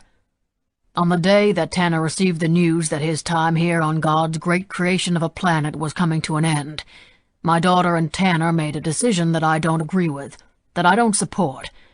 But in many ways I see it now as part of the bigger picture. God's great plan that we, as his followers, don't ever have any hope in understanding. That decision resulted in my daughter and Tanner coming to me and my wife in my home office. They informed me that she was pregnant, and I openly wept. My own daughter, the daughter who I raised to clearly understand the values which the Price family stood for and believed in, had come to me and told me that she disobeyed my rules and God's law. It wasn't until later that night that I woke from a restless night of sleep and it dawned on me. This is God's plan. This was his way of providing Chuck and Renee with the grandchild they'd given up on having, and it gave me new cause. And this cause was to reach out to every specialist and doctor in this great country, and even the world, to see if they could save my daughter's hope for a future, a family of her own. Half the crowd was in tears, and Tanner leaned into my neck. This all sounds so much better than my daughter had pity sex with her sick boyfriend, and they didn't use a condom. My father's head snapped up, and he shot us a look that I knew was meant for me, as if he'd heard Tanner's remark, although it was impossible. With the help of Dr. Reynolds in Tennessee, we were able to bring Tanner back from the brink." The crowd started to applaud, and again the senator held up his hand. "I am now proud to say that Tanner has been in full remission from his leukemia and continues to show no signs of the cancer that almost took him from us." This time he lets the crowd clap. "Come on up here, you two. Bring Samuel." 100 pairs of eyes turned to us, and we had no choice but to make our way to the stage. Samuel clapped along with the crowd and laughed. I would have given anything to be shrouded in the same beautiful, ignorant bliss. We stood next to my mother, who made a show of taking Samuel from my hands and putting him on her hip, just as I had him. She turned to the crowd and waved, and Samuel mimicked her, which just made them grow more wild. "Now, I haven't told you the best part," the senator said, motioning for the crowd to quiet down. He was the maestro, and they were his orchestra, playing to every one of his gestures. This was the grand finale, because I knew what was coming, and there was nothing I could do to stop it. "This morning, in a small ceremony, surrounded by only family and their son, my daughter and Tanner Redmond were married." The applause from only a crowd of 100 or so people was deafening. The senator shouted into the microphone above the crowd. "So I would like to take this time to introduce you to the new Mr. and Mrs. Redmond and their beautiful son, my grandson, Samuel. May God bless your union." He came over to me and cupped my face in his palms, pulling me in for a hug that made my stomach turn. "You bastard," I said. "This wasn't supposed to be a public display or a political tool." I was surprised, although I knew I shouldn't have been. The senator cared about the campaign first, campaign funding second, and campaign supporters third. "It's a political tool, all of it," the senator said. "You, me, Tanner, Samuel, your mother. It's all for the greater good." I honestly think he believed that crap. He released me and pulled Tanner into a hug of his own. Unlike the scowl I was wearing, Tanner was smiling from ear to ear, and genuinely looked like he was enjoying himself, accepting the congratulations as if the marriage were real. I'm so fucking stupid. Suddenly, I was so angry I couldn't breathe. I was angry at myself, at the senator, at King for leaving me, at Tanner for no reasonable explanation. My hands shook as I saw red. The senator waved to the crowd. Nadine came to the stage and took Sammy, who was wriggling in my mother's unfamiliar arms, and motioned to me that she was going to take him back to the house. I nodded. Nadine had a great sense of when shit was about to hit the fan, and I was glad for it, because shit was about to hit the fan. I stepped up in between where my father and Tanner were waving to the crowd, and I added a wave of my own. The senator looked at me suspiciously, and Tanner was still smiling like he'd just won the lottery and was accepting his giant check. "It's hot out here, isn't it?" I said, leaning toward my father, who furrowed his brow, and then corrected himself when he realized he made a negative facial expression in public. "It's Florida during the summer. It's always hot," Tanner said before his eyes went wide and the realization set in. "Don't," he warned, but I didn't listen. "If you want to put me on display, you're going to have to put all of me on display." I made a show of fanning myself, and then I unbuttoned my cardigan and took it off. My father didn't find anything unusual about me taking off my cardigan. He was right. It was Florida during the summer. It was hot. But he didn't know what was underneath the cardigan. He'd yet to see it. I held my sweater in my hands and heard a gasp from behind me that I assumed came from my mother. "Don't," Tanner repeated, and this time he sounded angry. I spotted a chair and turned to my father. "Can I rest my sweater on that?" I asked him. "What are you up to, Raymie?" he asked, looking worried. "Nothing at all, Daddy," I said. I turned my back to the crowd and bent over to place my cardigan on the chair. The tattoo King had given me was on full display for the crowd. There was nothing anyone could do. My father could rush to cover me up, but that would make it look like he didn't approve. He could address it, but that would make it worse. I turned and shot them both a look that told them I was not one to be fucked with. With one last wave to the crowd, who was now gossiping amongst themselves in loud whispers like a pack of rabid mean girls, I left the stage. I walked along the property line to the back of the house, not wanting to deal with any of the partygoers that might have been lingering on the walkway from the back patio to the house. "What the heck was that?" Tanner asked, jogging to catch up to me as I passed the treehouse oak. "What was that, Ray?" he repeated. I stopped and turned around to face him. "That was me not being stepped on. You said I could have time. The look on your face in front of those people said you already think this is real. But it's not real, Tanner. Not to me. I'm not ready. And I may have loved you once. Actually, I know I loved you once, but I don't even know if it was romantic love.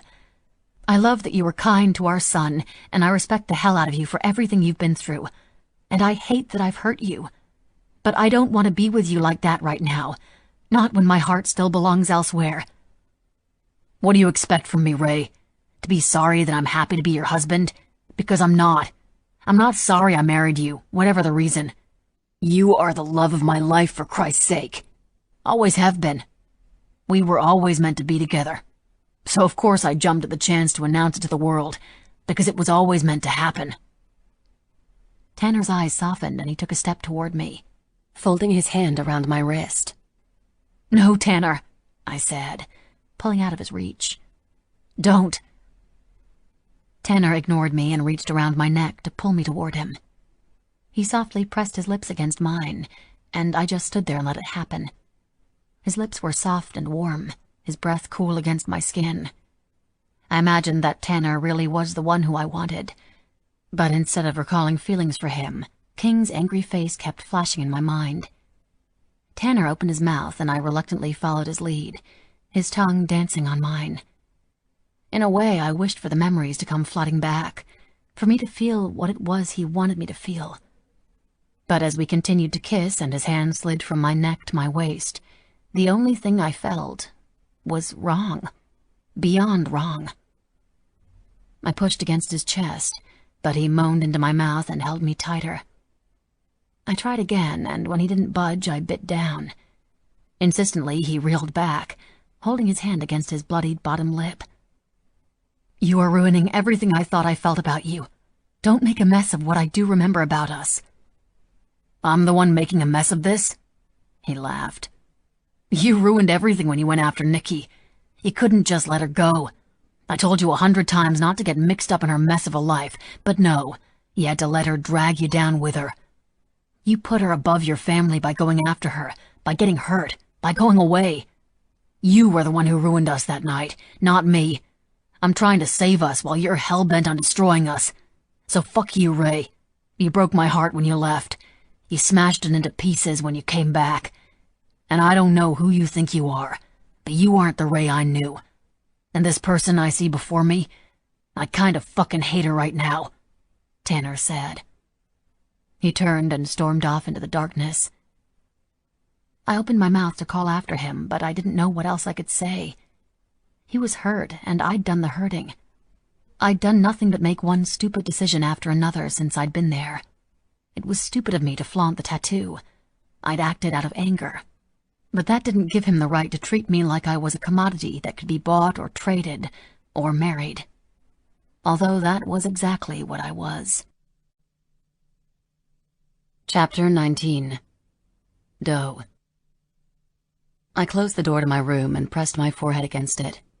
Devastated doesn't begin to cover how I felt. King was dead, and I'd lost my only friend because I was stupid enough to think I could use a marriage certificate as a tool to get what I so desperately wanted. A family. A real family that I chose, just like I'd chosen King and Preppy. I let out a frustrated scream and clenched my fists, banging on the door until I was all out of fight. I rubbed my lips to erase the taste of Tanner until they felt raw. "Take your fucking clothes off," a deep voice growled. Awareness washed over me like static electricity. I gasped and turned my tear-stained face from the door. Hundreds of years could pass without me hearing it, and I would still know exactly who the voice belonged to. King emerged from the corner of the room, the shadow falling away from his body like a blanket slowly being tugged off.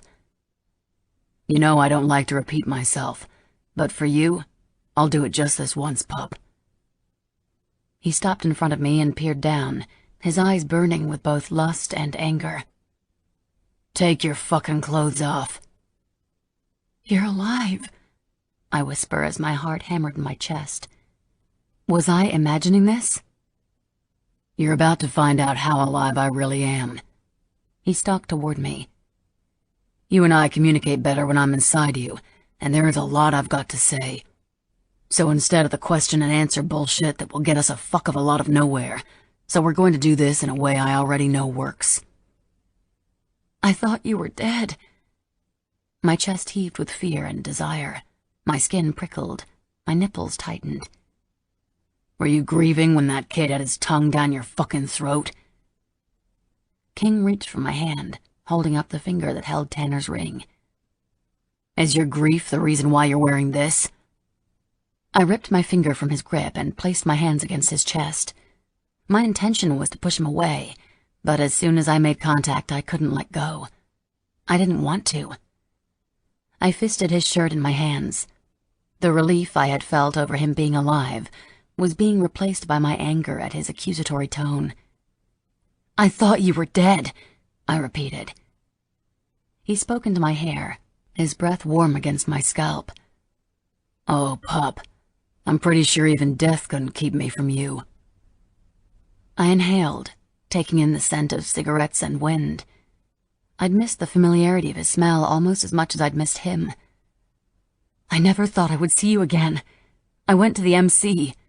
Bear's dad is the one who told me you were dead. King shook his head slowly from side to side. He'll be dealt with. He narrowed his eyes. As will you. He said so low and deep I felt his words to my very core. What? Do you really think it will be that easy to get rid of me? For fuck's sake, I remember what it feels like to be inside you. You think I can just forget that? You think I haven't been trying for weeks to convince myself that it's just my cock who misses you? Because I'll tell you, nothing would make me happier than to be able to rid myself of this fucking hurt.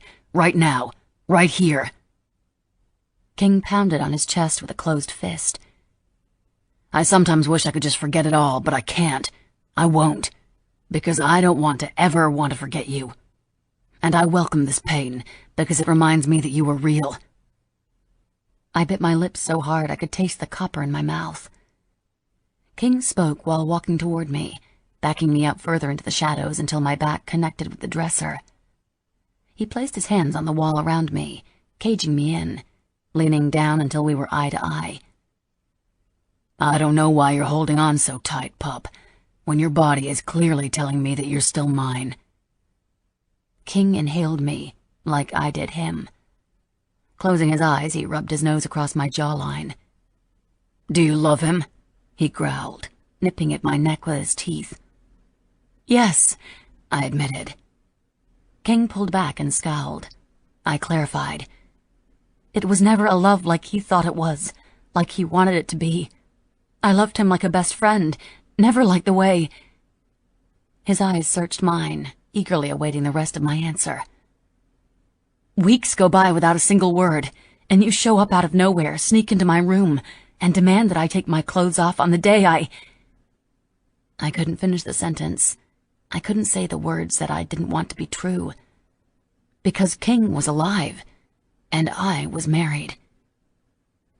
Got fucking married, King finished for me. His nostrils flared. He turned around with clenched fists like he was looking for something to punch. He placed his hands on his head in frustration. I watched the entire fucking car crash out there. I know everything. Holy shit, I exclaimed. King snarled. You seem to have forgotten who the fuck I am, pup, so I'm going to remind you. He pressed his hips against mine. I'm the man who took you against your will and handcuffed you to my fucking bed. I'm the man who wanted you, so I fucking kept you. He cocked an eyebrow. Do you really think you have a choice when it comes to being mine? King lifted me onto the dresser and pushed himself between my legs, forcing my legs apart. He held my wrists behind my back, forcing my shoulders backwards and pushing my chest into his. My dress rode up to the tops of my thighs. King pushed a strand of hair behind my ears and leaned into me, his lips just a breath away from mine. The room was getting hot. I couldn't breathe. I don't know what I needed. No more questions. I opened my mouth to argue. Stop fucking talking, he snapped. King lifted me off the dresser and carried me and set me down in front of the full-length mirror that hung on the closet door. He stood behind me, a head taller than me and outweighing me by 100 pounds. Our differences had never been more obvious. His dark jeans and dark tank top were a stark contrast to my little white eyelet sundress, my pale skin next to his tanned, my white hair to his black. It was a sight that made my knees weak, because although the reflection in the mirror made our differences obvious, it also made me see how well the two fit together. You see this? King said, his arms wrapped around my waist, speaking to my reflection. You see how this fucking works? We fit. He pushed my cardigan off my shoulders and it fell to the floor. He spun me around and grabbed a hand mirror off the desk and held it in front of me, the same way he did when he was showing a client their new tattoo. Do you see this? What does it fucking say? He asked, pointing to the tattoo he'd given me, the one I'd just put on full display despite my father and Tanner. It says, I don't want to repeat my innocence. I want the pleasure of losing it all over again. It's an F. Scott Fitzgerald quote, I answered. No. He pushed on my head, shifting my perspective to a slightly sideways view. Tell me again. Look in the crown, in the vines. What the fuck does that shit say? King, I whispered. It says, King. Chapter 20. King. You are mine. You always have been, I said unapologetically. Pup looked in the mirror with wide eyes, still staring at the tattoo bearing my name. You tattooed your name on me, she said in disbelief. My gaze met hers in the mirror. Marked you the first fucking chance I got. My only regret is not making it bigger, because maybe then that kid would have known better than to put his fucking lips on you. It's not his fault, she said, glaring daggers at me. It pissed me off that she was defending the little fuck. He could call himself her husband all he wanted because I found out all I needed to know when her breath quickened at my nearness, when she darted her tongue out and wet her lips in anticipation. The way her nipples hardened against the fabric of the little sexy as fuck conservative dress she was wearing. It wasn't just physical, though, because the air around us crackled with our almost palpable connection. I could practically taste it on my tongue. I wanted to taste her on my tongue. I wanted to put my face between her thighs and feel her squirm under my mouth while she scraped the top of my head with her fingernails until she came. I was so fucking hard it took every bit of self-control I had not to bend her over the dresser, flip that dress over her ass, and fuck some sense into my girl.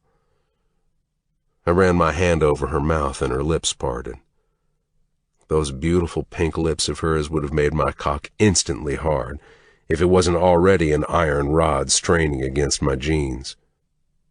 I already wanted to slit the senator's throat for the stunt he pulled with Max, but when I saw him standing up there, wearing his better-than-everyone suit and his member of the club ridiculous gold watch, and heard him telling people you'd got fucking married to someone who isn't me, I wanted to unload my gun into his skull, then reload for the kid. My words might have been harsh, but they were true. I took the mirror from Pup and set it down on the dresser. For a second, I thought that maybe I just imagined this thing between us. I untied the halter of her sundress and let it fall to the floor, revealing a matching beige strapless bra and panty set. It was standard everyday stuff, but on my girl, she might as well have been wearing crotchless panties and carrying a whip, because she was the sexiest thing I'd ever fucking seen. My cock was in agony as I swept my gaze over her body. "It was that look of yours that stopped me," I said. "What look?" she asked, spinning around to face me. "The look you get when you're up to no good. And I was right, because you took off your sweater. You showed them your tattoo." I ran my fingertips from the base of her neck to the cheeks of her ass.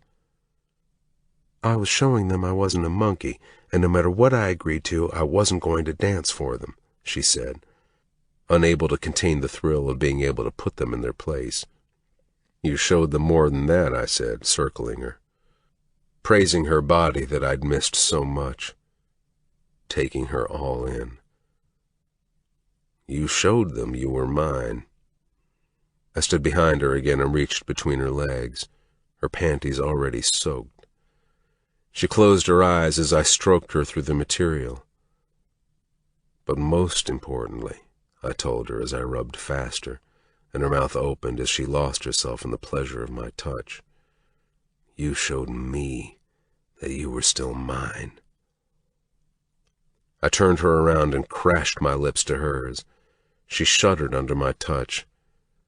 "Don't be trying to come up with an excuse to argue with me, pup. The time for excuses is over. I will tell you right fucking now that it doesn't matter what you say. There is nothing you can tell me that changes anything. I claimed you, and I'm not apologizing for shit this time." "I have to explain." She started to argue, but I interrupted. "We can talk later. Do I need to bend you over and fuck you like an animal to remind you whose pussy this is?" I said, biting her earlobe. I roughly flipped her over onto her stomach. I pushed down between her shoulder blades until she was bent over the bed on her elbows. I unclasped her bra and let it fall to the bed. I pulled down her panties with one hand and threw them to the floor. I gazed at the fucking amazing sight that was my girl, naked, bent over for me. I unhooked my belt and took off my jeans while she braced herself on her hands and knees. I crawled over her onto the mattress and took off my tank top so that we were skin to skin. She lifted her head and my lips brushed the back of her ear. "Do you need reminding of who you belong to, pup?" "Yes," she breathed. I positioned my cock at her entrance and pushed in hard, past the resistance of her tight pussy. Each centimeter into her heat was an agonizing combination of torture and pleasure. I paused when I was fully seated inside the fucking greatest pussy ever created. Warm, wet, ready. "Tell me you missed me," I said. Doe groaned and pressed her little round ass back against me, trying to get me to move, but I stayed motionless. "No, baby. Not until you tell me what I want to hear." I rewarded her attempt with a slow circling of my hips, and she moaned into the pillow. "You what?" I asked, pausing again. "I missed—" Again I circled my hips, this time adding a single hard thrust. "I missed—" "Who did you miss?" I asked. "You. I missed you," she said. I lost all control. I reached around her and wrapped one hand around her throat. With the other I anchored myself to the bed. I thrust into her furiously, like the crazed man I was. "I missed you too, baby. So fucking much." Over and over again, I relentlessly pounded into her like I was trying to fuck my way back into her life. Me being inside you, it just told me everything I needed to know. I'm not giving up on us, not now, not fucking ever. Pup moaned and her pussy clenched around me, and I had to slow my pace in order not to blow into her right then and there. A shadow across the open window grabbed my attention, and my head snapped up to see a set of eyes watching us from the tree just outside the window. He may have thought he was hidden by branches and leaves, but like a lion can sniff out nearby males, I knew exactly who it was. Tanner. I could have stopped right then, pulled my cock out of her, covered us both up, or at least shut the window for fuck's sake. I didn't do any of those things. Leaning down over my girl, I licked her neck as she moaned my name over and over again. Oblivious to our new audience. "Who does this pussy belong to?" I asked, staring straight out the window into the horrified eyes of our uninvited guest. "You, always. It's always been you," she breathed. Her pussy clamped around my cock again, and I struggled to maintain control. I wasn't done yet. This kid had to know without a doubt that Pup belonged to me. She is mine. "I love you, Pup, so much," I told her, thrusting harder and harder. "Do you love me?" I asked, making sure I stroked the sensitive bundle of nerves in the front wall of her pussy that made her scream. I'd missed her fucking screams. "Yes, so much. I love you so much," she said.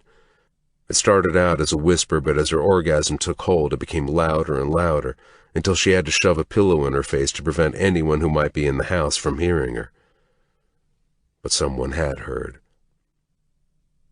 When I felt the tingling sensation begin at the base of my spine, an idea took hold, and it was like my baser instincts took over.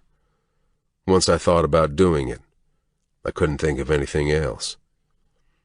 I pushed into her twice more than pulled out of her tight heat. I jerked my cock in my hand, making a show of spurting my cum onto her bare back. Dough dropped onto her stomach in exhaustion, but I wasn't quite done. I looked out the window, directly over to where Tanner was unsuccessfully hiding. I ran my hands through the mess I'd just made on her, sliding it around on her back and her ass, marking her as mine. I pulled her up by her hair and stuck 2 cum-covered fingers in her mouth. She groaned and greedily sucked them clean. My message was clear. Tanner stood on the branch, no longer bothering to conceal his presence.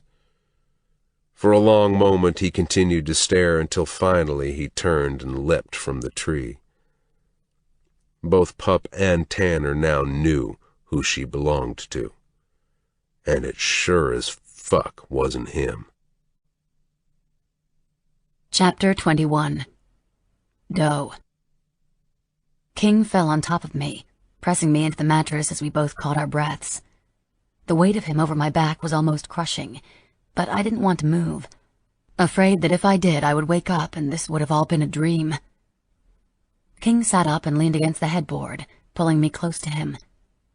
"Now can I tell you why?" I asked, still catching my breath. King nodded. "I thought you were dead," I started. "I'd panicked when I hadn't heard from you in a while. I went to Bear's clubhouse hoping they could get a message to you somehow. Bear's dad told me you were dead." King gave me a reassuring squeeze, encouraging me to continue. "And I missed you. I missed you so much." A tear ran down my cheek as I remembered how I first felt when Bear's old man had told me that King was dead. King leaned in, trapped the tear between his lips, catching it before it had a chance to drip from my jaw. "I went to see Max." King froze. "What? You saw Max?" he asked in disbelief. I nodded. "Yes, and she's so beautiful. She has your eyes, your smile. She gave me this." I held up my wrist to show him the plastic purple bracelet, and King ran his fingers over it as if he were examining the Queen's jewels. "I knew right away she needed to be with me. I wanted to adopt her." "Baby," King said on a strained whisper. I wiped out another tear spilling down my other cheek. "I wanted to increase my chances of making that happen. The senator said single women looking to adopt are often passed over." I turned to look him in the eye. "I didn't want that to happen. I would have done anything. For her. For you.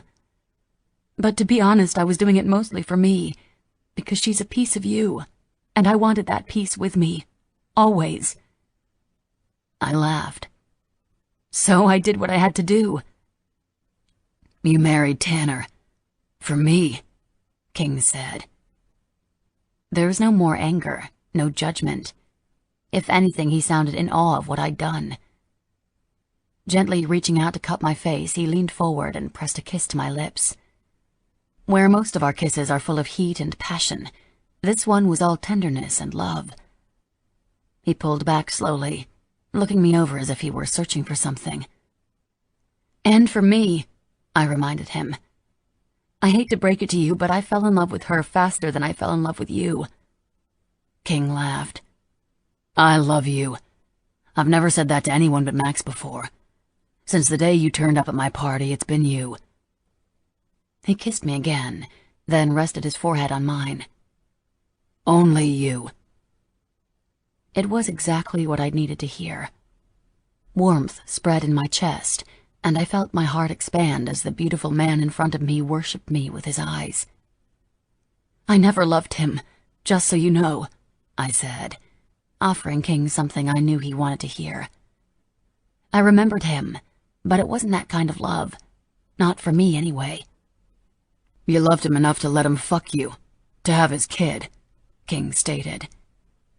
There was no bitterness in his voice, and although it wasn't a question, it seemed like he was waiting for an answer. "Tanner was sick," I said. "Dying. I thought what I felt for him was real love, but I know now it was just the kind of thing you feel for a close friend. He wasn't going to get to experience graduation or prom or, girls. It was my idea." I shook my head. "But we made Sammy. So, as young and stupid as we were, as I was, I don't regret it. I may not remember my son, but I feel him in here." I placed my hand over my heart. King chuckled. As great as it was to hear his laugh, I felt myself getting angry again. "What exactly do you find funny about all this?" I snapped, sitting up and leering at him. King reached out and dragged me back to him.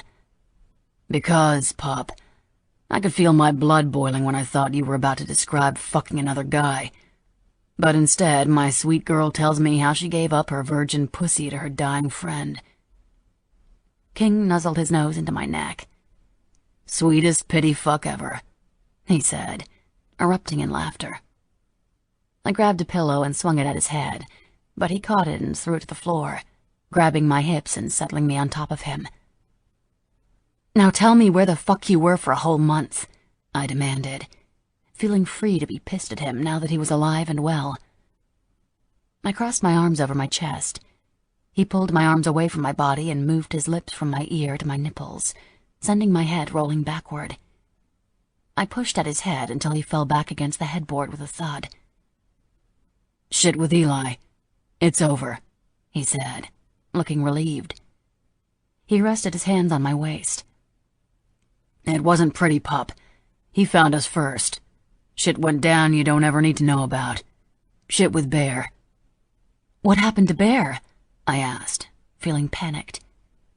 King squeezed my hips to grab my attention. "He's alive, healing. No permanent damage to his body, but after what he went through, I don't expect him to be right in the head, not for a long while. A man can only take so much. Bear took that much and then some. Those fuckers tortured him." King's jaw hardened and his fingers bit painfully into my sides. My heart ached for Bear and for King. "But it's over now," King said, cupping my cheek. "I can't say there wasn't a few minutes where I didn't think I was going to get out of there alive, but I'm here now and I'm taking you home." "What about Sammy?" I asked. "I can talk to Tanner if you want," King offered. "Explain to him we'll be wanting a trade-off with Sammy, however you want it." He wanted me to bring Sammy home with us, too. I shook my head. "I think it's better if I'm the one to talk to Tanner. I've screwed this all up. I'm the one who needs to fix it." King nodded. "Good. I'll be here tomorrow night with the van. Get your shit together. Get Sammy's shit together. If Tanner won't see reason, let me know." King reached down to his jeans and pulled out a phone. "Here. This is yours. My number is the only one programmed in. Any problems, you call me. You want me here before tomorrow night?" I'm here." As simple as that? I asked, feeling like I'd just been given a second chance at life. And in a way I had, because King was alive and I was still his. "Nope, not that simple. You tell him you want an annulment, and you want that shit yesterday. He so much as squawks at it, you tell him to come fucking see me." King pressed his lips to mine and inhaled deeply. "In this world, there is very little I believe in, pup, but I believe we belong together." "You don't believe in God?" I asked. "No, pup. The only thing I have faith in is you." King slipped out sometime after I fell asleep in his arms. When the morning light flooded my room, I rolled over to avoid its rays. When I finally opened my eyes, I saw something on the nightstand that made my heart flutter and soar. My smile was nothing short of ridiculously huge. I loved it immediately. It was just like the one he'd left for Grace on her hallway table all those months ago. On my nightstand, on top of the phone that King had given me, was a tiny white ceramic rabbit. Chapter 22. Doe. The morning after King left, I felt both elated and utterly miserable. I had King back. He was alive, and I was so grateful to whatever universal being was responsible for keeping him safe. But at the same time, I'd led Tanner on. Not just by the big, fat, obvious mistake of marrying him, but while he was on his quest to help me remember, occasionally I'd let him sit too close to me on the couch. I'd let him hold my hand. It was my fault. Everything with Tanner had been my fault. And for the second time in several months, I was going to hurt him all over again. I had to go talk to him, and I hoped he would somehow understand. I took a quick shower and threw on a pair of running shorts. I grabbed a soft cotton tank from the drawer and pulled it on. I cried out when the fabric rubbed against my nipples, feeling much more like they'd been scraped with a cheese grater than covered in soft cotton. Why the fuck would my nipples... I sprinted over to the desk calendar and spent an embarrassing amount of time doing the math. But with my hand shaking and my head spinning, even the simplest of calculations didn't compute. I pushed the calculator away and pulled out a piece of paper. Maybe a word problem would help me make it clearer. Throwing up frequently, plus no period this month, or maybe even last month, plus cheese grater nipples, plus sex with King in the water by the boathouse, plus no protection of any kind, equals holy fucking shit. Chapter 23. Doe. I found Tanner sitting on the roof of the houseboat. "You know, I'm beginning to think it was you who made the senator keep this rust bucket," I said. "You're always out here." Tanner turned around. There was an obvious sadness in his eyes, but there was something else, too. Something I couldn't quite pinpoint. "Sammy wanted to come see you, but by the time he got there, he was tired, so Nadine offered to put him down for a nap. I figured you'd make your way out here sooner or later." Tanner sighed.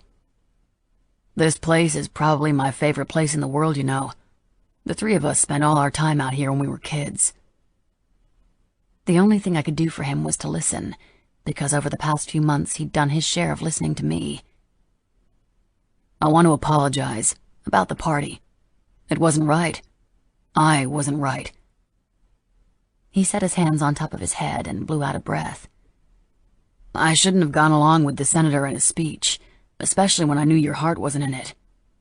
He looked up to the sky and closed his eyes as if he were gathering his thoughts. He turned back to where I stood on the dock. "I just wanted it to be true. I got carried away. I'm sorry, Ray." "You don't have to apologize. I feel like we're always apologizing to one another," I said. "Probably because we are." He hopped down from the roof onto the dock. He stood in front of me with his hands in the front pockets of his jeans. "I know why you're here." "You do?" "You're leaving," Tanner said, shifting his weight from one foot to the other. "Yeah, I am," I answered. "It's never felt right for me to be here, and the more I remember, the more I know the right decision is for me to go." "He's alive. You're going back to him," Tanner said, It wasn't a question, it was a statement. "How did you know?" I asked. "I saw him last night." I bit my lower lip. "Yes, I'm going back to him." Tanner shook his head and rested his forehead on his palm. "I guess this changes everything." If I've learned anything over the last 6 months, it's that family can mean so many different things. Just because we aren't together doesn't mean we can't be a family, Tanner. Family is what you make it, what you want it to be. "That's not true, because I want it to be you," he said, reaching out for my hand and lifting it in his as if he were studying it, as if he wanted to look anywhere but in my eyes. "It can be me. I'll still be in your life, just not the way you're thinking I should be," I reminded him. "Can I assume that he's coming to pick you two up?" Tanner asked. "Unless you've magically learned how to drive recently." "You should have told me that earlier. I tried to drive my mother's car, and only got the engine turned on before I realized that's about all I knew how to do." I looked at him quizzically. "You're taking this awfully well, Tanner." He pulled me in for a hug and rested his chin on the top of my head, pressing my face into his chest. "I love you, Ray," he said. Tears welled in my eyes. Tanner had been a good friend, and I really was going to miss him, but I was ready to stop missing King. "Here," I said. Pulling his ring off my finger, I pushed it into his hand and closed his fingers around it. "Fuck," Tanner said, his eyes glassy. "That kinda makes this all real then, huh? You really are leaving?" "I guess it does," I said. Tanner opened his fingers and studied the ring before putting it in his pocket. "Can I ask you a favor? One last thing before you go." "Sure," I said. "A kiss." "Tanner, I can't." I started to argue. "Just one more, Ray. One last goodbye. Something to give me some closure." Tanner looked at me with the big chestnut brown eyes I'd remembered from my dream. I knew why they were the only thing that stayed with me. They were so expressive they were practically arguing Tanner's case for him, pleading with me to cut the kid a break and just kiss him already. "One quick kiss," I agreed, just wanting to get it over with. I could see his heart was breaking, and being a spectator in that sport was adding another layer of guilt on top of what I was already feeling. I had the chance to offer him some closure, so I took it. "I never thought we'd have a last kiss," Tanner commented. He took a step forward and cupped my face in his hands. "You're very persistent, and very bossy." "It's only Tanner. He just wants to say goodbye." "They don't call me the tyrant for nothing," Tanner said, leaning in so close I could feel his cool breath against my cheeks before his lips softly brushed over mine. "Don't trust the tyrant." It was the very last thing Nikki had said to me when she'd come to my window. And then it happened. First it was like lightning bolts going off in my brain, sparks of light zapping on and off like a fluorescent office light struggling to turn on. Then it was like my brain was a carnival where someone had located the power cord and plugged it back in, turning the entire carnival on. Lights, music, merry-go-round and all. My memory. All of it.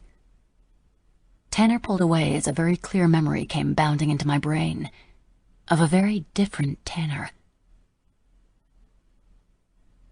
Sammy refused to close his eyes until I read him at least 3 bedtime stories. He looks up at me with those puffy eyes, rimmed in red, and rubs them with the back of his hand. He is fighting a losing battle with the need for sleep, although he is putting in an admirable effort. After 3 stories and 2 songs, my boy has drifted off, clutching his favorite blanket, the one with the pattern made entirely of the shadows of different types of motorcycles. "Sweet dreams," I say, kissing him on the forehead. After closing his door as softly as I possibly can, I run into Nadine in the hallway. She is carrying a basket of already folded laundry. "Ray, why don't you go see Tanner tonight? I'll keep the baby monitor in my room. You 2 kids haven't had any time together in a while. Might do you some good to remember that you are actually kids." "Are you sure?" I ask. She is right. I could use some time just being a kid. Between raising Samuel and worrying over Nikki, there's little time for much else. And I miss Tanner. We hadn't just hung out in a while. Of course, Nadine says. Besides, once that boy's asleep, I could have Mardi Gras out in the hallway and he wouldn't so much as roll over. That is true. He often goes to sleep and wakes up in the same position. I thank Nadine and change my clothes, taking extra time to make myself look more like a high school girl, and less like a mom who'd spent the afternoon trying to figure out how Samuel got melted crayons in his hair. Tanner and I have plans this Saturday. He just moved into the pool house of his parents' house. He's going to make me dinner. He promised me all the plans have been made. We haven't had sex since we conceived Samuel. We're too young, and our lives have become so complicated that we'd agreed to wait. But I am finally ready, and Saturday has been chosen as the day. But on the walk to Tanner's house, I change my mind. Tonight is as good a night as any. I call Tanner, but there's no answer. I sent him a text, but he doesn't respond. When I get closer to his house, I notice the light is on in the pool house. I smile. Maybe he fell asleep studying. I'm planning how I could crawl into his bed and snuggle up next to him when I hear a voice. An angry voice. "What the fuck did I tell you about going to her?" Tanner asks. I've never heard him raise his voice, and at first I don't think it's him. Creeping over to the side of the house, I crouch down by the corner of the window and peer up. Sure enough, the voice is Tanner's. He's pacing back and forth in front of his bed, his fists clenched at his sides. "You said not to," says a female voice. I recognize that voice right away, even though it is a mere shell of what it used to be. Nikki. Pushing up onto the tips of my toes, I see her sitting on the corner of Tanner's bed, with her head in her hands. She looks even worse than she did when she came to see me the week before. What is she doing at Tanner's? "If you need something, you come to me. But no, you went to her, and I had to hear all about how torn up she is because you turned into a fucking junkie and she can't save you. You know how much I give a shit about you being a junkie? Zero. I give zero fucking shits. But what I do care about is Ray being upset and making me wait another 3 fucking years to get my fucking dick wet." "It's not like you've been celibate, asshole," Nikki says, looking up at him through a gap in her greasy bangs. "No, I've had to settle for fucking your nasty ass," Tanner shouts, rounding the bed to stand in front of her. "What do you have for me?" Nikki asks, her hands visibly shaking. Tanner raises his hand, and with a whooshing sound in the air, his hand lands on Nikki's cheek, forcing her to fall back on the bed. "Are you even fucking listening to me?" he seethes. I have no idea who I'm looking at. This isn't the Tanner I know, and he is smacking around a Nikki who I don't know either. Who the hell are these people, and where are my friends? Nikki groans but doesn't say a word. "If you do anything to prevent me from being balls deep in Ray Saturday night, I'm cutting you the fuck off. Do you hear me?" Tanner crawls up onto the bed and pushes Nikki down, straddling her shoulders. He pulls a small baggie out of his shirt pocket and waves it in the air. Nikki springs to life when she sees it, like she was just given an adrenaline shot. She tries to grab it out of his hands, but Tanner pulls it out of reach. "After," he says, putting the baggie back into his pocket. Tanner leans forward and rests his hands on the headboard as Nikki undoes his belt. I don't want to watch anymore. It's like a horror movie. But I can't peel my eyes away. But when Nikki pulls Tanner's dick out of his pants and wraps her mouth around it, my stomach rolls. I turn to the side and heave into the grass. "What the fuck was that?" Tanner asks. Nikki pulls off of him, but he grabs the back of her head and starts thrusting into her throat. Her eyes water and she gags every time he pushes in. "Did I tell you to fucking stop?" Silent tears stream down my face as I witness 2 people who bear no resemblance to the kids I grew up with. The girl I wanted to be my sister, the boy I wanted to marry someday. Destroy everything I thought I knew about them, about our friendship. It was all lies. All of it. "This isn't fucking working," Tanner says, pulling out of Nikki's throat and flipping her around, while grabbing something out of his back pocket.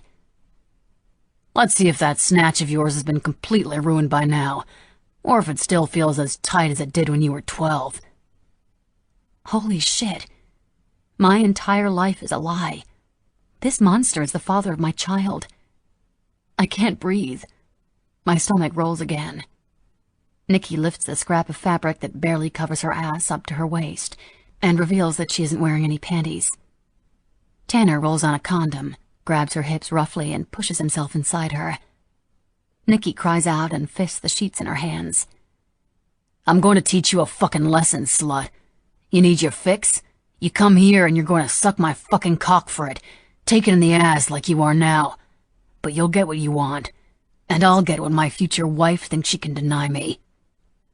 That's it. That is all I could take. Bile rises in my throat. I turn to leave, but I'm suddenly dizzy. I fall onto my knees, my hands landing on the side of the house with a thud. I listen for any commotion, or a sign that they might have heard me, but I don't hear anything. I stand again and struggle to put one foot in front of the other. Each step is a harrowing adventure. The 3 blocks home seems like an impossible desert crossing. I've only made it a few steps when a voice from behind startles me. When I turn, I lose my footing, falling backwards onto the grass. I look up as Tanner stands over me. "Like what you saw, did you?" You're a monster," I say, using my hands and feet to crawl backwards, away from the boy who only minutes before I thought I loved. "Oh, Ray, you have no fucking idea." "Are you okay, Ray?" Tanner asked when I'd pulled back abruptly. I wiped my mouth on the back of my hand. "No, it's okay," I lied. "I've got to go pack." I nervously twisted the hem of my shirt in my hands. I plastered on a fake smile and took a step back. "Are you sure you're okay?" Tanner asked, taking another step toward me. I held up my hand. "Of course. I'm just, overwhelmed," I said as I backed off of the dock. "And I haven't even told the senator yet that I'm leaving. Not like he cares." "He's not home. Nobody is but Nadine," he reminded me. "So I should at least call him then, right?" I asked in a much higher-pitched tone than I intended.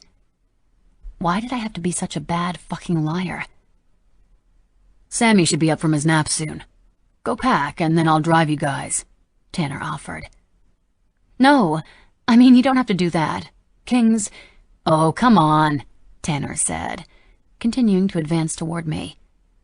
"Besides, you said we're still a family, right? No harm in a little car ride together." Except there was. I tripped over the spot where the dock met the soft ground, falling backward on my ass. I'm such a klutz.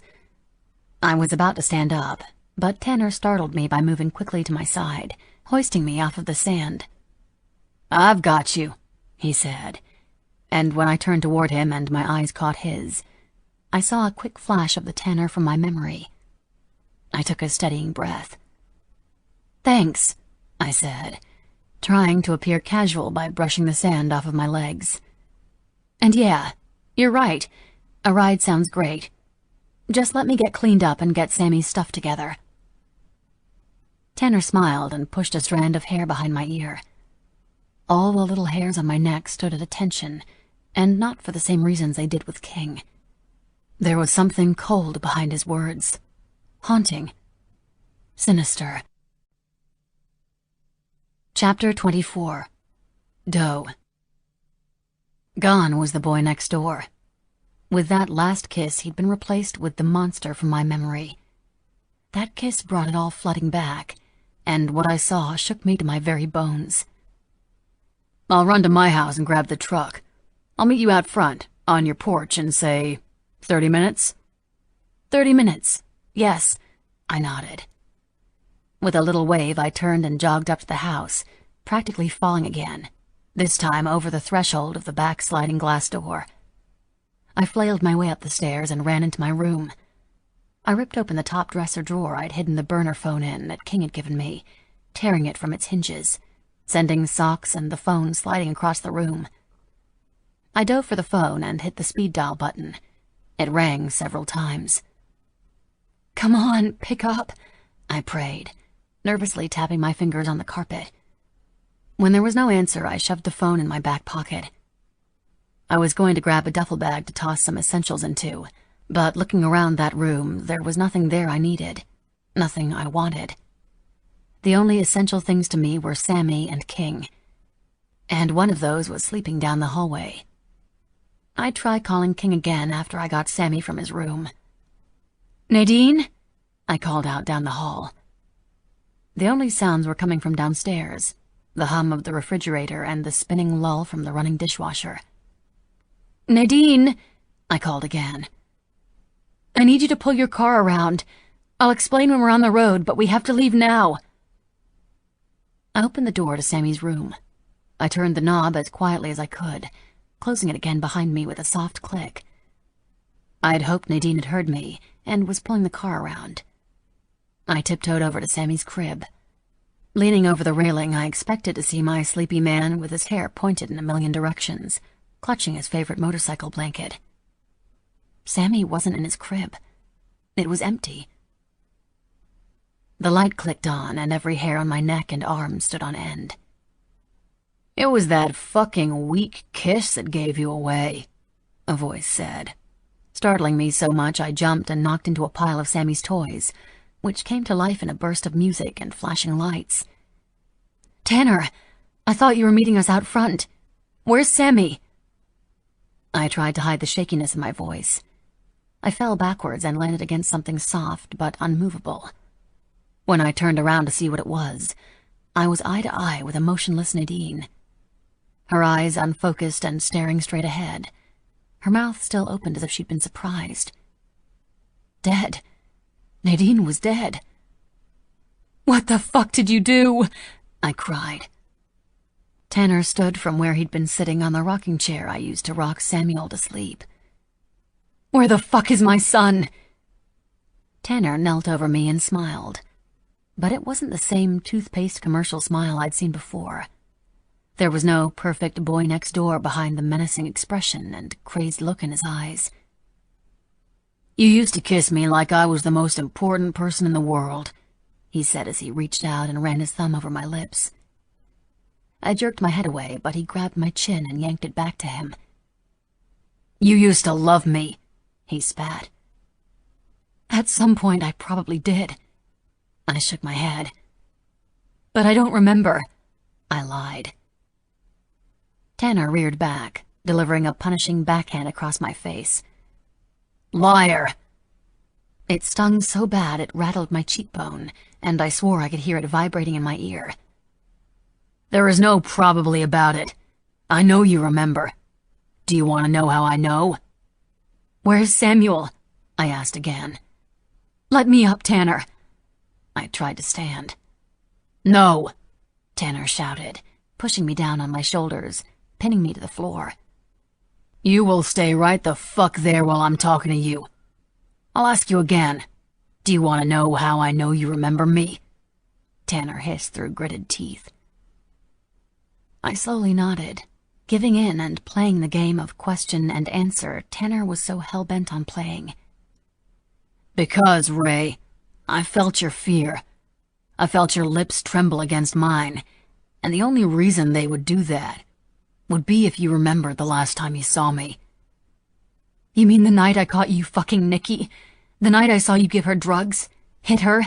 You mean that fucking night?" I yelled, pushing up on him. All the anger and rage from that time rushing back into me. Tanner pinned my wrist to my side and laughed in my face. "Yes, that's the night." Tanner reached up to my throat. "But I refer to it as the night I killed you. At least I thought I did." He squeezed my throat, cutting off my airway, and then the unexpected happened. It started as a flash of white light, followed by small staccato bits of recollection from right before I'd lost my memory. Tanner standing over me, raining down blow after blow on my face and body, as Nikki screams for him to stop. The feeling of being dragged over gritty concrete and hoisted into a pile of trash. The slanted image of the back of Tanner's legs as he casually strolls from the alley. The feel of a finger under my nose, searching for signs of breath. The sound of Nikki whispering apologies. The blue and red lights flashing in the distance. Sirens getting louder and louder as they approach. Nikki apologizing one last time before the feeling of her frail frame curled up against me disappears. Being loaded up onto a stretcher as people shout orders all around me. And then a final memory, but this one different. This one was from weeks after I woke up in the hospital. One I was seeing from an entirely new perspective. I wake up and open my eyes to Nikki standing over me, eyes furrowed in confusion. "Ray?" "Huh? I'm sorry, do I know you?" For a few seconds I thought she was someone from my past, but then her expression turned annoyed, almost cold. "No, you don't know me, but you're on my fucking bench." And then it all made sense. Why Nikki didn't tell me who she was, who I really was. Why we went to King's party that night. Why she insisted that the solution to all of our problems would be the protection of a biker. The entire time we'd spent together, she hadn't been lying to me. She was trying to protect me. The least I could do was fight to protect myself. I lifted my knee, and with all my might, I landed a blow right between Tanner's legs.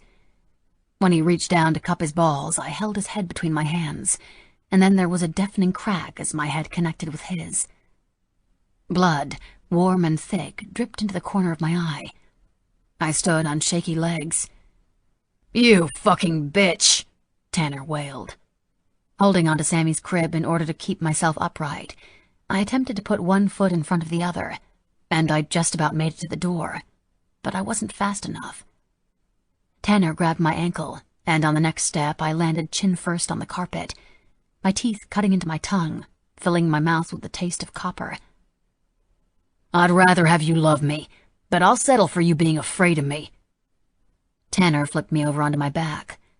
My head hit the baseboard, and the side of my cheek smacked into the side of Sammy's dresser. I rolled from side to side, trying to clear the ringing in my head. "You are nothing but a fucking cock tease, Ray.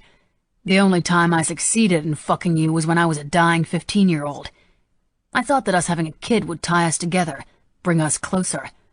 I thought at least then you would let me into your fucking pussy on a regular basis.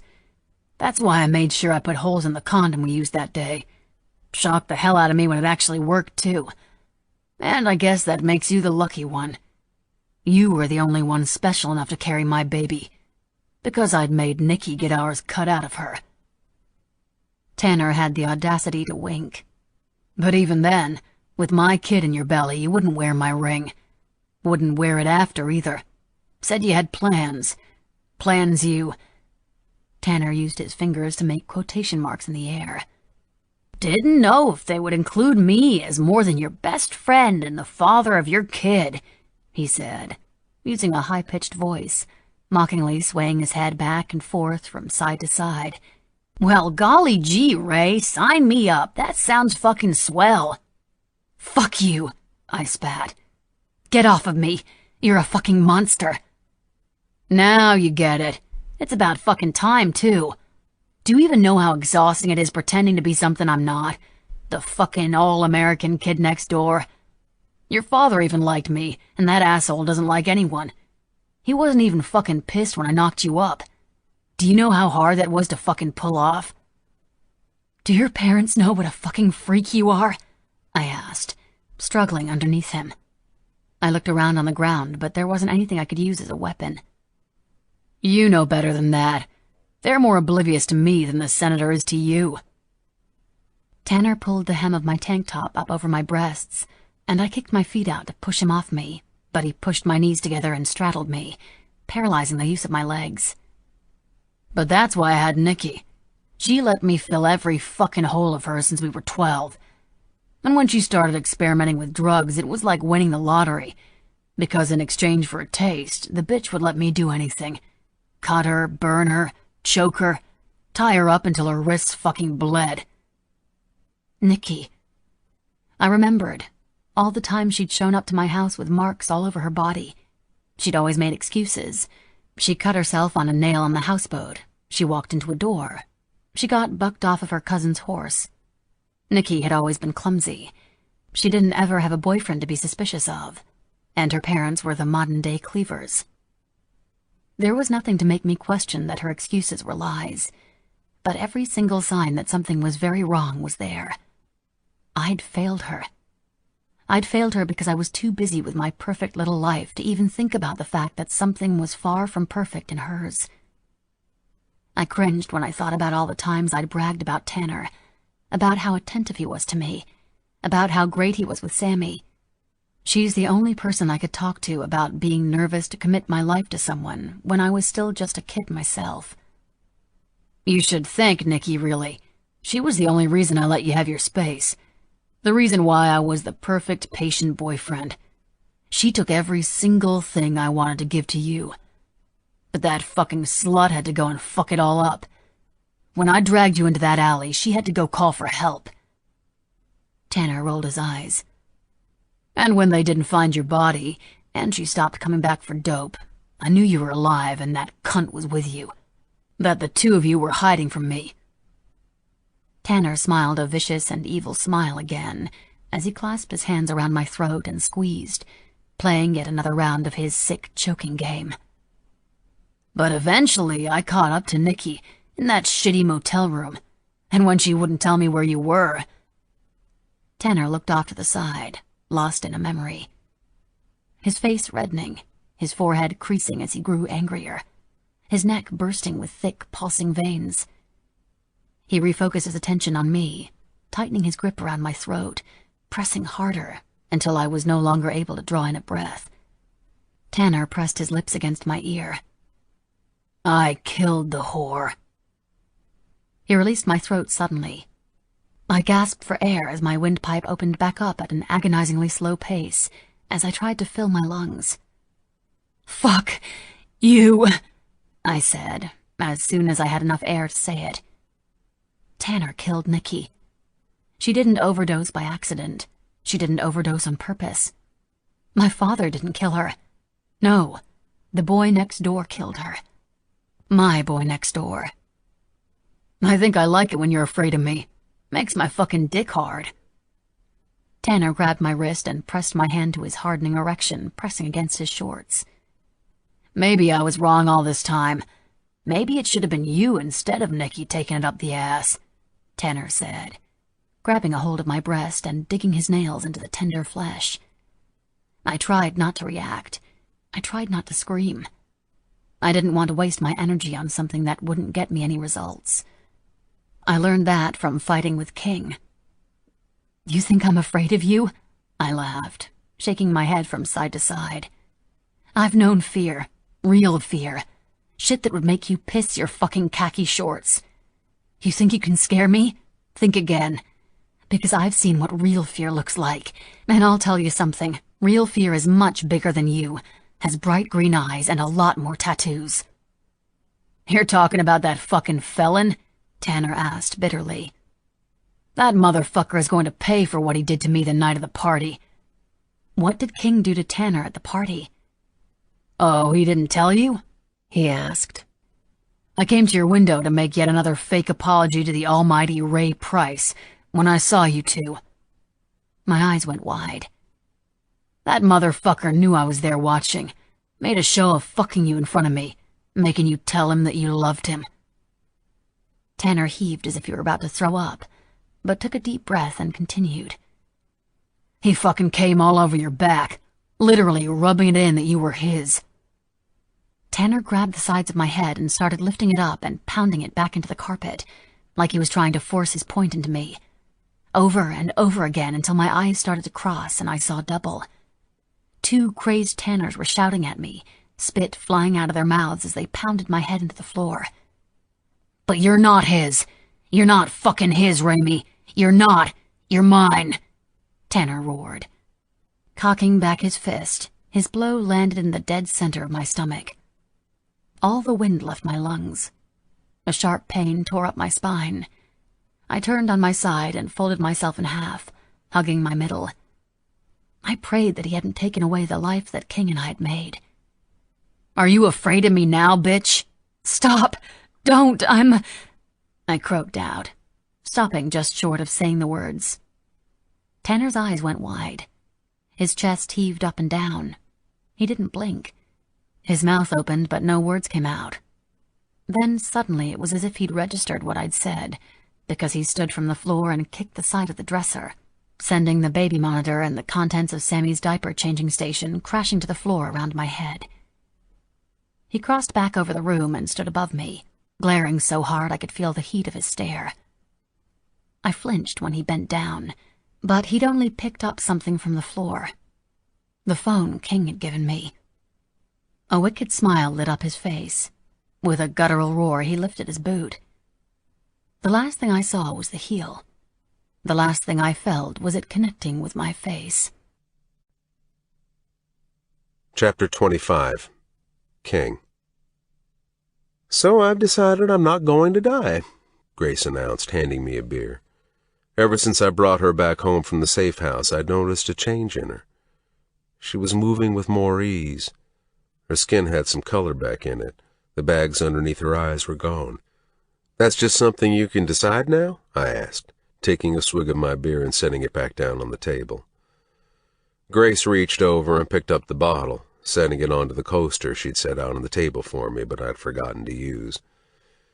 "I'm pretty sure that if you went back to my house and searched top to bottom, you wouldn't find a single coaster." "Yes, it is." Grace reached out and placed a hand on my forearm. "You have been through so much, my boy. I don't want to put you through anything else. Besides, you kids need me, that much is obvious, so nope, I'm not dying. I'm staying put." "What does your doctor say about your new life revelation?" I asked, taking another long pull of my beer. With Eli out of the way as a threat and a date to bring my girl back home, I finally felt like I could let my guard down. "Oh, what does he know? I'm feeling great, and that's what I'm going to focus on.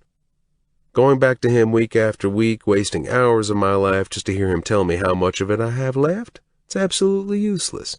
So I've decided I'm not going anywhere, and that's that."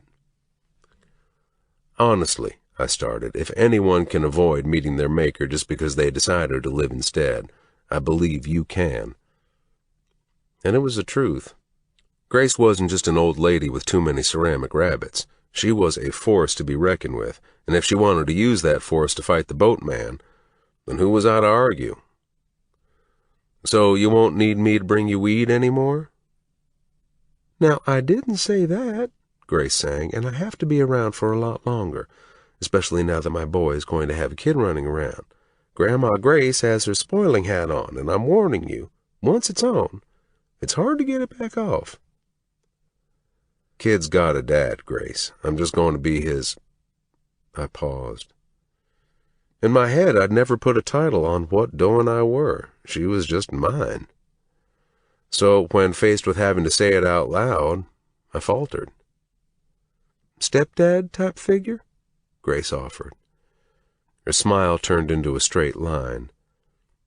She picked at the label on her beer, focusing on the neck as she spoke. "I'm sorry about Max. I would have done anything for you, you know that. I would have adopted her myself if they would have let me." I nodded. Before I'd left Doe last night, I'd told her that I'd signed off on Max's adoption.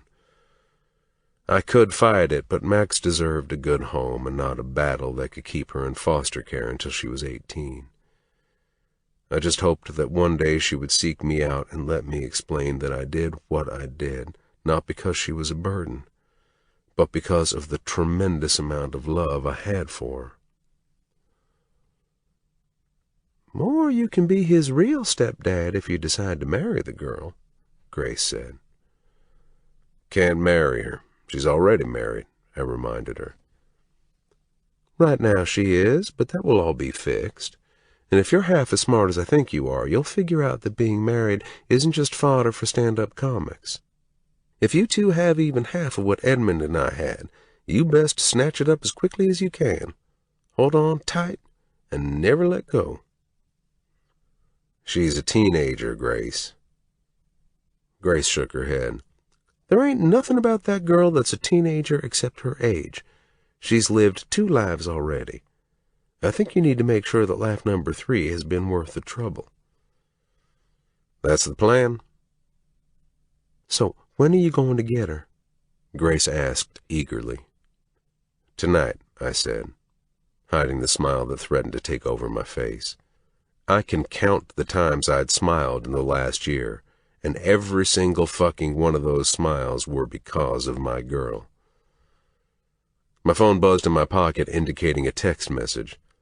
I was going to ignore it, but then I remembered that I'd given the number to Pup in case she needed me. I pulled it out of my pocket and glanced at the screen. I had a missed call from her. Fuck, I cursed. I hadn't even felt it vibrate or heard it ring. Pup had also sent a text. Well, it was from her number. I clicked on the icon.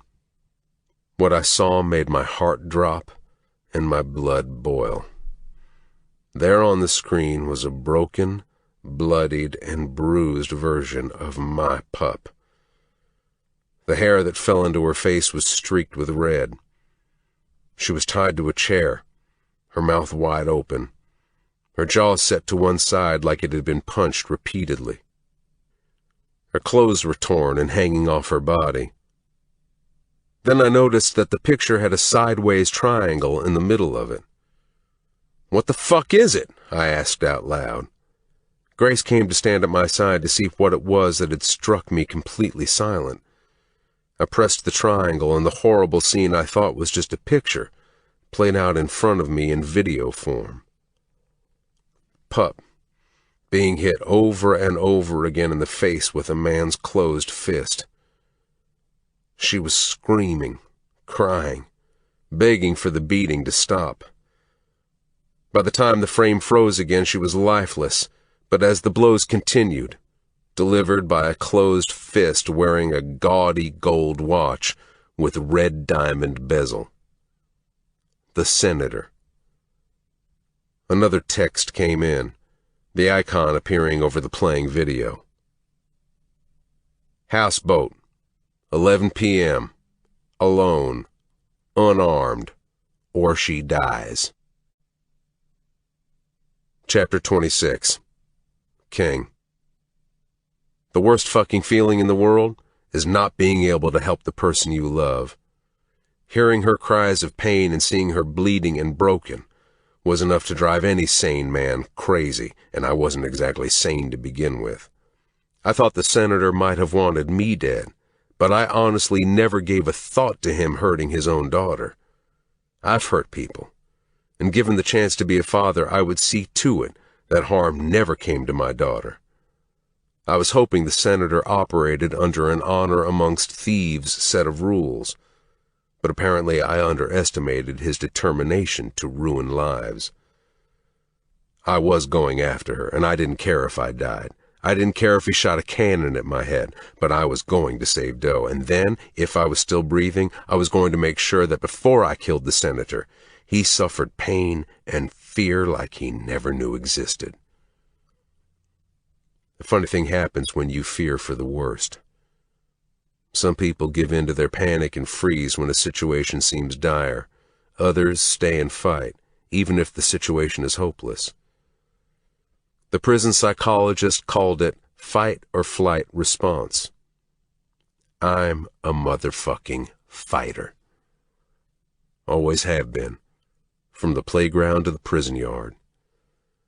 The message said to come alone, but that didn't mean I didn't need backup on standby. I looked down at my phone. 8 p.m. I had time, and thank fucking God, because I would need every single second of it. I dialed Bear. No answer. I slammed my fist on the steering wheel and rested my forehead against it. Of course not. He'd been even more fucked up in the head since the shit with Eli went down. He was probably fucked up to no end and cocked deep in beach bastard pussy. I looked up from the wheel, and staring me right in the face was a sign for the exit for Coral Pines. It was a sign, but I took it as a sign. because there was only one person I knew in Coral Pines, and he was exactly who I needed. I spun the tires in the wet grass. I barreled off the ramp and toward the only person I knew who could help in a moment's notice. No, the only person who could kill in a moment's notice. Jake Dunn was a killer for hire, or at least he was before getting married and settling down. Only a few people in this world knew that about him. If he didn't have the tattoos and the attitude, at first glance you would think he's just another clean-cut kid from the beach. Jake Dunn was the walking, talking equivalent to an angel of death. And the only reason I even knew about that part of his life was because we had a mutual acquaintance who put us in touch while I was in prison. The Dutchman called Jake the moordenaar, the murderer. Subtle. When I pulled up to Jake's little Mayberry house, I didn't even have time to really take in the absurdity of Jake Dunn living in a house with little pink shutters and a swing set in the front yard. I leapt out of the truck and up the front steps, frantically knocking on the door. "Just a minute," a woman's voice called out. I knocked louder. "Just a freaking minute," she yelled again. The door came flying open, and the little redhead who appeared was about to say something, like she had assumed she knew who would be on the other end, until she looked up and her mouth closed. She never expected me. "I assume you're not here to check on the status of your artwork," she said flatly, crossing her arms and leaning up against the door jamb. She was wearing little jogging shorts and a clingy tank top that made the fact that she wasn't wearing a bra obvious. "I need Jake," I said. I wanted to throw her aside and barge in to find him, but Abby was the only thing in the world Jake actually cared about, beside his daughter. So the chances of me doing that and still receiving his help and not end up at the bottom of the swamp were slim to none. "Yeah, I assume as much. He's out back." She looked down at my muddy clothes. "Go around," she said, pointing to the side of the house. I turned around, but her words caught me. "You okay?" "No, I'm not okay at all. My girl's in trouble," I said honestly. I didn't have time for mind games. I didn't have time for anything. I only had until 11 p.m. to figure out how I was going to save my girl. "I'll take you there." Stepping out onto the front porch, Abby closed the screen door behind her and led me out back to where Jake was sitting on the seawall, a Corona by his side, a cigarette dangling from his lips, a pink Barbie fishing pole in his hands. "Babe, I'm getting her a real pole because this cheap piece of shit doesn't even wind properly. I know she likes it because it's pink, but Jesus fucking Christ, this thing couldn't reel in a minnow." "Jake," she interrupted, and he looked up from what he was doing and spotted me approaching. "He needs your help." Jake took a swig of his beer and set down the pole. "Press play," I said, tossing him the phone. Abby went to stand next to him, and while they watched, neither of them said a thing. While Abby looked horrified, Jake didn't even react, while hearing it again made another piece of me feel like it died. "What you need is a soldier. I'm not exactly the soldiering kind," Jake said. "If I get her back, and the motherfucker is somehow still alive when it's all said and done, you can have him. Do whatever the fuck you want to him as long as the result is the same. Him no longer breathing." Jake wrinkled his nose. "Nah, man. Can't take that from you. Revenge shit like this makes your blood boil and your dick hard all at the same time." Jake tossed me my phone, and I scrolled through the pictures, stopping at the one I'd taken just that morning. I'd taken it for my own sick pleasure, not realizing how it could come in handy. I held up the phone, showing him the screen. "You can also have this," I said. "Jake," Abby said, nudging him with her thigh. Jake's eyes were glued to the screen, his pupils as big as saucers. "Jake," she said again, pushing against him harder. Jake looked up at her, then back to me. "Okay, I'll do it. especially because my girl is looking at me like I won't get any this century if I don't, and since I'm trying my fucking damnedest to knock her up again. Jake put a hand on Abby's back and smiled up at her. There was no mistaking the connection between the two of them, and for a guy who took lives for pleasure, there was a reverence in the way he looked at her. Like he worshipped her. Jake took his eyes away from his wife, and when he looked back up at me, I swore I saw his eyes turn from blue to black. His voice was even slightly deeper, more even-toned. "You got yourself a soldier," he said, blowing smoke out through his nose into the night air like a fire-breathing dragon. "I'll get your jacket," Abby said, jogging back up to the house. Jake followed her with his eyes until she disappeared behind the sliding glass doors. "Your girl?" Jake asked, handing me back my phone. The video of Doe paused close up on her face. "She anything like that?" He pointed to where Abby had just disappeared behind the sliding glass doors. "Like what?" "She better than you, but for some stupid reason doesn't get that?" "Sounds about right," I said. Jake tossed his cigarette into a pink bucket marked, "Daddy put your nasty cigarettes in here so yous don't kill the mantees." "Just take my suggestion, and when all this shit is over, and she comes out with a heart that still beats and lungs that still pull air into them, make that shit legal. Marry her. Knock her up. Anything you can do to selfishly tie yourself to her for life." Abby came back out and handed Jake his leather jacket. "Keys are in the pocket," she said. Jake stepped toward her and grabbed the back of her neck, pressing his forehead against hers. "Check on G. Tell her that her daddy won't be gone long." He touched the pendant on some sort of necklace she was wearing, and Abby covered his hand with her own. After a minute, they pulled apart and Jake shrugged on his jacket, leading the way back toward the front of the house. "I've got my truck," I said as we reached the driveway.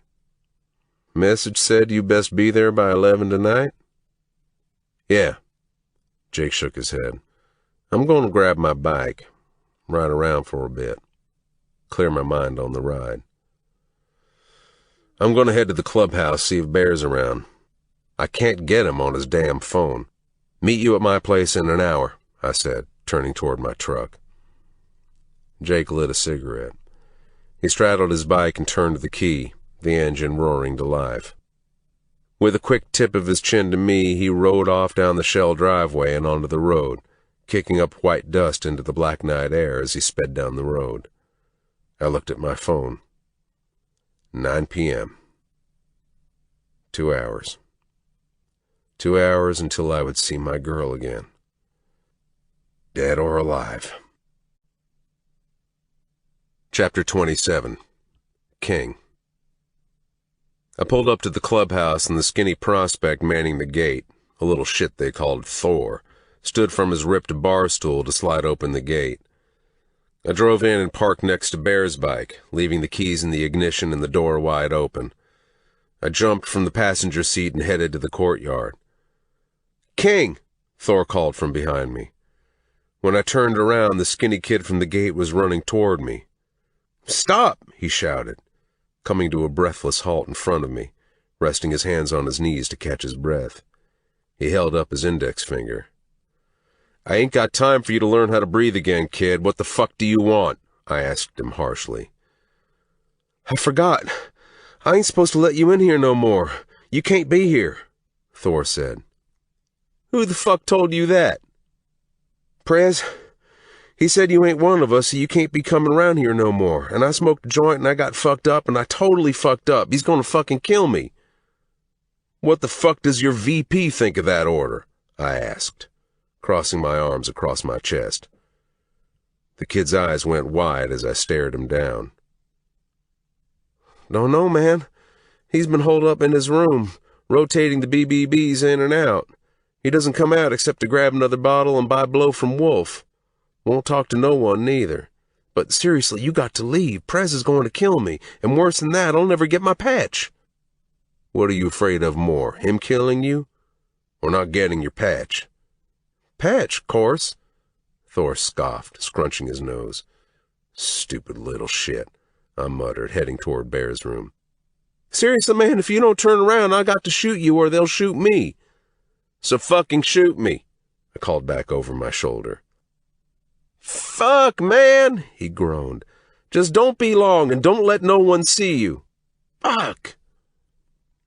The Leonard Skinner blasting from inside of Bear's room changed to Johnny Cash, and in the millisecond of silence between songs, I heard a slight commotion inside, like furniture scraping against the floor. I pounded my fist on the door. Bear, get your fucking ass out here! Looking around, I didn't spot anyone but a few of the BBBs in the balcony across the courtyard who winked and crooked their fingers at me. I pounded again.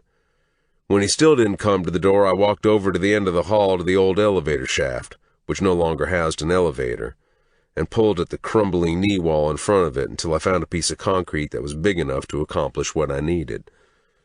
I walked back over to Bear's room, pulled my arm back, and launched the block through Bear's window.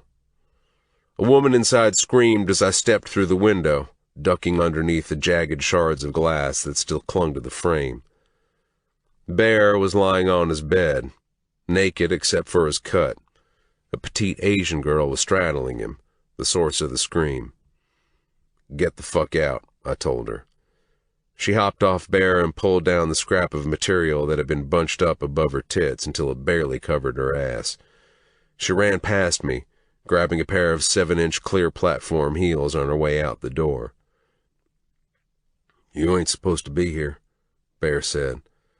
The bruising on his face was still as bad as if he'd received the blows only hours before. His movements were stiff at best. Yeah, Thor told me that right after he let me in. Tight fucking ship we're running here. Bear let out a frustrated breath and ran his hand through his messy mane of blonde hair.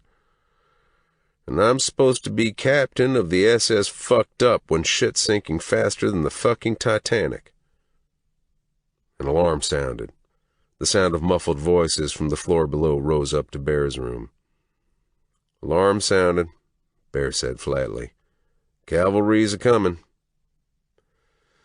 He rolled onto his side and pulled a cigarette from his pack on the nightstand.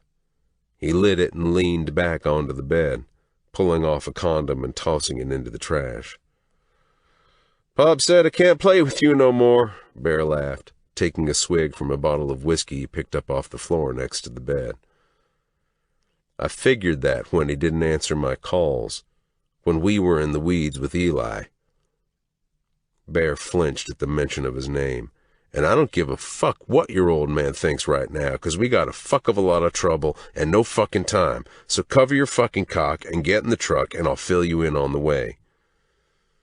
We always got trouble, Bear mumbled. What the fuck is new about that? He swung his legs over the side of the bed and rubbed his eyes with the heels of his hands. This is what's new, asshole, I said, tossing him the phone. You came all the way here. Stormed your way in, practically ripped perfectly good Asian pussy off my cock, and more than likely cost Thor his patch because you wanted to show me your new phone? Bear asked, slurring his words. He held his cigarette over the floor and ashed it directly onto the carpet. An unused ashtray sat less than 2 feet away on the small 2-person dinette table. Press play, I said, losing the bite in my voice. Bear rolled his eyes at me and clicked the screen. The light from the phone flashed on his face as the video played, and although I couldn't see the screen, the reflection on his skin told me what he was seeing. I took a couple of deep breaths to push down the urge to reach out and strangle something, anything, someone, anyone. As Bear watched the situation unfolding in the palm of his hand, and the reality of what was going on set in, his entire demeanor shifted. He turned rigid, his shoulders stiffened, and his eyes focused. His brows furrowed in confusion at first, but by the time the video was over and the screen went dark, his fists were clenched in anger. If you care about her half as much as I think you do, Then get your ass up, tuck your dick into your pants, and get in the fucking truck. Bear stood from the bed and pulled up his pants. He walked over to the dresser and pushed it off the wall, exposing a hole in the drywall.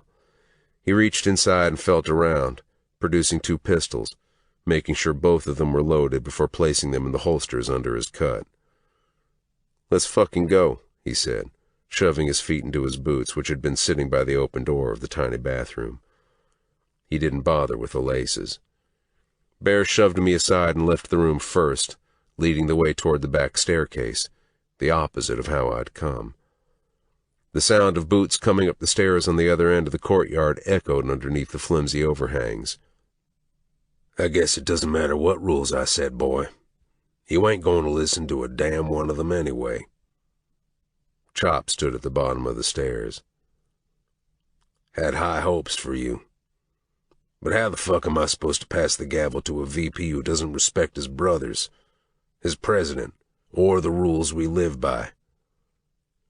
"We can argue about all this shit later, Pops," Bear said dismissively.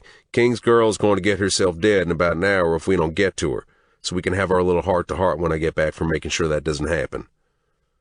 "In trouble again? Girl looked spooked when she came here a few weeks ago, too," Chop said, sucking on his upper teeth. "She was here?" Bear asked, stepping back up to Chop. 2 of his men flanked his sides when they saw me approach, pushing back their cuts to show me a flash of their pistols, reminding me they were armed. But so the fuck was I. "Yeah, she was here. Wanted to talk to Bear," chimed Wolf, who was standing beside Chop, his arms decorated with colorful graphic tattoos of Jack the Ripper, along with the hookers he was famous for murdering in varying levels of dismemberment.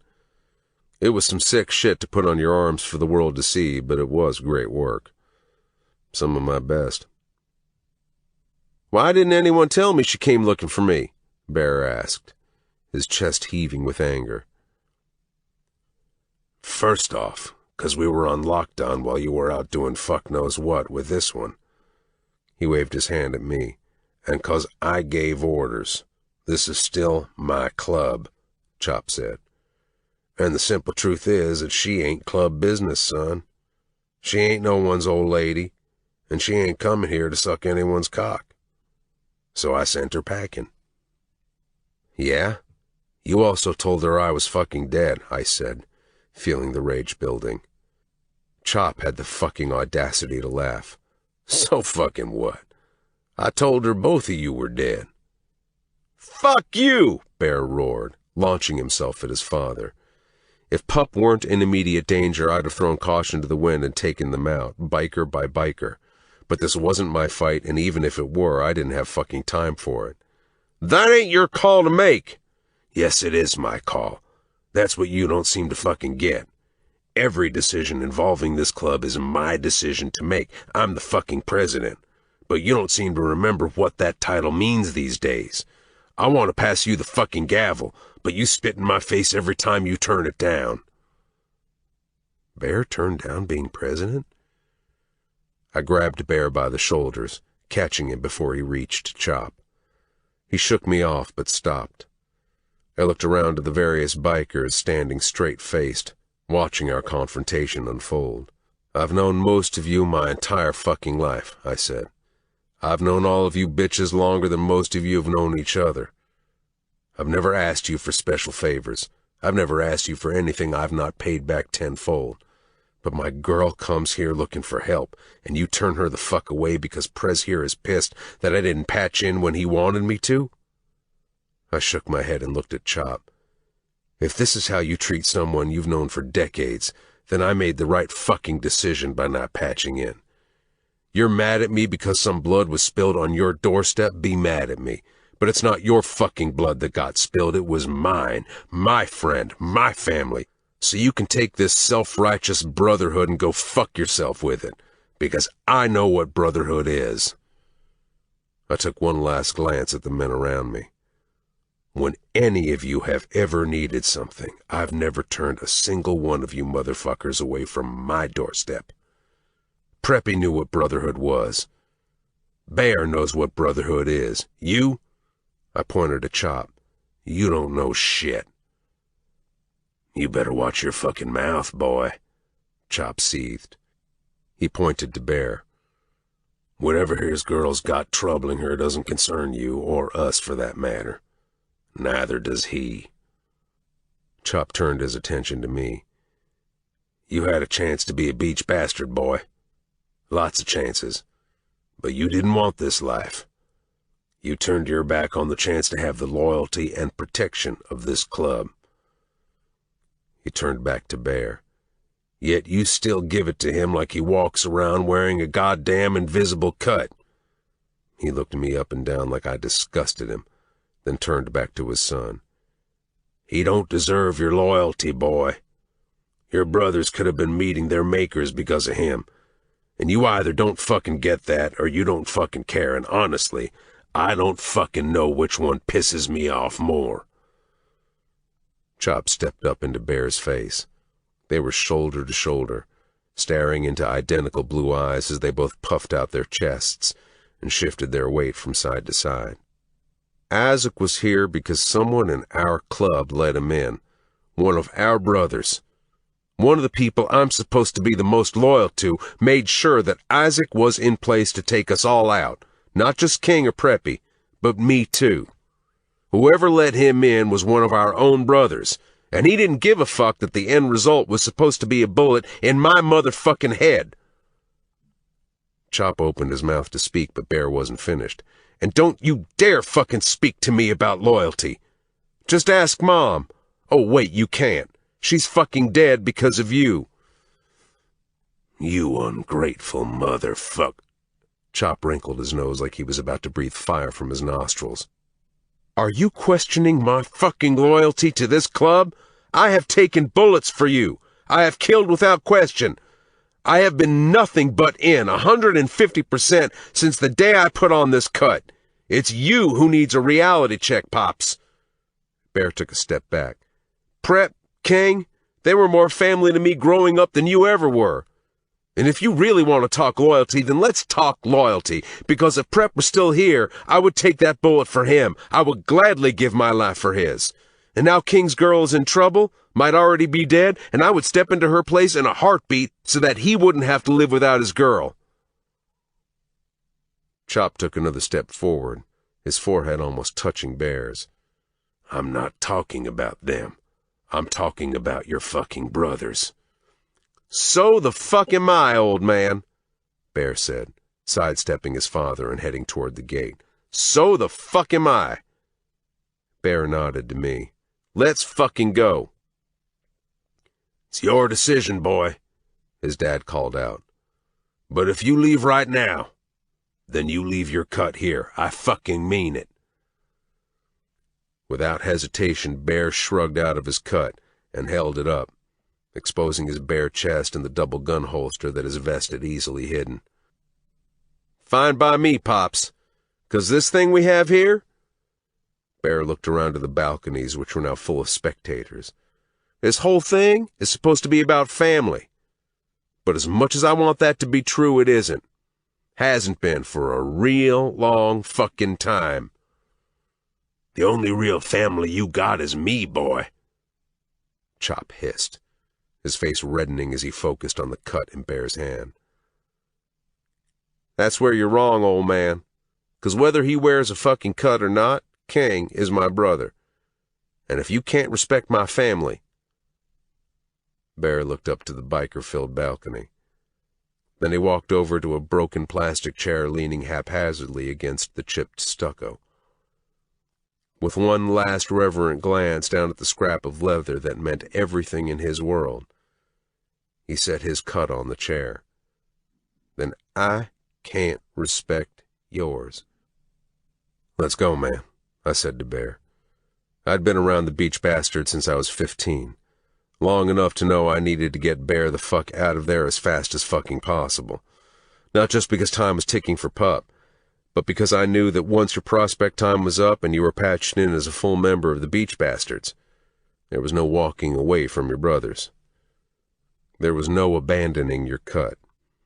You were either buried in it or buried without it. And if you were buried without it, your death wasn't from natural causes. I had to get Bear the fuck out of there before they remembered that. Chapter 28. King. At 10:55 p.m., Bear, Jake, and I were on our stomachs underneath the tall roots of the mangroves in the back property line, the houseboat in our sights. That's where the senator was torturing my girl.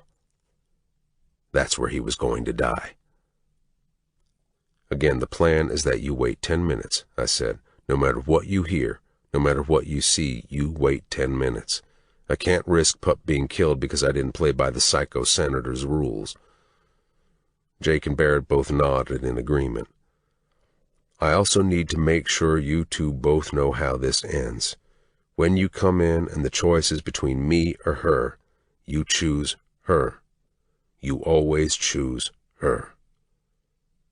I will always choose her. I cracked my knuckles. I can't do this unless I know in the end, no matter how this fucking shit plays out, that she'll at least make it out whole, I said. Looking back toward the houseboat, Jake nodded. Agreed. No problem, Bear said. In the event you don't make it out, though, I'll take real good care of your girl for you. Jake, I said, if I don't come out of this, shoot that motherfucker in the head. I stood and started walking toward the houseboat. 10-4, Jake answered. What the fuck? Bear shoved my shoulder. You can't say that kind of shit to him, man. He'll take you fucking seriously. That was fucked up, boss man. Jake wouldn't know sarcasm if it bit him on his dexter ass, Preppy chimed in. Good, because I wasn't fucking joking, I said.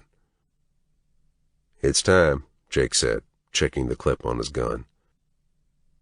I visualized Doe in my bed, naked and half covered with a sheet, watching one of the 90s action movies she loved so much, turning back to look at me to make sure I was paying attention to all the parts she deemed very important. It's that visual, and the visual of the senator begging for mercy that I carried with me as I went in blind. I cracked my knuckles again and handed Bear my gun. Fuck yeah. It was finally time to get my girl once and for all.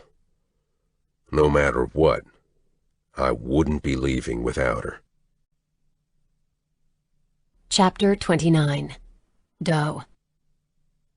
I knew I was in a dreamlike state, and no matter how hard I tried, I couldn't wake from it. I couldn't open my eyes. I tried to move my hands, but I couldn't feel them. I felt like I was floating, and I no longer had use for things like limbs. For a moment, I thought I heard my father's voice. Raimi, wake up, he was saying. But I couldn't talk to him. I floated further away until I could only hear the echoes of his plea. I drifted off further and further, until I was no longer floating. I'm 9 years old. It's my birthday. My mom just came out and embarrassed me in front of all my friends. She's drunk again. She just finished telling my friends that no one wants a fat wife, so we shouldn't eat my cake. She goes back into the house, and Nadine finishes cutting slices that none of my friends touch. The music we had playing is turned off, and although we'd been taking turns selecting songs, nobody chimes in that it was their turn to pick another one. My father appears at the back sliding glass door. He's wearing a suit. It's the only thing I've seen him wear for as long as I can remember. I don't think he owns anything else. He rarely even takes off his jacket. Once we were at a country fair when he was giving a speech in order to support the future farmers of America, and his jacket was off. His assistant was holding it folded over her arm, as if she were holding the crown of the Queen of England. His sleeves were rolled up. The sight baffled me so much that when his speech was over, I'd asked him if he was sick. He'd laughed and ruffled my hair until it stuck out in all directions and fell into my face. That morning, my mother had insisted on blow-drying it perfectly straight, burning my scalp in her quest to make me look every bit the picture-perfect political poster child. That's better, he said, before being whisked off the stage to the awaiting press.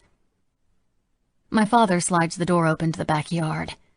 In his hand, he's carrying a big bouquet of yellow roses.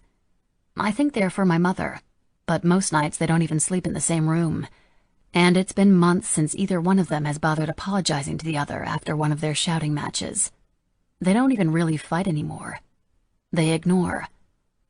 I preferred the fighting, because at least then they were communicating on some level, even an angry and bitter one.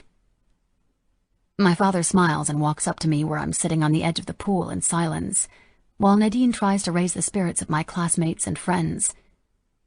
"Happy birthday, Princess," my father says, handing me the flowers.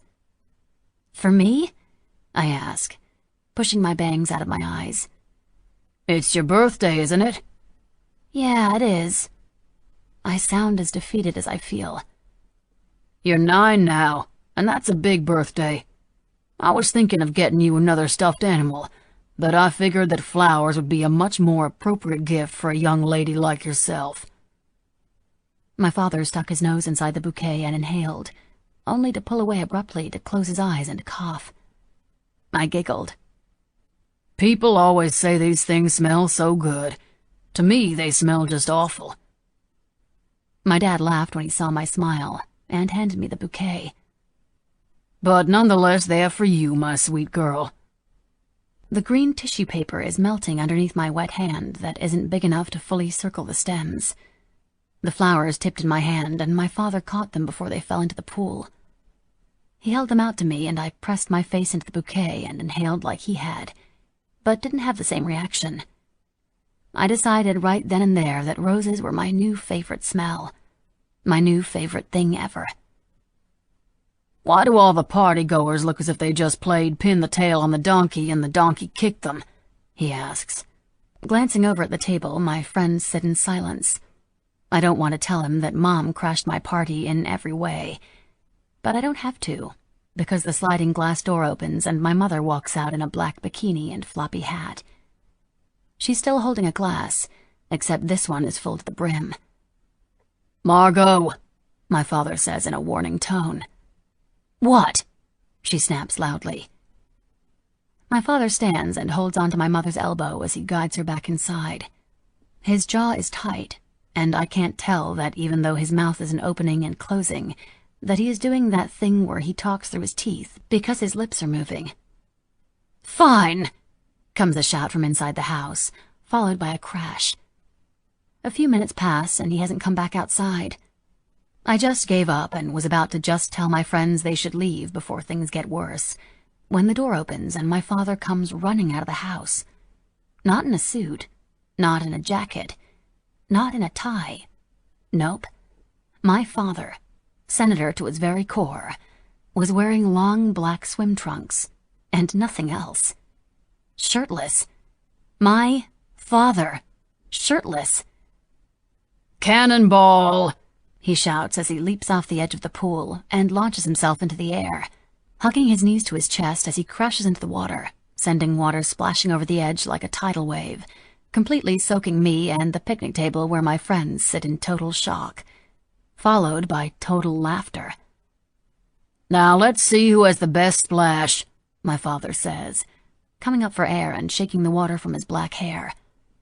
"Nadine, you and I will be the judges. Winner gets extra cake." Mom said that we shouldn't eat cake. Said it will make us fat. "Well, your mother can—" He closes his mouth, takes a breath, and starts over. "Your mother said that because she doesn't like cake. But that's her loss. Besides, everyone knows that calories from cake don't count on a birthday. It's like basic science. Right, guys?" he asked. My friends cheered and shouted. Dad hoisted himself up and let his feet dangle as my friends lined up one by one to showcase their best cannonball. "Raimi, you're first. Now make it a good one. The Price family is famous worldwide for their cannonball skills, so don't let me down." I go first and emerge from the water to clapping and cheers. "See? Didn't I tell you guys? It's in her blood."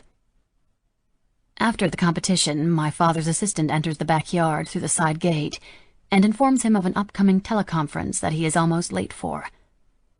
With another happy birthday and a kiss on the top of my head, my father wraps a towel around his waist and is gone. I look over to the picnic table where my friends are happily shoveling cake into their mouths and arguing over who had the better splash. My roses are in the center of the table, in an old gray paint bucket serving as a makeshift vase.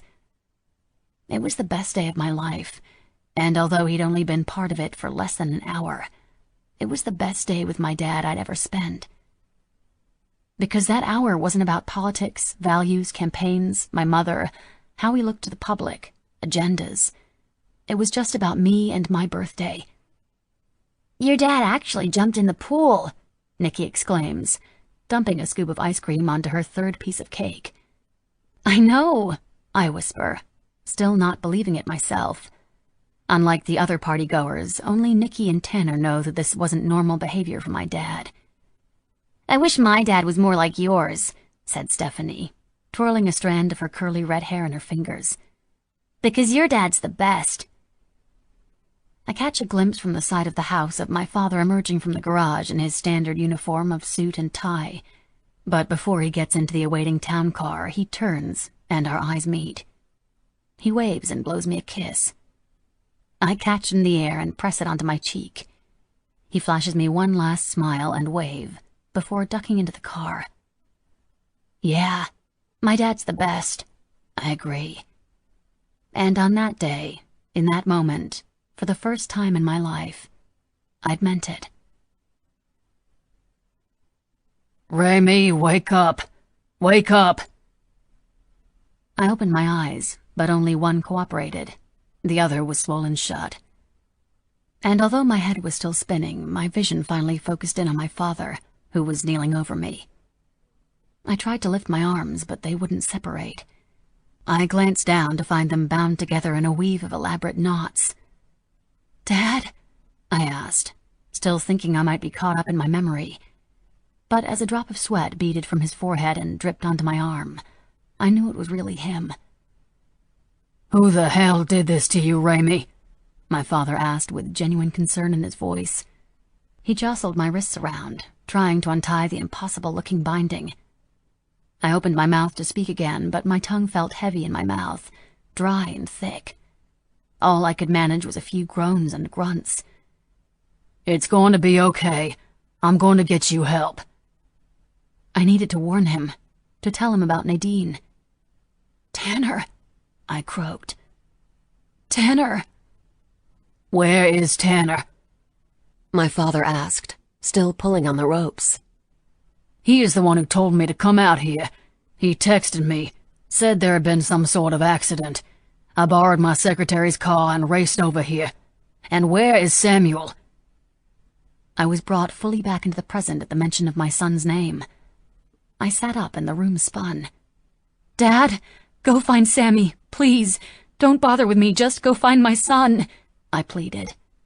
My words coming out garbled but understandable. My father gave up on the knots at my wrists and snaked his arm around my shoulders. He lifted me up off the floor. It wasn't until I was upright that I realized we were in the houseboat. Dad, Sammy, because Tanner, Nadine... I started again, but the series of names in no way formed the warning I was trying to relay. What happened to Nadine? My father asked, still working at the ropes. She's dead. Tanner. What about me, Ray? Tanner asked, entering through a large rusted hole in the side of the boat. In his hand was a shiny silver pistol with a long, wide barrel and a black handle. Are you talking about that slut, Nadine? It was aimed at us. What did you do? My father asked, sounding horrified. His face paled. Turns out that bitch was keeping an eye out on your daughter for the fucking pedophile your daughter is so obsessed with. Tanner clicked his tongue. Nothing to worry about now. Bitch got what was coming to her.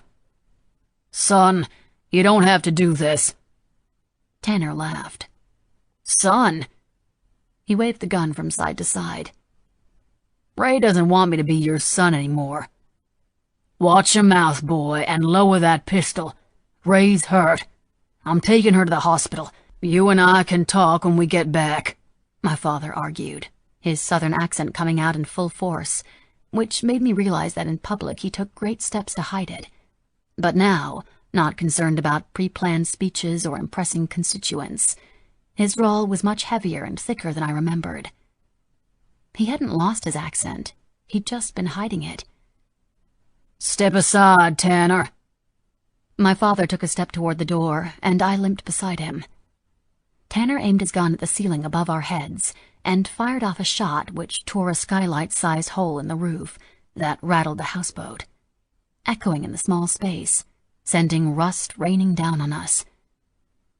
Tanner again took aim at us. "The only thing you're going to do is set her down, or you can watch as I kill her first." My father didn't budge. Instead, he pulled me in closer to his side, my head resting on the shoulder of his suit jacket. "There is no need to do this," my father started, his accent filtering out of his voice, his cool and calm political persona taking over. "You have a lot going on for you and a bright future ahead of you. You don't want to throw it all away just because my daughter broke your heart. No, not because she broke my heart, because she's been toying with it since we were fucking kids." Tanner took a few more steps into the room. He was in the kitchen area, and we were facing him with our backs to the sliding glass door. "But she hasn't left me. Not yet. I got to her just in time." Tanner cocked the gun. "Now put her the fuck down, Senator. I won't be repeating myself again." Reluctantly, my father loosened his grip around me and gently set me back onto the floor. "Good. Now step aside." My father looked down at me, and with a pained expression on his usually unreadable face, he took 2 steps to the side and raised his hands in the air. "I can help you, Tanner," the senator offered. "Just like when you were sick and I got you help. I can do that for you again," he said calmly. "I can help you." Every movement of Tanner's was jittery. Sweat poured off his forehead. His white polo shirt was wet and yellowed at the armpits. "You want to help me? You can get the fuck out of my way," Tanner screamed. "All I need is her." He pointed his gun toward me, and then back to my father. "How do you want me to do that?" the senator asked.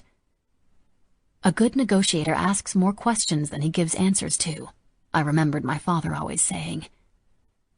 Tanner laughed and licked his bottom lip. Sucking it into his mouth, he bit down on it and scrunched up his nose. "You can fucking die." Chapter 30. King. The first thing I heard was a whimper, a small mewing coming from somewhere in the houseboat. Pup. I scanned the room, but I didn't see her, my eyes instead landing on the senator, who was standing between the kitchen and the main room with his back toward me. I cracked my knuckles. Where the fuck is she? My answer was the resounding explosion of a gunshot that tore through the senator's chest. His back exploded. Pieces of his suit along with flesh and blood splattered warm and wet against my clothes and skin. The senator fell backward onto the floor. His eyes rolled upward into his head as he gurgled and strained to breathe. Blood pooled in his mouth and spilled down the side of his cheek. What the fuck? I looked up from the dying senator at my feet to where the shot had come from. Standing in the kitchen, gun now aimed at me, was Tanner, the senator's gold watch on his wrist. You? You looking at this? Tanner asked, holding up his wrist and gesturing to the watch. Nice, right? The senator gave it to me last night after the party. A wedding gift for his new son-in-law. Redness crept from his neck to his face. His eyes darted back to me and he pushed out the gun as he spoke. But I guess it wasn't as good as the gift you gave Ray, he spat. Where the fuck is she? I roared. I took a step toward him and he cocked the gun, stopping me in my tracks. Tell me where she is now, and I promise that when I kill you, I'll make it quick. Sit fucking down and cuff yourself to the chair, and maybe I'll tell you where she is. He gestured to the single wooden chair in the center of the room. Fuck you. Let me rephrase. Sit in that fucking chair and cuff yourself to it, or I'll shoot her just like I did her daddy. Only I think I'll aim for her fucking head, seeing as that's where all the trouble seems to be coming from," Tanner said, an evil glint in his eye. I reluctantly did as he asked and sat on the chair. He tossed me a pair of cuffs. "To the chair behind your back." I cuffed one hand and then the other, looping the chain through the back of the chair. Tanner circled around me and tightened the cuffs. "You know, I'm kind of glad the asshole I hired to kill you couldn't do the fucking job I paid him to do, because how does the saying go? You want something done right, you have to kill it yourself." "What's your fucking play here?" I asked. "This isn't a fucking game, asshole. This is my life. A life that you are trying to take from me. You didn't think I was just going to step aside and let that happen now, did you? She's supposed to be my wife." "No, she fucking isn't," I said, clicking the cuffs in place. It took all the self-control I didn't know I had not to destroy the kid with my bare hands. "Yes, she fucking is. We said vows, goddammit." Tanner stomped his foot on the floor and his face turned bright red. "I have her father's fucking blessing." He looked around my chair to the senator who lay lifeless on the floor. Or should I say had? Tanner smiled his toothpaste-ad manic smile. His eyes were bloodshot and rimmed in red. I pulled on the cuffs, itching to damage him in any way I could, but they didn't budge. "Listen, you fucking amateur, there ain't no way you're getting out of this without feeling blowback from someone. Even if you kill me and her, you don't get out of this clean." "Me? I'm not getting away with anything. I'm just the son-in-law." I was just as shocked as everyone else to hear about the senator's murder. He exaggerated his surprise with his hand over his mouth. But I was also so glad to hear that the man who killed him, Brantley King, the criminal with a rap sheet longer than a football field, was also found dead. "Clever," I said sarcastically. "Shut your fucking mouth," he spat, shaking the gun at me. "Where the fuck is she?" I asked again. His smile returned. Tanner walked over to the closet and opened the door. Out tumbled a mess of white blonde hair streaked in red. She was tied to a small white patio chair. She crashed onto the floor with a hollow thud. My heart seized when I didn't see her move, but started back up again when a few strands of her hair that had fallen into her face were pushed away when she exhaled. She was alive, and so was my resolve to kill this motherfucker. If you somehow come out of this alive, I assure you, you won't be that way for long.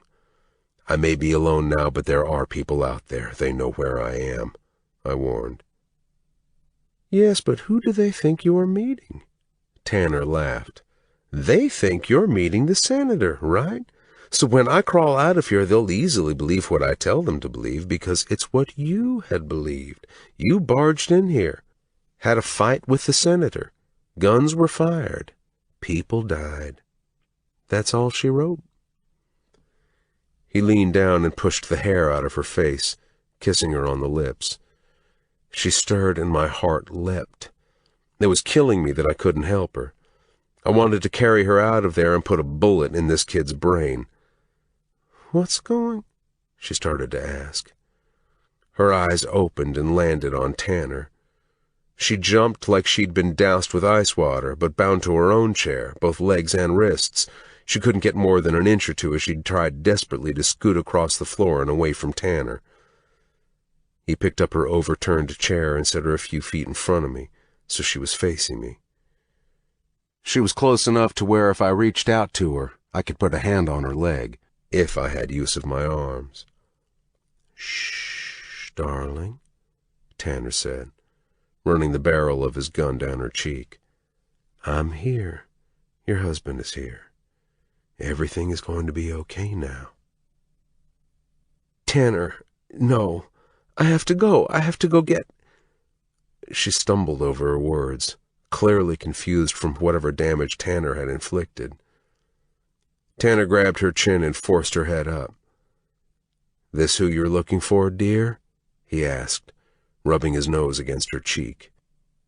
Doe's eyes seemed to finally focus, and when they did and they landed on me, her eyes widened in surprise, and she gasped.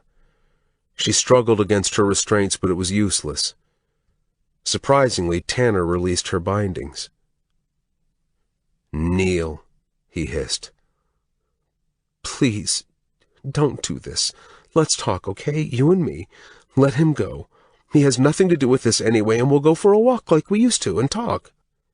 "The time for talking is over. I am so fucking tired of all the fucking talking!" he screamed in her face. "Neil!" he ordered again. This time she complied, looking straight out to me. "I'm sorry," she mouthed to me. I wish I could tell her this wasn't her fault. This was my fault. It all was. But I was so fucking tired of blaming myself for everything that happened, so instead I focused on not losing hope. I focused on what it would feel like to squeeze the last breath from Tanner's lungs. "Don't fucking touch her!" I roared.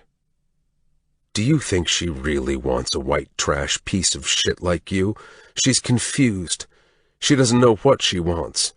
The only reason she was even with you was because she has a brain injury." Tanner's eyes glazed over. "She's my wife. We're finally going to be the family we were always supposed to be." Tanner trailed off. I wanted him to keep talking. If I kept him talking, then maybe I could stop him from hurting her long enough until Bear and Jake showed up. "You really think she's going to want you now that you've shown her that you're a complete psychopath?" "Marriage is all about forgiveness," Tanner said. Then he scoffed. "And refresh my memory, Mr. King, but didn't you go to prison because you killed your own mother?" I shrugged. "Cunt deserved it." Tanner tapped on Pup's head. "Well, this cunt deserves this." He reached down to the hem of her t-shirt and pulled it up over her head until it was wrapped around her arms like another binding. She wasn't wearing a bra. Her bare breasts were exposed to the night air and to Tanner, who blew out a whistle. "Almost forgot what great tits you have, wife. It's been so long." I pulled at the cuffs. They dug into the skin on my wrists until I felt the trickle of warm blood drip from my wounds, down my fingers, and onto the floor. Tanner rounded Doe and knelt behind her, fumbling with something on the floor I couldn't see. "Now this," he said, tapping on her tattoo. There was a hissing sound, like gas being released from a balloon. He lifted what he'd been messing with, a mini blowtorch. "This has got to go." He pressed the flame to her skin. I pulled harder at the cuffs. The smell of burning flesh filled the air, and so did her strangled screams. He might as well have been burning my fucking skin because I felt her pain in every muscle of my body.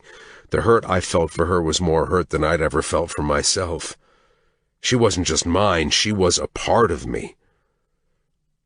"Does that make you feel like a man, motherfucker?" I shouted above Doe, whose scream stopped abruptly. Her eyes rolled back in her head. Tanner turned off the torch and she slumped forward, twitching as if she'd just been electrocuted. Smoke rose off of her burnt skin. He yanked on her hair and her head fell backwards. Her eyes and lips were partially opened, devoid of the life that was in them just yesterday. Her cheeks were covered in dried blood and fresh dripping red. He released her hair and her chin fell lifelessly onto her chest. "See? She's just being punished. That's what happens to bad girls. They get punished. And Ray here has been a very, very bad girl." "What's the fucking point of all this?" I asked. "The fucking point? The fucking point is the same one you were making to me when you were fucking her on the bed where we made our son, Tanner screamed. And now you've tainted her. You've ruined what was mine. Tanner ran his hand down Doe's hair, petting her. All will be okay, though. He walked over to the kitchen and opened one of the cabinets, producing a rusted fishing knife. As soon as I resolve one last problem. Tanner ripped her shorts and panties down her legs. He pushed her knees apart, exposing her pussy. What the fuck are you doing? I growled as Tanner knelt down in front of her and held up his knife. Oh, you didn't know? Seems my wife here has gone and gotten herself knocked up again. He looked back at me over his shoulder. But I'll fix that as soon as I cut your bastard out of her. Chapter 31. Doe. Burning. Inside and out, I was burning up. Sharp, unrelenting pain seared through me, and even in my state of partial clarity, I could feel the flames traveling deeper through layers of skin, muscle, and bone. It was a scream that brought me back into consciousness. No, a roar. A guttural roar with such strength behind it, it literally dragged me back from the precipice of the unknown. Through the narrow slit in one eye that wasn't swollen shut, I saw Tanner leaning over me. But just beyond the blonde curls, there was King. He was sitting in a chair with his hands behind his back, just as I'd seen him before Tanner had taken the torch to my back and shoulder. His bright eyes the darkest I'd ever seen them. And then he wasn't. The muscles in his arms and chest tightened, the cords rippling under his tremendous strength. With the roar that had brought me back to life, he pulled his hands apart with such force that the back of the wooden chair shattered into a million pieces. It was like I was watching him in slow motion. Angry King was a beautiful thing to behold, and when I told Tanner I'd known true fear, this was the fear I'd been talking about. Tanner was about to meet him too. Before King was able to take a single step, a bloody hand came up from the floor and reached for King's belt, pulling a small gun from behind his buckle. Tanner's head snapped back to King. He dropped a rusted knife he'd been holding and reached for his gun. He stood, fumbling with it, unprepared for King to be unrestrained, unprepared for my father to still be alive, and armed. My father raised himself up onto his knees, aimed the small gun, and fired. "No!" Tanner cried out, taking the bullet in his shoulder. My dad fell back to the ground with a thud. "Dad!" I yelled as loud as I could, unsure of whether I'd produced any sound. And then I was sliding across the floor. "You want her, motherfucker? You come and fucking get her!" Tanner seethed. Kicking out his knee, he pushed me through the hole in the side of the boat. And then I was falling backward into the cold water. Searing pain, worse than the burn itself, exploded in my shoulder. I opened my mouth to scream. Water filled my mouth and lungs. So this is what dying feels like, I thought as I drifted further and further away from my body. I knew I was dead. I knew it because when I opened my eyes, Preppy was staring down at me with the same ridiculous smile that made me want to become his friend all over again. Colorful tattoos covering most of his exposed skin, light purple shirt, bright pink checkered bow tie, and his favorite white suspenders. He looked like demonic Easter. "Babe, I know you just got mangled by that motherfucking psycho, 'cause I watched the entire thing. Total bummer I couldn't cut the kid's fucking cock off for you and make him choke on it. But I just have to tell you before I bust, your tits look fucking fantastic in that tank top." I chuckled. It was so good to hear Preppy's voice again, and his never-ending stream of profanity-laced words. At that very moment, I couldn't have been more at peace if he were singing church hymns to me. "I don't even mind all the blood and gore all over you. I kinda like it, actually. Very zombie hot chick. Very fucking nice. Reminds me of this hot-ass YouPorn video I saw. Makes little Preppy happy and all fucking twitchy and shit." "I'm dead, aren't I?" I asked groggily, covering my eyes with my forearm from the bright light. And then it hit me. I sat straight up, sending Preppy falling to the floor on his ass. "Oh my God, I'm dead! What about Sammy? King?" I asked frantically. "Calm your clit," Preppy said, sitting up off the floor and rubbing his ass with his hand. "You're not fucking dead. Not yet. But I tell you, babe, if you go first before my motherfucking muscle-bound best friend, me and you are going to finally have that date." He nodded and flashed me a wink. I wasn't dead. I took a deep breath to calm myself. "And when we get to have that date, I am most definitely going to put the motherfucking tip in," Preppy added, flicking me on the shoulder. I laughed. "I don't think that will sit well with King." Preppy shrugged. "Fuck him. I don't give a shit. When he meets us up here, he can kill me all over again if he wants." Preppy planted a peck on my cheek. "'Cause you, my friend, are totally fucking worth dying for all over again." "I miss you, Preppy. I miss you so much. All this stuff has happened and you're not there, and sometimes it's all just too much." I wrapped my arms around Preppy and pulled him close. He nuzzled into my neck, his breath warm against my skin. "Look around. Open your fucking peepers and take a good look at where we are right now." Without letting go of Preppy, I did what he'd instructed and opened my eyes. I was sitting at the dining room table in King's house. Preppy was crouched on the floor in front of me. We're home," I gasped. Preppy stood from the floor and pulled me up with him. "Right, we're home. You don't have to miss me because I'm here, always with you, looking out for you, looking out for Boss Man. Fuck, I'll even look out for Bear as long as he does what he promised he'd do if I ever croaked before him and erase my motherfucking hard drive like a good little biker boy." "But you're not here. Not really," I said. "Fuck yeah, I am. I'll always be here. You can't make me leave if you got the priest from The Exorcist to come remove me, 'cause I'm one step above demon. I'm Preppy." "I'm still going to miss you." "It's okay to miss me, but you've got so much with King, Bear, the kids. You're going to be so fucking busy you're not going to have time to miss me. But I'll tell you what, I'll make sure you know I'm around. Can't find where you put your fucking car keys? That's because Ghost Preppy put them in the freezer. Can't find the remote but the channels keep changing? That's because Ghost Preppy can't remember what channel American Ninja Warrior is on." Preppy wiped a tear from my cheek with his thumb. "I love you, Preppy," I said, pulling him in for another hug. "So much." "I love you too, babe. As much as a motherfucker can love his best friend's girl, in a friendship kind of way, who he also wouldn't mind fucking." Preppy put his hands on my shoulders. "Time for you to get back to Boss Man," he announced. I nodded. "And babe?" Preppy asked. "Yeah?" "Be good to him. Be good to his heart. He's the best motherfucker I've ever had the privilege of knowing." "I will. I promise." "And don't fucking tell him I said that. Kid's already got a big fucking head." "So what happens now?" I asked.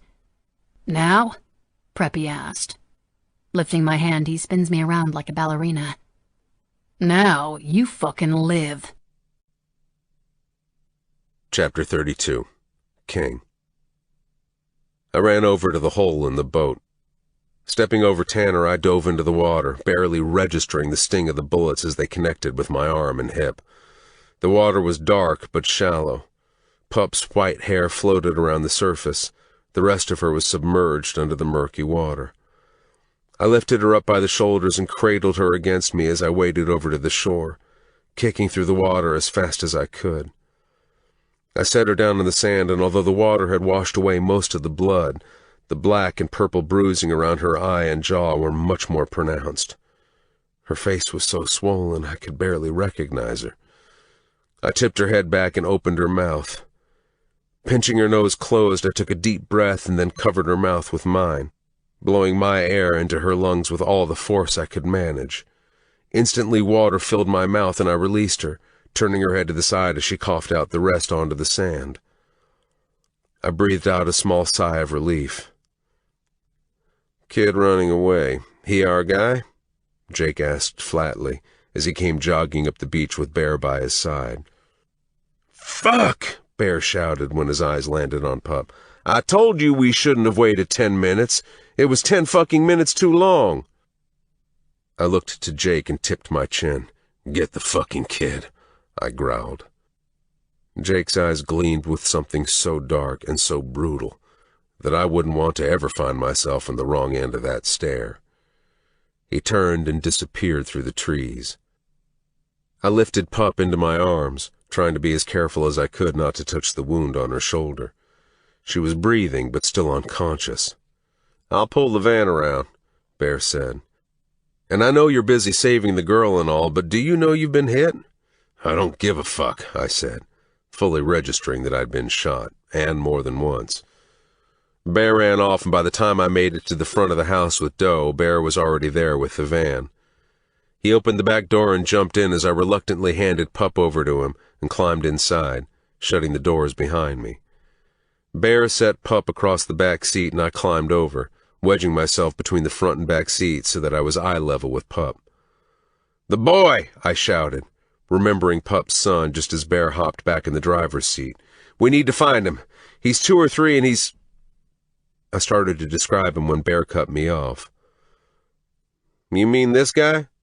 Bear pointed a tattooed finger to the passenger seat where Pup's kid had gotten up onto his knees and peeked his head over the seat. "I don't think anyone's had the stranger danger talk with him, because rule number 1 is that you don't jump into strange unmarked vans with the bad guys," he said, throwing the truck in drive. "Hi, Mommy," the boy said. "You sick?" Sammy asked. "Mommy just had a fall. She needs some sleep," I said softly, trying to quell the panic rising in me with each second that my girl was unconscious. Sammy smiled, revealing his tiny little teeth. "'Kay," he said, before turning around and plopping back down on the seat.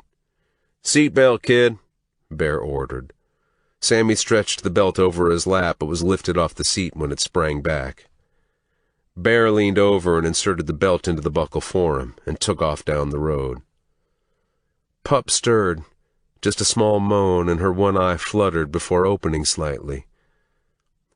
"Preppy?" she asked in a whisper, glancing up at the rearview mirror. "No, Pup. Preppy's gone," I said. "Am I dying?" Pup asked. "You're very much alive," I whispered, pressing my lips to her forehead. "No, I'm dying," she argued. "Why do you say that?" I asked. "'Cause," she pointed out, "I see Preppy." She trailed off. "Stay with me, babe. Stay with me," I told her as we pulled up to the hospital. But it was too late. Her eyes rolled back in her head and she slipped back into unconsciousness. When Bear pulled in under the emergency overpass, he rushed out to open the door for us. He stayed back with Sammy as I ran through the glass doors. A nurse saw us coming and motioned for us to follow her to a room where they placed Pup on a gurney. Sir, are you family?" Another nurse came up to ask me as I watched a guy in a white coat cut off Pup's clothes and push an IV needle into her vein. I didn't know how to respond. Of course, she was my family, but how the fuck could I make the nurse understand that? "She's pregnant. I'm the father," I said. She pointed a gloved finger to a chair in the corner. "Sit," she ordered. She shouted over to the people in scrubs and informed them of Pup's pregnancy, which erupted into a chorus of voices, all shouting special instructions over one another. When the nurse noticed that I was still standing, she placed a hand on my stomach and pushed me toward the chair. I took a few side steps toward it, but still wouldn't sit. When the nurse noticed that her white glove was coated in red, she lifted her other hand and pointed to the bloody palms. "Where is this coming from?" she asked, looking more annoyed than concerned. "Don't matter," I spat. "Just take care of her." I craned my neck around the nurse, who then stood up on the tips of her sneakered toes, waving the bloody glove in my face. I grunted. I didn't care if I died, as long as she lived. The nurse snapped off her gloves and then snapped her fingers in front of my eyes. I suggest you take a seat on the gurney right there, Mr. King. You can still see her from there while I look you over and patch you up. She finally got my attention. How do you know my name? I asked, leaning a little too close in an effort to make her back the fuck off, but it didn't work. The bitch tossed her hair over her shoulder and took a step toward me, trying to intimidate me with all 110 pounds of pink scrubs. How do you know my name? I repeated. She rolled her eyes and bent over at the waist. She lifted the hem on one of the legs of her scrubs, revealing a small daisy tattoo on her ankle. This, you idiot! I recognized my work right away. She released the fabric and shook the material back in place. Behind her, the chaos continued around Pup. They placed a mask over her face and plugged a tube into one of the beeping and blinking machines surrounding the gurney. Staring at her isn't going to make it better. We need to fix you up. I shook my head. She walked over to the glass wall on the far side of the room, and out of the corner of my eye, I saw her pull a fresh set of gloves out of a dispenser. When she came back up to me, she was pulling the latex over her fingers. A guy in a white jacket, with matching colored hair, cut Pup's clothes with a pair of scissors. My fists clenched so hard my knuckles were about to pop out of my skin. The most annoying nurse in the world remained unfazed, refusing to accept that I was ignoring her. "What's her name?" the nurse asked. "Doe," I said. Then I corrected. "Ray. Her name is Ray." "Doe? Ray?" she repeated, her eyebrows questioning the name just as much as her voice did. "Is there a me in there somewhere? Her family big Sound of Music fans or something?" "Or something," I muttered. "Tell me, Mr. King, how the hell do you plan on taking care of Miss Doe Ray when she's better, if you're standing here in my OR riddled with bullet holes, letting yourself bleed to death all over my white linoleum?" she argued. The annoying bitch had a point. If Pup came out of this, when she came out of this, she was going to need me more than ever. Reluctantly, I backed up and sat on the gurney as the nurse looked me over. I tried to concentrate on the words I'd just said a few minutes earlier instead of the things they were doing to her that made me want to slam my fist through the fucking wall. She's pregnant. I'm the father. I wished right then and there, with everything I had, to any god from any religion that wanted to listen, that both Pup and the baby were going to be okay. Our baby. That my girl was going to be okay. I wished that when this was all over, and she was hopefully stable, that I have the strength left to tear Tanner's fucking head off with my bare hands. You do not fuck with what's mine. It was a lesson he was going to find out the very fucking hard way. Chapter 33. King.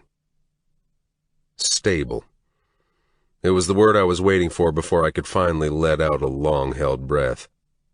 The nurse who'd finally said it left the room. I sat next to Pup, holding her hand, making promises to her that I'd never thought I'd utter to anyone. I promised her a home, a life, a family. I promised her a safe place for our kid to grow up. I told her how much I loved her and how much she meant to me. "Grace is here, in the waiting room," Bear said, coming into the room. He was speaking to me, but his eyes never left Pup. He stood over her with his hands in his pockets. "She's watching the kid." My phone vibrated in my pocket. I pulled it out and was about to hit ignore until I saw who it was on the other end. I pressed talk and held it to my ear. "Got him," Jake said. "Barn out on 86 past the We Are God billboard." The line went dead. "Jake?" Bear asked. I nodded. "Stay here with her in case she wakes up. I'll be back."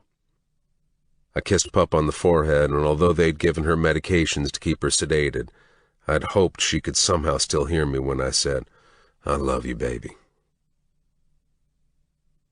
Blow by blow, I rained down my fury upon the sick fuck who dared lay hands on my pup.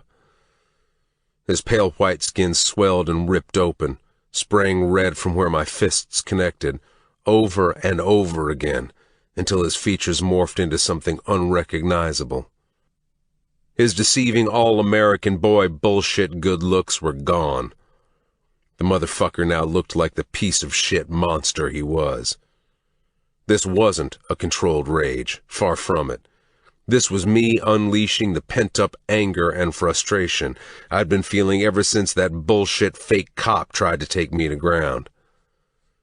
I looked down at my hand, coated in the sticky red, and smiled. I wanted more. I needed more. "Stop. Please.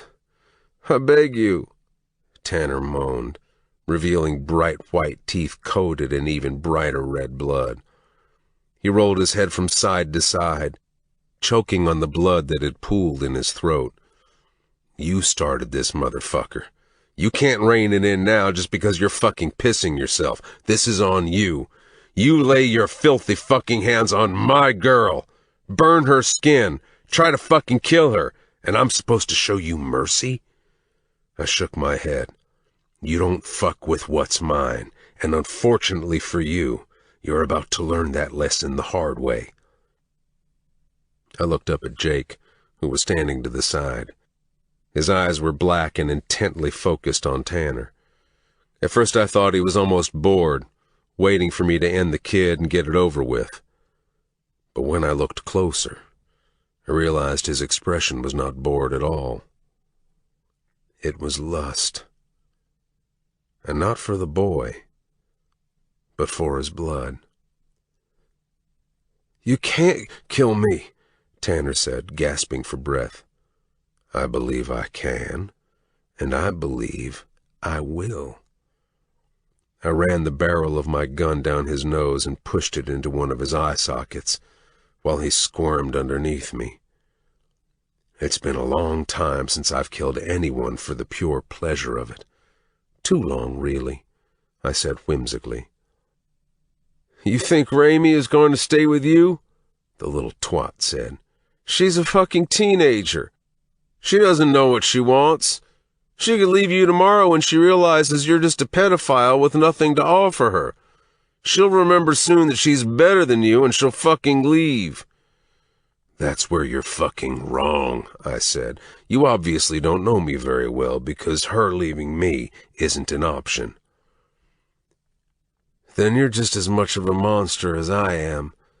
You and I aren't so different after all," he quipped, his pupils as big as his eye sockets.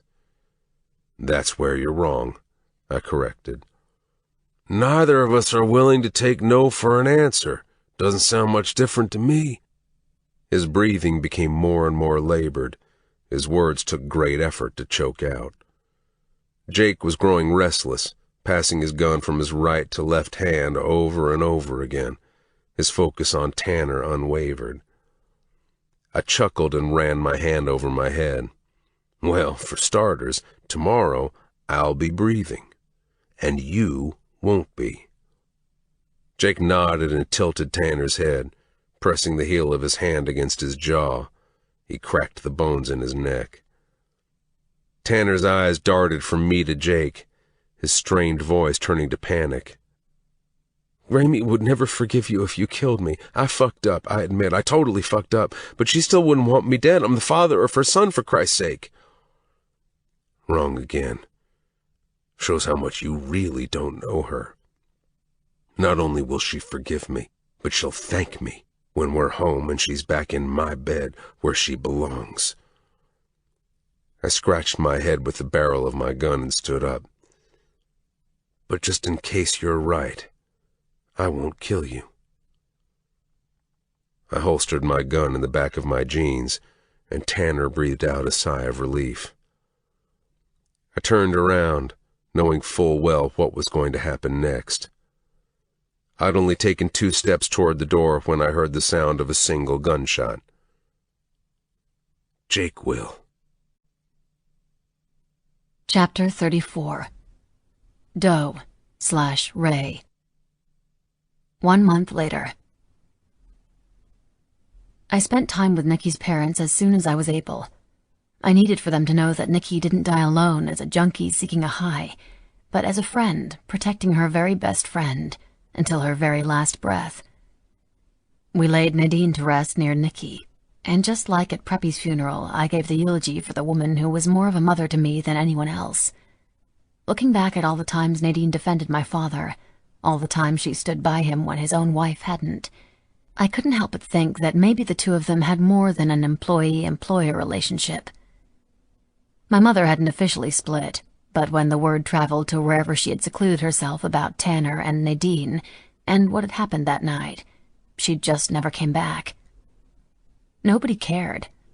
And in the end, when it really counted, my father turned out to be a real father after all. We were standing in the bathroom, and King was yet again replacing the bandages on my back over my burns. Since it had to be done 3 times a day, he'd become an expert. King had also been doing research on tattooing over scars, and visited the artist who had done some of the work for Jake's wife, who had scars all over her body and tattoos covering a lot of them. He had a sketch ready for me, but I wasn't ready to look at it just yet. I still had to shut my eyes when King changed my bandage, not yet able to come to terms with my ruined skin. But when I was healed, both physically and mentally, I knew King would be able to make something beautiful over something so ugly. I was in rough shape for a couple of weeks, but I was finally starting to feel like myself again, and just in time too, because in less than 24 hours, we would become full-time parents. I took the last of the boxes down to the Goodwill, King said, pressing his lips into my neck. It would have taken King only a few hours to clear out Preppy's stuff from the house, but he didn't want to just get rid of his things, or push them aside like it was a job that needed to be done. Bear felt the same way, so the two of them spent 2 days and nights holed up in Preppy's room, going through his stuff, reminiscing about old times and drinking their way through a case of tequila, getting high and doing God only knows what with the whatever they may have found stashed in Preppy's room. It was done, and Preppy's room had all been cleared out. Just in time, too.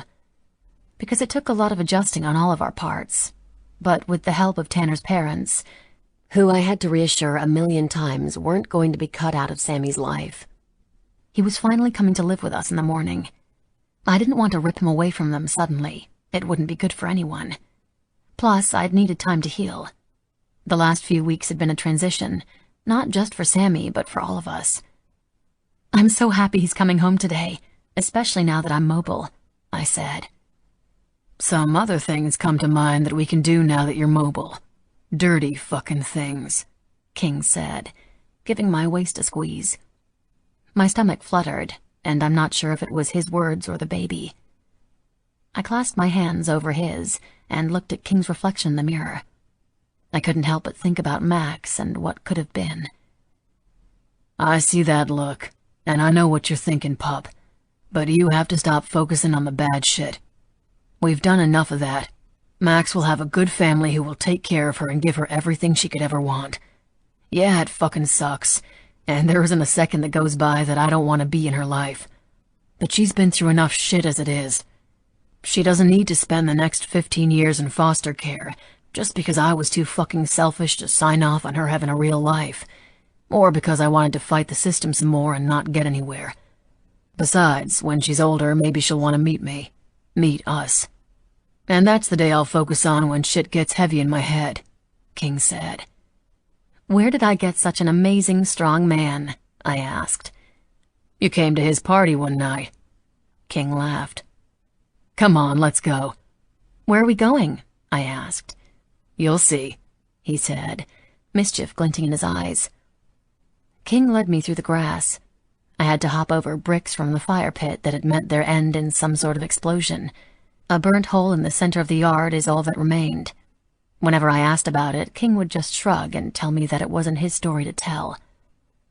We passed the dilapidated garage, which was falling over more and more every day. King had plans to tear it down and build a new one, a bigger one with a new tattoo shop and apartment for Bear, if he wanted it. King led me over to the dock, the place where he'd first shared with me his deepest secrets all those months ago. Max. His mom. It seemed like a million years ago, yet was as clear to me as if it happened that morning. You know, with all the shit that's happened over the last few months, there were a few times I thought I'd never be standing on this dock with you again, King said. Just so we're clear, you're not letting me go this time, I whispered. King spun me around in his arms. I placed the palms of my hands over his hard chest. The warmth of his skin warmed my hand through his shirt. King shook his head and tipped my chin up with his fist. Fuck no. Slowly, he ran the tips of his fingers down my arms from shoulder to elbow, my skin prickling to life with awareness as his feather-light touch traveled up and down the sensitive skin. My lower lip quivered in anticipation. My knees trembled. He grabbed my wrist and pressed my hand against his lips. You and me. I felt his smile against the palm of my hand. It was like I touched an electric fence. Sparks shot through my hand and up my arm, coursing through my chest before settling between my thighs. We're a forever kind of thing. We are? I asked, unsure why it came out as a question, because it's something I'd known since the second my eyes had locked with his in his tattoo studio. It was something I'd spent far too much time fighting against. I was done fighting. My future was with King. Fuck yeah, we are, he said, nipping at the delicate flesh of my wrist. If King were to dip his fingers between my legs, he would find out very quickly how much he'd affected me with just a few words. One word, actually. Forever. I'm going to do everything to you but let you go, he murmured against my ear. That's just not an option. He pulled back slightly, holding my head in his hands, his thumbs digging into my temples, and pressed his lips against my forehead. Never again, he added. Tangling his fingers through my hair, he surprised me when he yanked back on it roughly, forcing my head back suddenly. Anyone else might mistake that gesture as him wanting to inflict pain, but when I looked up into his eyes and witnessed the look of pure satisfaction crossing over his face, I knew exactly what he was doing. He was making sure I was real. His smile turned straight, his expression serious. King licked his bottom lip, leaving it glistening under the moonlight. Pure, primal hunger. In my life, I'd been hungry before to the point where I'd felt like I was on the verge of death. Yet in front of this man, the most brilliantly beautiful and perfect creature that's ever occupied the earth, that hunger seemed like a mere stomach growl compared to the starvation I felt for him. I wanted to lie in bed naked with him and watch movies on a Sunday. I wanted to help him in his tattoo studio, creating art that would change people's lives. I wanted to raise our children in the house built on stilts. King's kisses moved to right underneath my right eye, and for a moment we just stayed there, our cheeks pressed together. I didn't realize how much I missed the feel of his stubble against my face, how much I missed having to crane my neck to look up at him.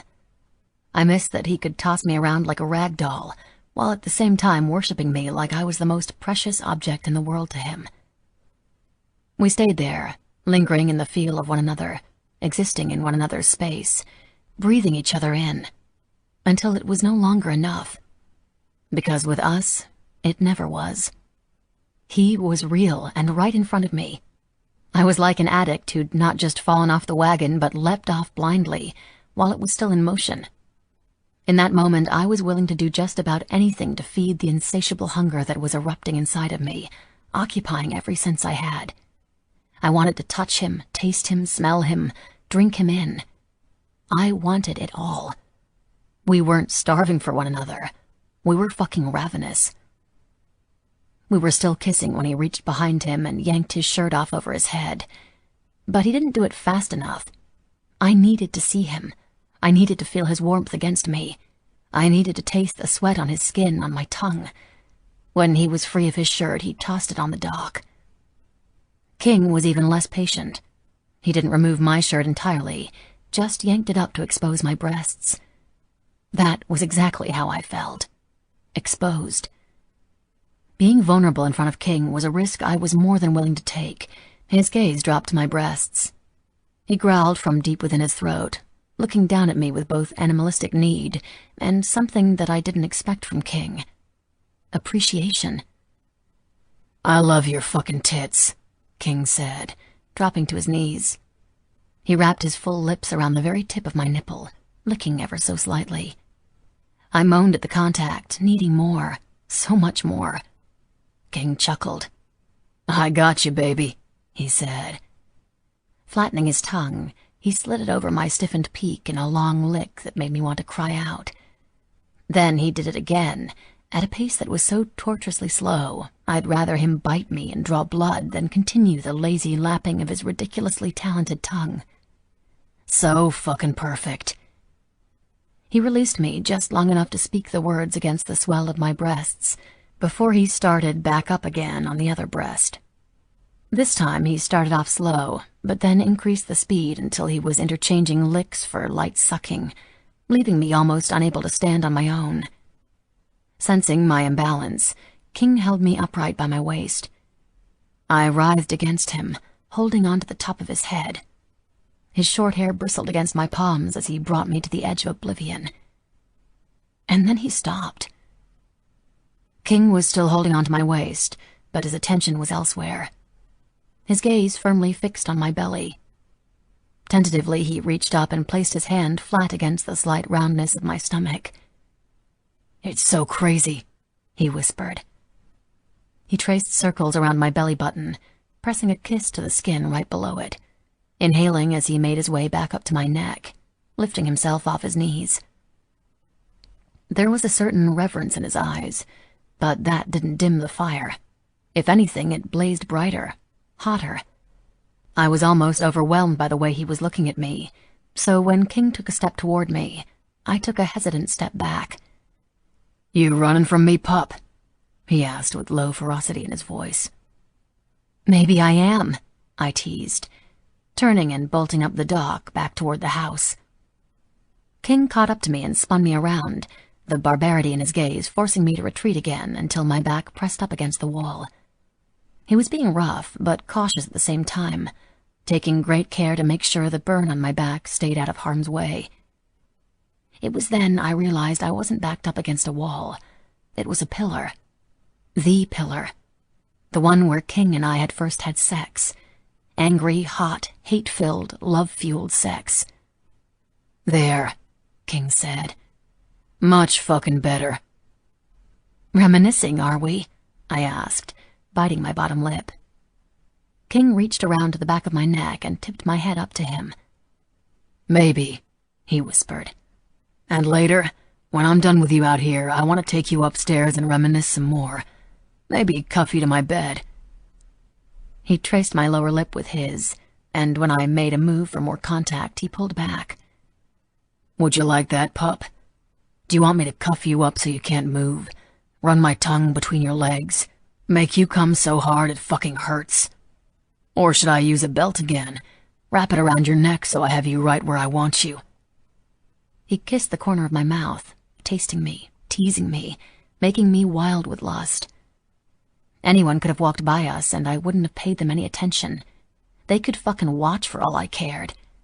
All I wanted was for him to touch me in a way that didn't leave me throbbing and trying to press my thighs together for relief. He ran his tongue behind my ear, sucking the sensitive skin into his mouth. I practically launched myself at him, throwing my hands around his neck in an effort to get closer. But again, he denied me what I was seeking, what I needed. "Not yet, pup." I was going to strangle the asshole. "Are you trying to piss me off?" I asked, my chest rising and falling with my impatience. I was going to be the first person in history to ever die from lust. Female blue balls. "Maybe, but I remember how hot it was to fuck you when you were angry, right here against the house. I get so fucking hard every time I think about being inside you that first time. All the while you wanted to claw my fucking eyes out. I wanted to make it all okay between us, but at the same time, I wanted to make you even angrier, make you burn hotter. You were so fucking pissed off, but so fucking beautiful. You burned so hot it was like your pussy was begging for my cock to punish it. Punish you." "Yes, punish me," I whispered. "Please, punish me." I was past having any shame and had moved into begging. And then, if he ever did fuck me, afterward I was going to drown him in the bay. King grinded his huge erection against my thigh. You see what you do to me? Do you feel how badly I want you? All I could do was nod. I wasn't even sure what he was asking. At that point, the answer to everything was going to be yes. Don't fucking move, he ordered. Inserting 2 fingers in the waistband of my shorts, he pulled them down my thighs. On his way back up, he pressed his nose between my legs and inhaled deeply, darting his tongue out for a lick. Holy shit, you're fucking dripping. He sucked my clit into his mouth. I miss the way you taste, pup. Fucking sweet and innocent. You taste like more. His words vibrating against my core, which was so beyond ready for him to put the monster throbbing against my leg to good use. Instead, he stood back up, forcing me harder against the pillar. He reached between us and between my folds, spreading my wetness, pushing his thick middle finger inside of me. His finger was barely halfway in, but I was already clenching around him. Your pussy missed me, King said, his voice rough and strained. The confidence he possessed just moments ago now an obvious struggle as he attempted to stay in control. I dropped my head back against the pillar. He pushed all the way in and hooked his finger slightly. When he began to pump, I writhed against his hand. Each and every time he pulled out, it felt just as amazing as when he pushed back inside. He started to pump faster, steady at first, then more erratic, more desperate. More like King's only mission in life was to tear an orgasm from my body. I was lost in the sensation of the in and out, the push and pull, the clench and release, the throb and pulse, the fucking mind-blowing amazingness of being able to not only see this man again, but to kiss him, touch him, have his baby. There was a time not that long ago when I truly thought I'd never see him again. I certainly never thought he'd be finger-fucking me back against the pillar where it had all started, where we had started. It was in that very spot where I gave myself to him the first time, and it was in that very spot again where I gave myself to him all over again, even though in my heart I'd never really stopped being his. Sensation started building on top of sensation, pleasure on top of pleasure. I could no longer tell a push-in from a pull-out. I was so charged up I felt like I could power an entire city on the energy humming inside me. The mounting pleasure became almost too much. I desperately needed some sort of release before I fell apart under the pressure. "Fuck!" I cried out. That's the plan, pup. King removed his fingers and sucked them into his mouth. Fuck. My tongue is going to be spending a lot of time getting reacquainted with that beautiful pussy of yours. But right now, I need to put my cock inside you. Yes, I panted. King made quick work of his belt and jeans. His cock sprang free of its confinement. Without another beat, King wrapped his hand around the thick shaft and pushed the head into my folds, soaking it with my wetness, before pushing inside with a long, hard thrust that made us both cry out at the same time. King gripped the back of my thighs, his fingers pressing roughly into my flesh. And then he kissed me. Hard. He kissed me as if it were that very kiss sealing our connection, our fate, our lives. Together. I was close, so close that I was almost afraid of how hard I was going to come. King's breathing changed from steady against my lips to erratic as he hammered into me hard and fast. My nipples grazed his chest with every thrust. My clit rubbed against the base of his cock.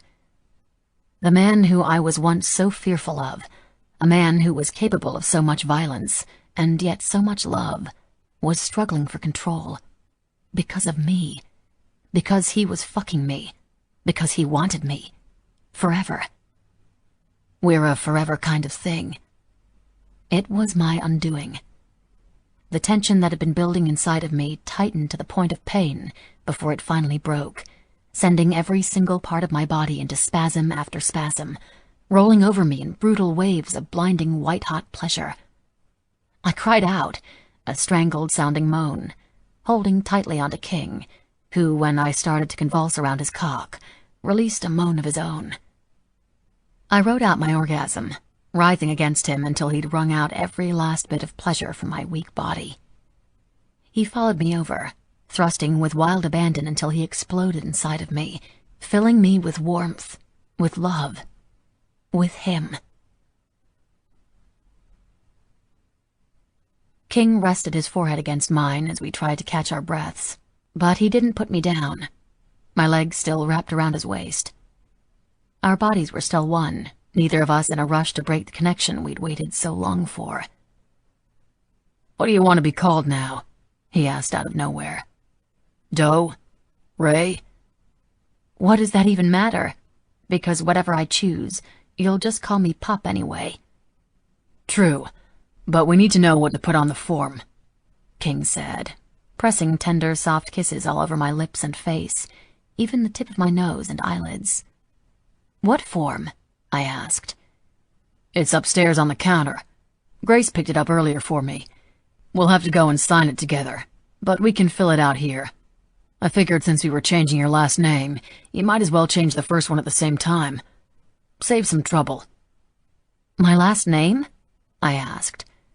"What form? What thing?" "Always with the fucking questions, pup," King teased with fake annoyance. "The paper you need to fill out when you get hitched. The fucking marriage paper," King said dismissively, like we'd talked about it a million times before. I gasped. "Are you proposing?" He cocked an eyebrow. "Fuck no." "But you want me to fill out a marriage form," I started. "Where we," I pointed between the two of us, "would be the ones getting married." King nodded. "To each other," I added. He smiled against my skin and nodded again, continuing his assault of soft kisses on my shoulder and down my arm. "You do realize that proposing is asking someone to marry you, and that very much seems like what you were doing here," I argued. King's cock, still deep inside me, started to twitch back to life, growing and stretching me again, when he brushed his lips over my nipples. His smirk turned downright wicked. His bright eyes danced with mischief. "We," King said, "you and me are getting married. Seeing as how I love you and I know you love me, and we're about to have a couple of kids running around the house. But I'm not asking you anything. Asking would give you the impression that you have a say in this. So no, I'm not proposing." He pulled out of me a little and then pushed back in. I groaned. "You're insane," I said, moving my hips with his, trying to bring him in deeper. It was the most unfair, one-sided non-proposal ever, and I wouldn't have changed a thing. "So I see we really are back to where we started," I offered as King slammed into me, and we both had to pause a second to take in the sensation. I tried not to smile. I tried to pretend to be angry at his marriage demand, but I failed miserably. I think it was the ear-to-ear smile that gave me away. "Yeah, we're back to where it all started," King said. He cupped my face in my hands and looked deep into my eyes. "And there's no place in the entire fucking world I'd rather be." King started to move again, but this time was different, slower, less urgent. He rolled his hips and my mouth hung open as I drank in every lingering sensation of his slow thrusts. He punctuated each one with a slight twist of his hips until we were both seeing stars again. King didn't tear his eyes from mine when he made me come for the second time. He didn't look away when he found his release deep inside me either. And as my orgasm began to fade, there was only one thought running through my mind. I felt free. With King, I was the me I wanted to be, the me I was supposed to be. And that girl belonged to King. Body and soul. Chapter 35. King. "Bear is teaching him how to snort blow-off strippers," I answered sarcastically when Pup asked me where Sammy was. She playfully punched me in the shoulder. "Ouch!" I said, holding onto my arm as if she were actually capable of hurting me. Physically, that is. Okay, maybe the stripper thing was a slight stretch, I admitted, but I did leave him with Bear. He's showing him his bike. I just wanted to come inside and make sure you were okay. You've been in here a while. I've been in here for 2 freaking seconds. I was just getting Sammy's sippy cup, she said, pushing me toward the door. Overprotective much? Me? I asked. Never. Over by the lopsided garage, Bear was holding Sammy up on the seat of his bike. Although he couldn't reach, Sammy still held out his little chubby arms toward the handlebars.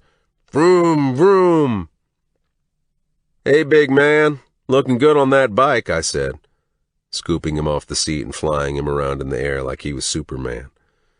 He giggled and clapped his hands together. It felt right that he was with us full time, and according to Pup, it's good for kids to have a routine. Whatever that meant. I flew Sammy right into his mother's arms, and I planted a kiss on her lips. Ew! Sammy shouted, wiggling in her arms. We both laughed and turned back to Bear. He lit a cigarette and leaned against his bike. He took a long drag, blowing the smoke out through his nose. Without his cut, wearing just a black t-shirt. The leather and patches were noticeably absent. It looked as empty as the vacant look in his eyes. The scars on his cheeks from the night with Eli were still red and visible through his light beard. You really leaving? I asked after noticing that both his saddlebags had already been packed. Yeah, I got all my shit out of the garage. It's in storage for now. I told you that you can stay, I said, repeating what I'd told him several times over the last month. We can make room, move some shit around. We've always got room for you, brother. Bear shook his head. After all the fucking shit that went down with Preppy dying, then the club, then the shit with Eli, and then that crazy fucking kid. He took another long drag on his cigarette. I just gotta get away, man. Clear my fucking head. Get some fucking air. Figure out what the fuck my next move is. I shielded my eyes from the sun. You planning on coming back? Bear shrugged.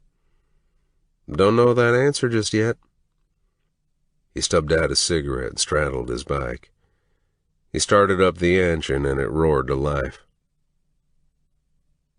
With a single sad salute, Bear took off down the driveway. A cloud of loose sand billowed up behind his bike, following him down the road.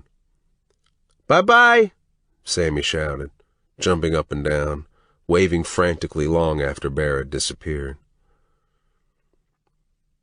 I hope he finds what he's looking for, Pup said as she came to stand beside me. Me too, I said. Bear's shit with his dad and the MC still hadn't been resolved. I hoped that wherever he was going, the time away would help him get his head on straight, so he'd be ready to deal with the shitstorm that was undoubtedly coming his way when he returned. Doe. Look, Samuel said, pointing to where a beige Lexus with dark tinted windows was coming up the drive. Who the fuck is that? King asked. I picked up Samuel and shrugged. No clue. But then I remembered that it looked very much like my mother's Lexus, the one I'd tried to take the night I ran to the MC. The car pulled to a stop, and King protectively stepped out in front of me and Sammy, his body instantly going tight. When the door opened and the driver stepped out, I let out a breath I didn't know I was holding. It was my father. I thought you were still in the hospital, I said, taking a step forward. My father didn't come any closer. He stayed by the car, with the door still open, the car still running, leaning against the frame of the window. I signed myself out a few days ago. Tired of nurses trying to wipe my ass when I'm perfectly capable of doing it on my own, he said with a short laugh that made him cough and then wince in pain. It was the first time in years I'd seen my dad wearing anything other than a suit. He looked older without having it to hide behind. His plain white-collared shirt and light denim jeans made him look like any other dad. I wanted to come here and say I'm sorry, my dad said, his words directed above my head to King, who was standing close behind me. King folded his arms over his chest. After my father tried to rescue me from Tanner, I knew that King wasn't gunning for him like before. He wasn't ever going to like him or trust him, but in time I think he could work his way up to tolerating him. "To both of you," he said, tears glistening in his eyes. "I let a job I love come before the job I love most, which was being a father." I reflected back on my childhood, to a time when my father was just a computer programmer who was happy volunteering for the mayor's office, stuffing envelopes on the weekends in our living room. My mother had always been withdrawn, unhappy with the life she chose for herself. Most of the time it was just Dad and me. He folded the flyers and I licked the envelopes. We were an amazing team. We were happy for a time. It was only when he started in politics when he started to withdraw from me too, throwing himself into it heart and soul. I made do with being a family of one with the help of my best friends, Tanner and Nikki. Looking back on my childhood, I still couldn't pinpoint when the switch had been flipped, and the Tanner I knew turned into the monster he became. Though his poor parents, with the help of a counselor, seemed to think it started after his initial leukemia diagnosis. It was common for patients who had come so close to death themselves to develop a sort of morbid curiosity about death.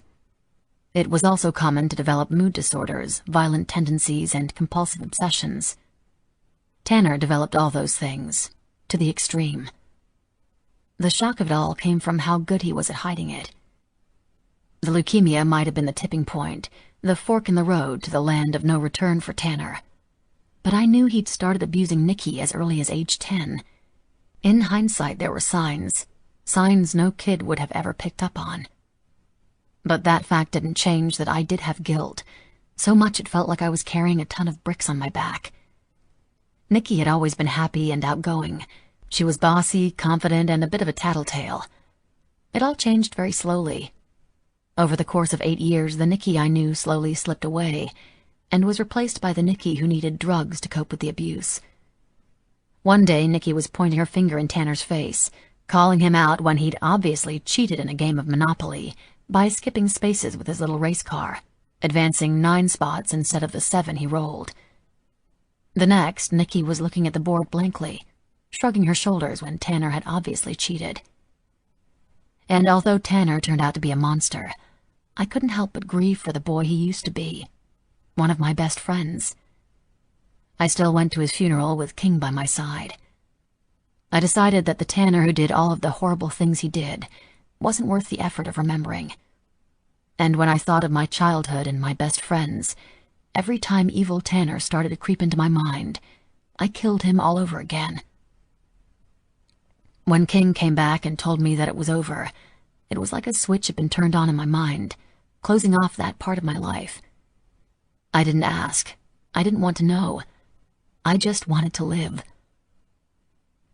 "I don't know about you, but I'm kind of over apologies," I said. My father nodded. "But I don't think I'll ever be done apologizing," he said, adjusting his glasses. "Why don't you come in the house? We were about to make some breakfast," I offered. King stiffened by my side and I elbowed him. My father smiled. "Which brings me to the real reason I'm here," he said, reaching into the car and cutting the engine. He finally shut his door and walked around to the passenger side. He opened the door. "It's okay. You can come out. You're home now," he said into the car. Who was he talking to? And then I had to blink several times to make sure that what was in front of me was really happening. My eyes went wide the second blonde pigtails peeked out from behind the door. When her little Mary Janes hit the pavement, my eyes darted to King, and watched as the weight of what was happening came crushing down on him. He dropped to his knees on the gravel, his hands coming up to cover his open mouth. My father knelt down beside the little girl and pointed to King. "Remember him from the pictures I showed you?" he asked her. The little girl nodded. "And who is that?" "Daddy." She held the hem of her little white dress in her hands and swayed from side to side. King let out an audible gasp. Tears welled in his eyes. "Do you want to go give your daddy a hug?" my father asked her. Tentatively, the little girl shuffled over to King, looking down at her shoes. When she stopped right in front of King, she looked up, and she smiled. "Hi, Daddy," she said. King opened his arms and she ran into him, closing her arms around his neck. King's shoulders rose and fell as she buried her head in his neck. He held her tightly, his hands on the back of her head. Looking up at my father in complete disbelief, I found him smiling warmly at Max and King's long-awaited reunion. "Hi, Max. Hi, baby," King said, pulling back so he could get a good look at his little girl, tears on her little red face. "Why are you crying, princess?" King asked. "'Cause I happy," she said in between short intakes of breath.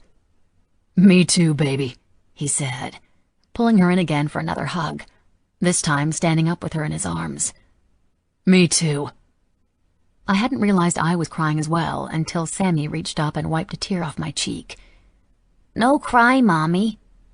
"They're happy tears, sweetie. Very happy tears," I told him. "How?" King asked. "I called in that favor to the judge. Turns out I could do more than just write a letter of recommendation after all," my father said. "She's ours?" King asked. I could tell he was waiting for the other shoe to drop, for someone to come and take her, or for my father to tell him that this was only a visit. My father nodded. "You'll have to meet with the counselor, take some parenting courses, and there will be some home visits. That stuff I couldn't get you out of." He laughed nervously. "But the judge has already signed off. She's all yours." King stood up and came over to me, and there we were. King was holding his daughter in his arms.